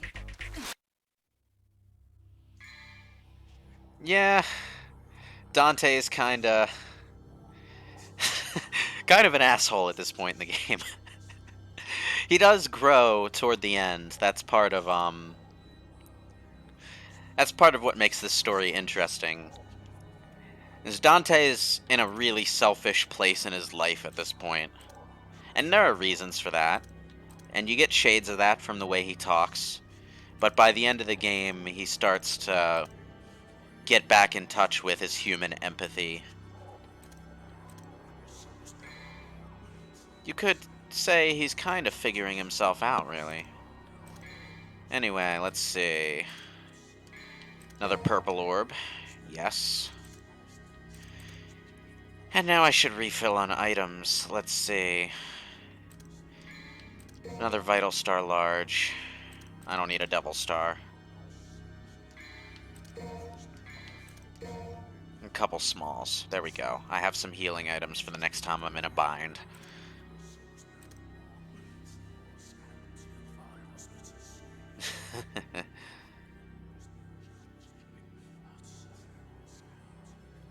A lot of misspelling going on in the chat room right now. Helps he's only 19, so of course he'd not be all there yet. Well, yeah, and as has been implied, and as we actually see in Devil May Cry 5, he pretty much all but witnessed his mother being killed by demons from a closet. So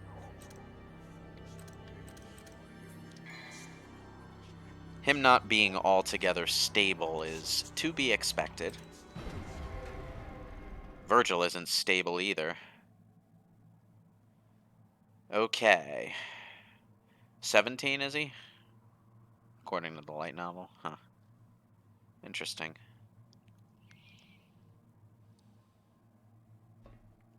Right. It's this bridge contraption. Is this actually the mission with Nevan in it? Or is this the mission with Gurion in it? I think Gurion's later.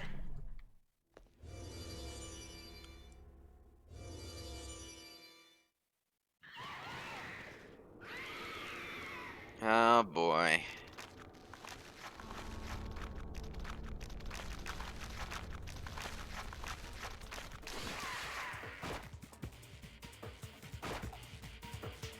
Ah, the spiders.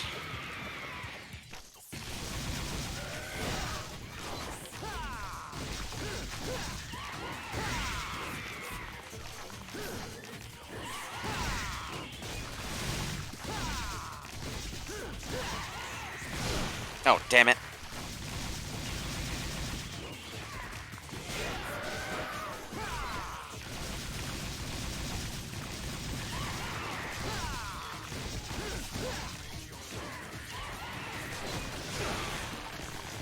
Oh, you. Oh, you piece of shit.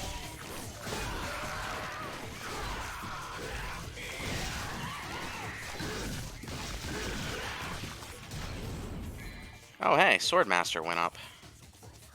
Which means I can do this. Or, well, I can also get hit, but I can do that. Ha! Sword Pierce, I think, is a... Oh, Jesus. Fuck. Sword Pierce is a move that they really haven't brought back at all, have they?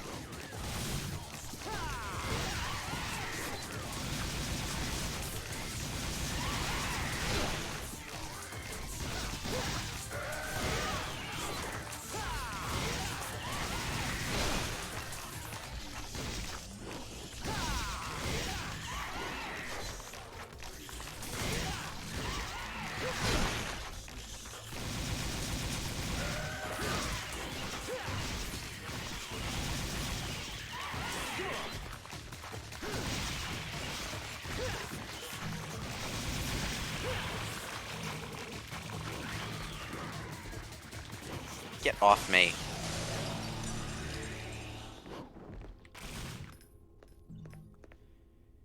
Okay, I guess they figured Round Trip kind of already did what Sword Pierce did, so they threw it out.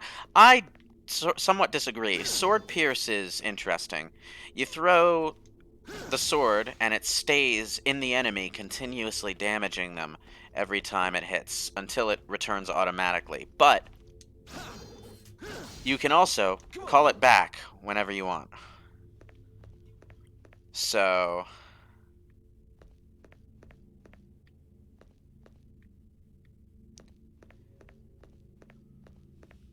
Also, when the sword is out, you just have this karate kick.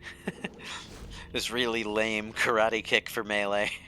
So you gotta really weigh up when you use that. But anyway, I need to level up Gunslinger next, so I should switch to that style for a little while. Oh, this is the rotating tower.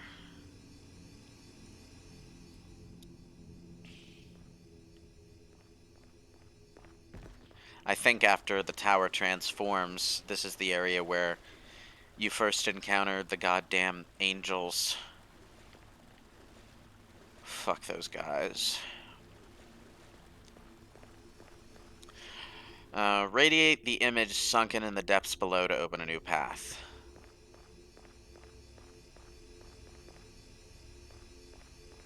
So...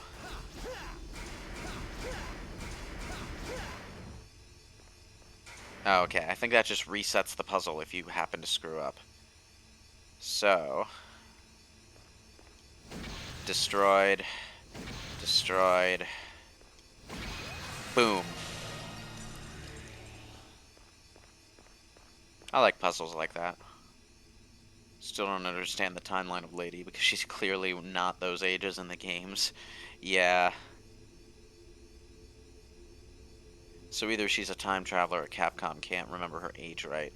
Well, the light novels were written by a different author, weren't they? So it might have just been a matter of him figuring things out on his own and not really lining up. You can switch weapon when the sword is thrown. Oh, let me see. Oh wait, I'm in sword math. Okay, I throw the sword, then. Oh, you can switch weapon while the sword is out there. Okay, interesting. I didn't know that. That actually makes Sword Pierce quite a bit more interesting on a tactical level, doesn't it?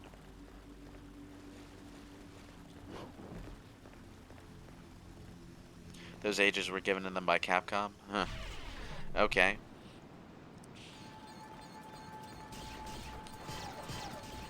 Oh, spare me.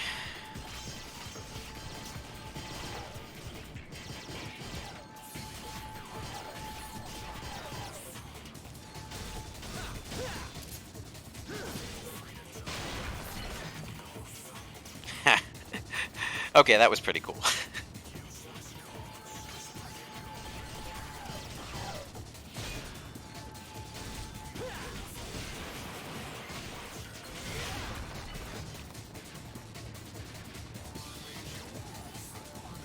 Okay, let's get rid of the last of these guys.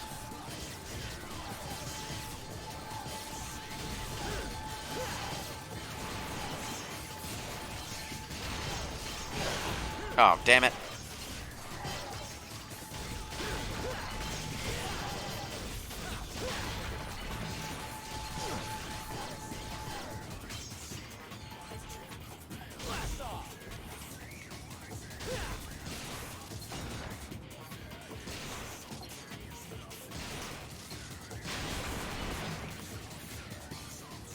Alright, it's dead. Getting close to a level up as Gunslinger. Good, good. This feels a little bit like... Now that I can freely switch styles in Devil May Cry 3, it feels a little bit like leveling up weapons in Ratchet and Clank 2. If you played that game enough to know what I'm talking about.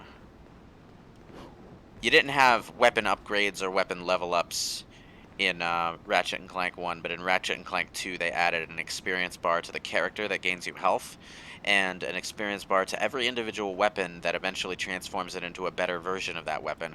And then on New Game Plus transforms it into a better version of that weapon. Ah.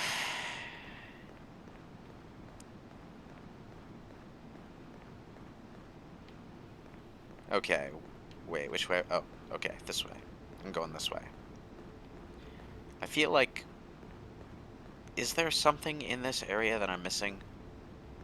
I'd look around, but this camera is piss. Like, this is as far as I can make it go. I can't...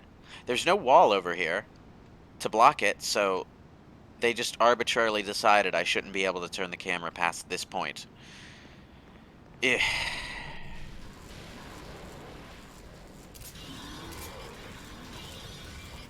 Oh, it's this area.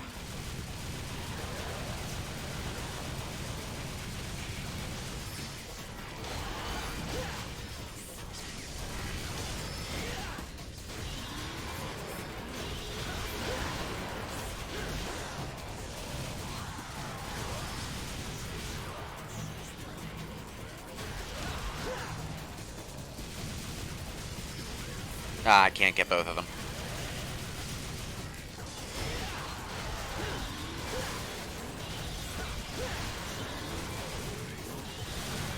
Ooh, gotta watch the ceiling.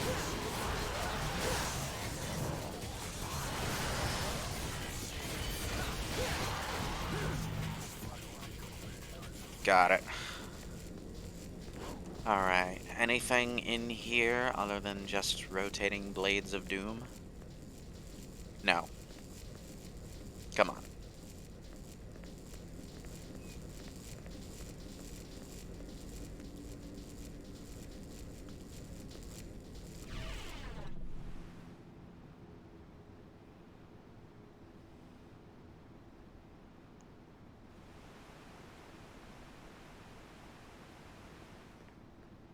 Hey, if Lady has a boyfriend after DMC3, all the more power to her, because, like, she deserves some happiness after the shit she's been through.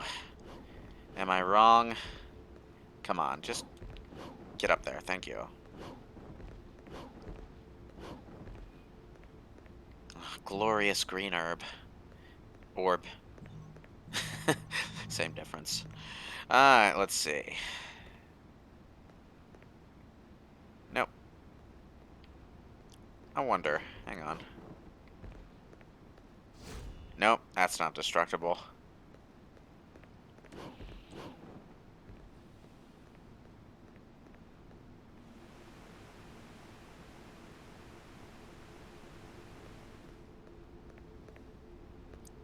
Ooh, there's something over there.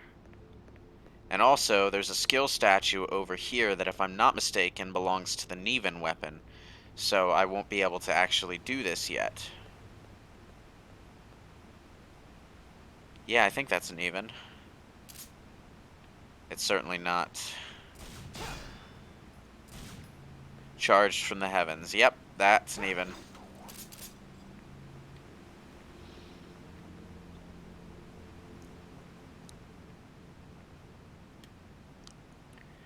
Part of why I love 5 is that most everyone had a happy ending of sorts.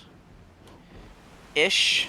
I mean, Lady was there, but she didn't really have a reason for being there other than being part of the team. So she didn't really have a story there, did she? She did have a nice moment where you could tell she really empathized with Nero because of his desire to prevent what was happening with Virgil, because Virgil was his father, of course, and you know, Lady was maybe feeling a little regret over how her own story ended in that sense. Hey, it's the spiral gun. I forgot Devil May Cry used to have optional guns. Well, Devil May Cry 5 has one. You can find the original Kalina Ann just lying on the ground somewhere.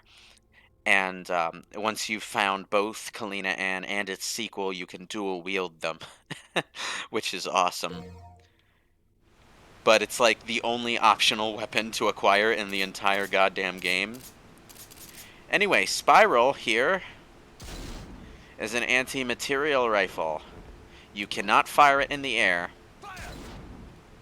You can fire up and ricochet, like off the ceiling, with the gunslinger mode, but as far as I know, that's all it does, unless you level up gunslinger anyway. Spiral is okay. It has a lot of it has a good amount of stopping power relative to the other guns in this game, but I wouldn't count on it in a hectic situation. That's all I'm going to say about that.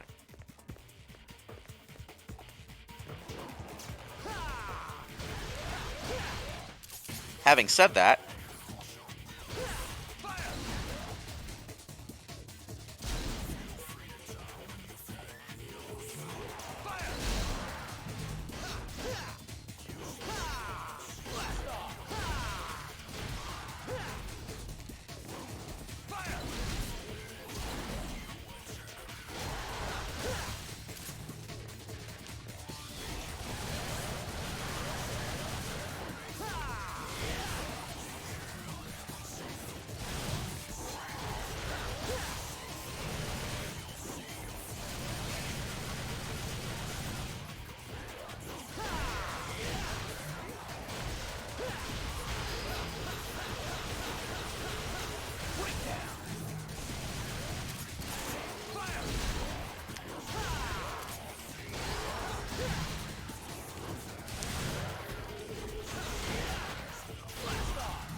ah, that was good. I got a decent style rating on that one, didn't I? Ah. You see, Spiral is one of those weapons that's just good enough that I don't want to equip it because there are better weapons, but now that I have the full weapon wheel here, I can just use all of them, and it's glorious. There's a lot of stuff like that in DMC3. This game benefits so much from the style switching. Like Doppelganger, for example. Doppelganger and Quicksilver styles.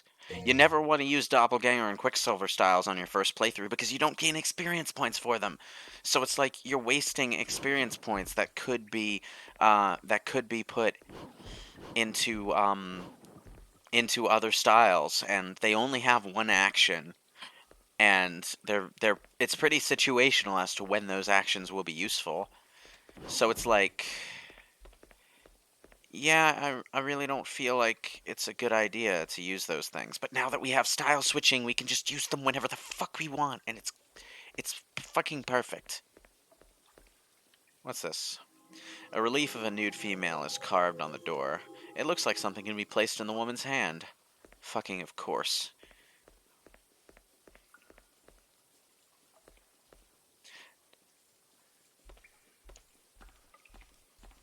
It's so nice to have everything at once. Yes, it is. It is so nice to have everything at once. It's also nice to just have a game that's entirely built for Dante, and to also have style switching in that game. Oh, okay. Well, I was trying to figure out if I missed anything in this area, but nope, I'm good. I'm all good.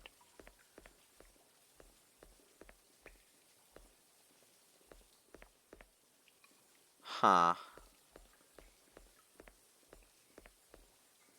I think I need to beat Neven before I can get over there. So I'm actually in the wrong area right now. Jeez, remember when that could happen in a Devil May Cry game? Let's see. I need to find an item first.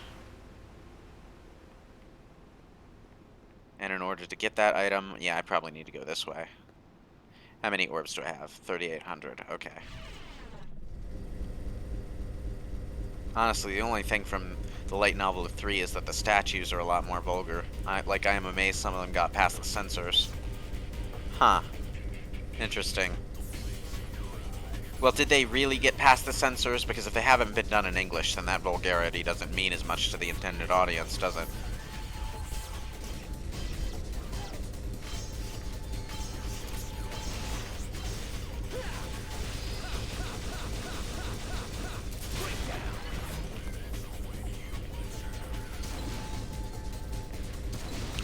Also, Spiral is really good for this enemy in particular.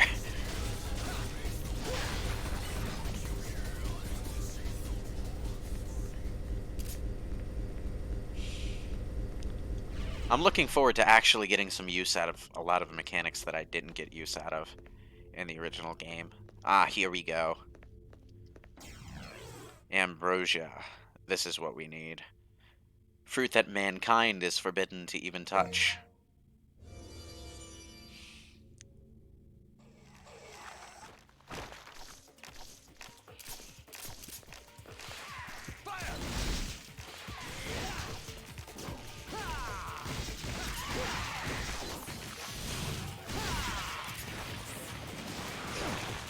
Oh, you...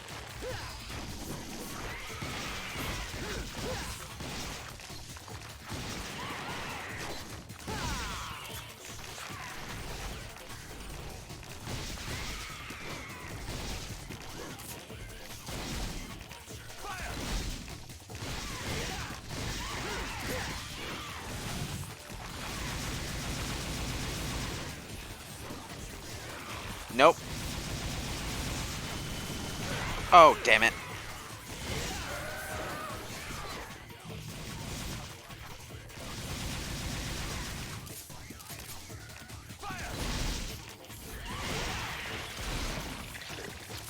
Okay, good, good.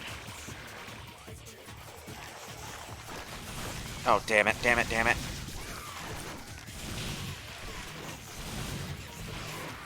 I need to get rid of these goddamn bugs. Get off me.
Oh, good.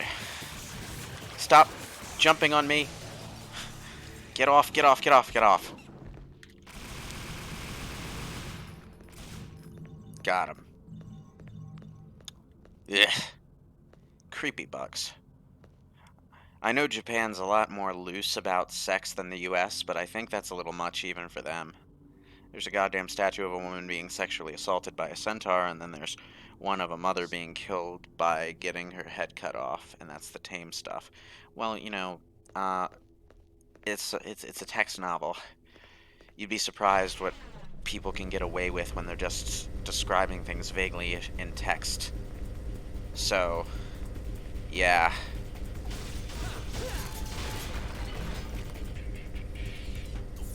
I mean, that's true even here, really.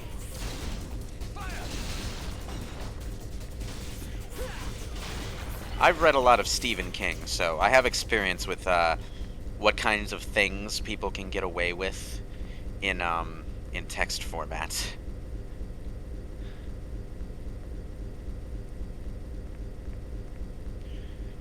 Well, I mean, vaguely in the sense that you're not going into super graphic detail, but you are telling someone what's going on, clearly enough that it can be very much understood.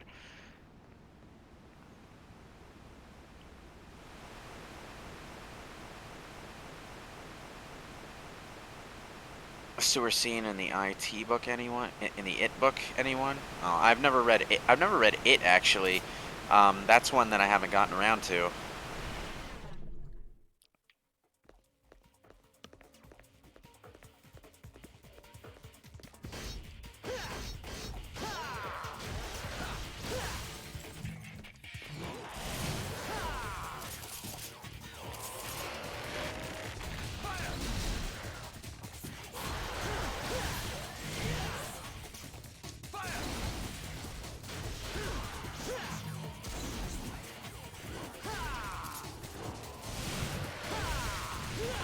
Oh, damn it. Sand? Really? Come on.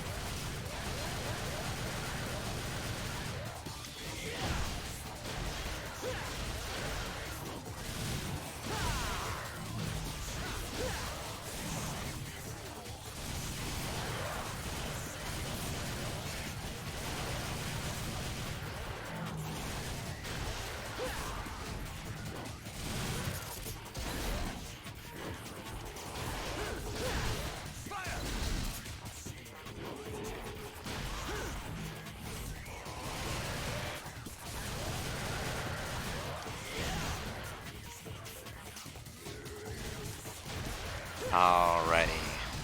Gunslingers leveled up, finally. Okay, so we have stronger fireworks for the shotgun. We have a charge shot and a rapid shot level up for, oh. Okay, so this move here is a lot faster now. And we can also do charge shots now. And that also applies to the shotgun. Not to Artemis. Or to Spiral. Just the handguns and the shotguns. Shotguns. Shotgun. Singular. I can words.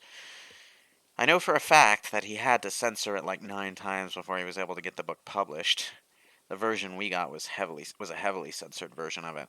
Yeah, Stephen King goes pretty deep into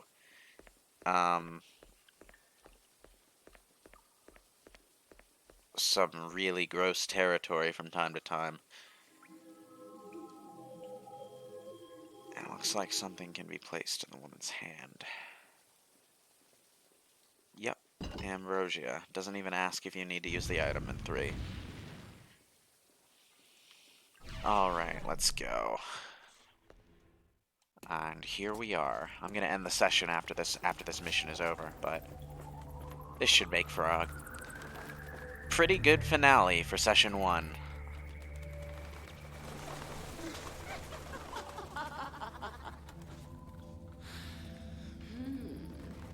Welcome, sir. Is this your first time here? Yeah, it is. You'll be nice to me, won't you? Of course I will. I'll treat you so nicely. You'll never want to leave.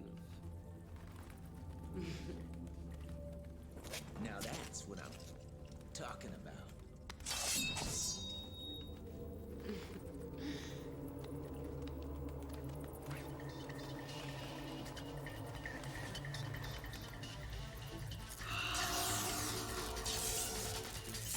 Then, come on, sugar.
Alright, got her. How's this? Now you become tired. Not likely. Ooh.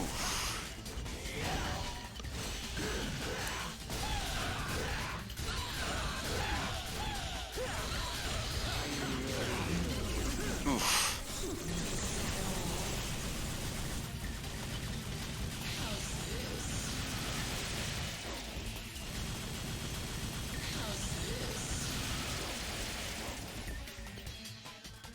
How's this?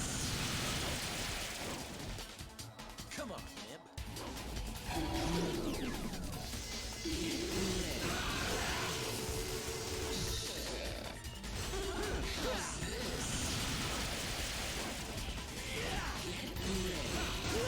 Oh. Getting away from her when she does that is a bit of a pain.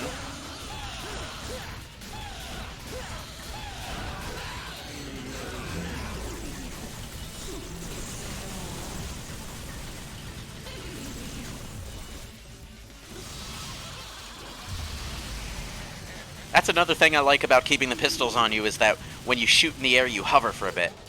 And it's so good for avoiding ground-based attacks.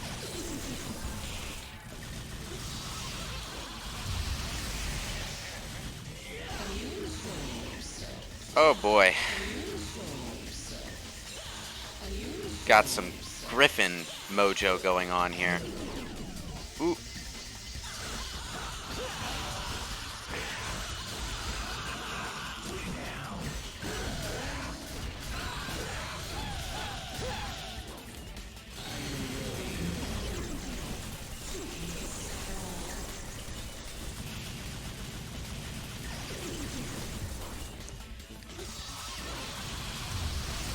Ooh. But if you land before the attack is done, you still take a hit, so watch your timing.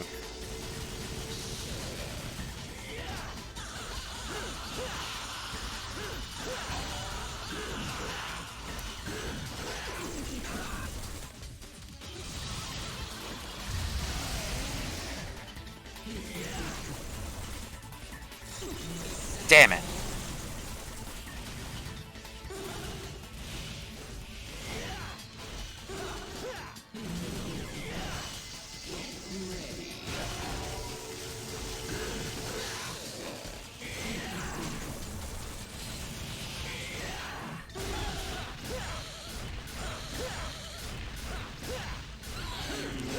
Oop. Okay, I'm gonna have to use an item. Let's go with a small one, sure.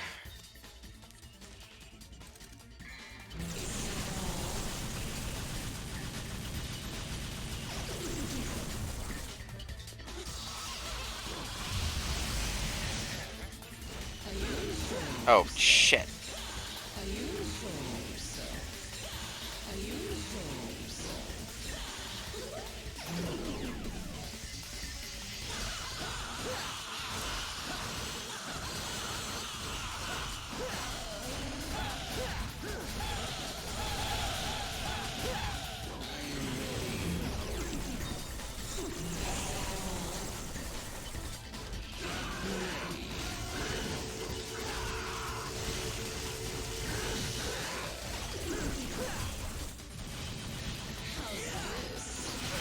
Oh, son of a...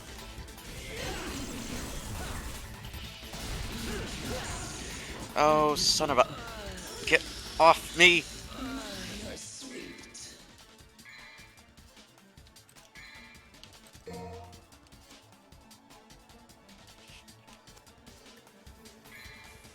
Sometimes pausing does save you, and I keep hitting the A button thinking it's the back button. Ugh.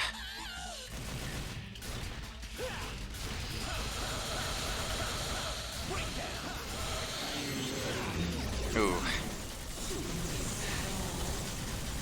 Devil Trigger beats that? I don't think I had any Devil Trigger.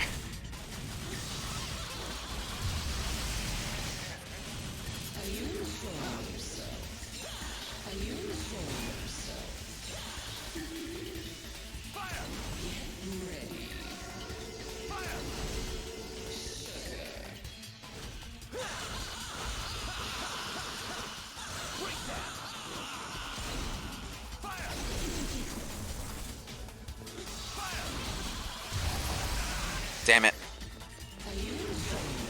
Son of a...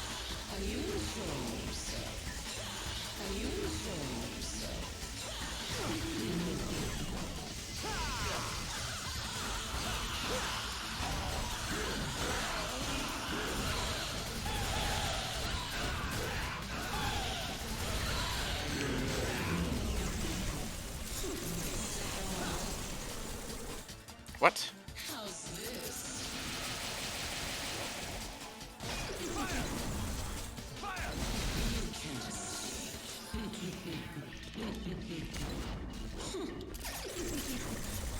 Okay. I was still on Spiral, so I'm not sure how I managed to avoid that, but I did.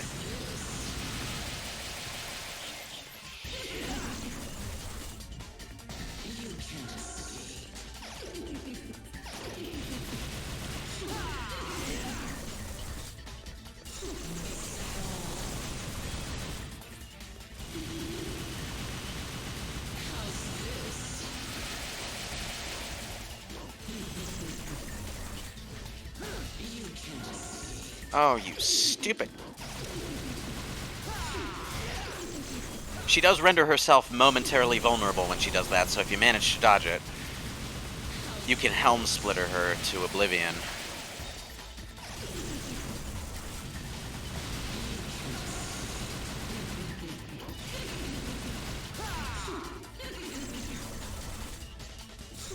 In fact, this is a good place to use Gunslinger's Rainstorm, I think.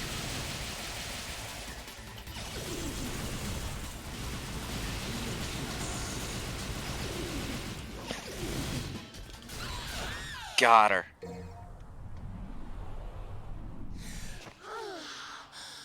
My, you're sweet.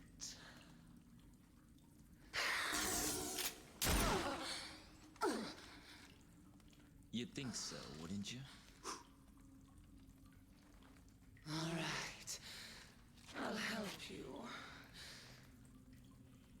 Your father was a handsome devil. But you're no slouch yourself.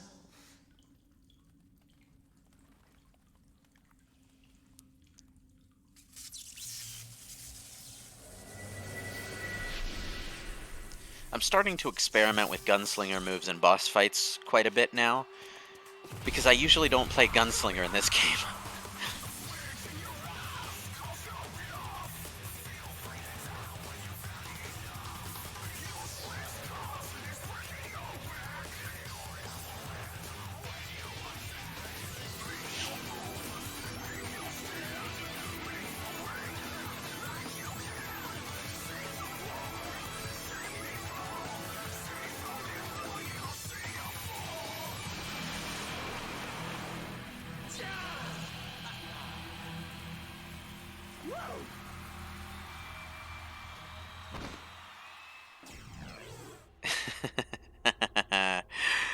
Alright, Dante can control bats by jamming on this curious guitar. Its sickle attack is deadly. So what we have here... Oh, wrong weapon wheel. Is an electric guitar that attacks by sending mid-range electrical bat projectiles out. It does have its own version of High Time as a backwards move. And when you switch over to Swordmaster, you can attack with a Scythe.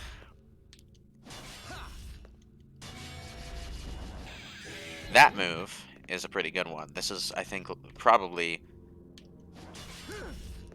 Alright, this is the forward attack with style in Swordmaster. It just... Good crowd control, that one. But actually using it outside of Swordmaster style is not particularly enjoyable.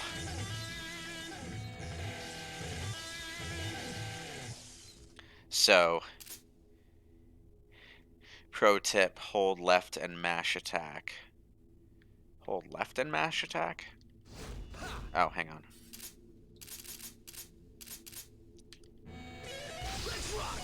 Oh, there's this.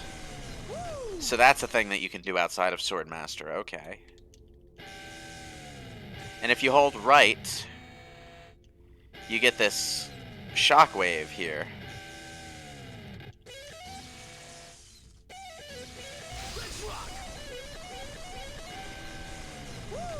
Okay.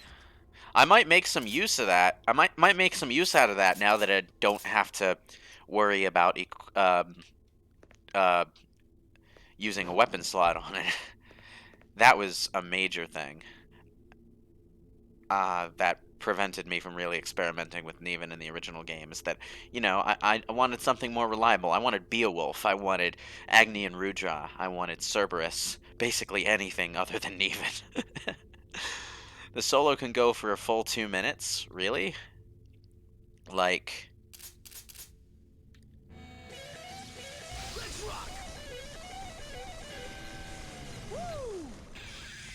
How?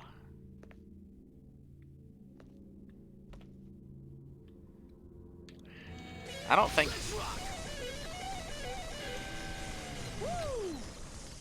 Is it like rhythm based or something?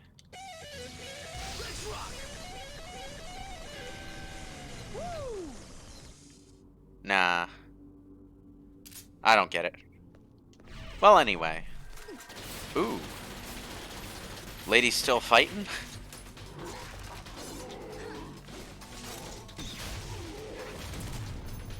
I wish you could do that when you're playing a Surin 4. That would be awesome. Just pin an enemy to another enemy with a rocket and then watch them blow up. I need more playable Lady in my life. She would be amazing in Devil May Cry 5.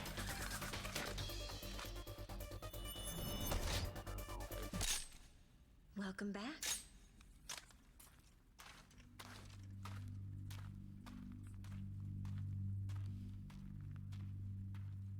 Oh, you have to do it when you're in a battle and you have to match in time with the music? Really? That's really interesting, actually.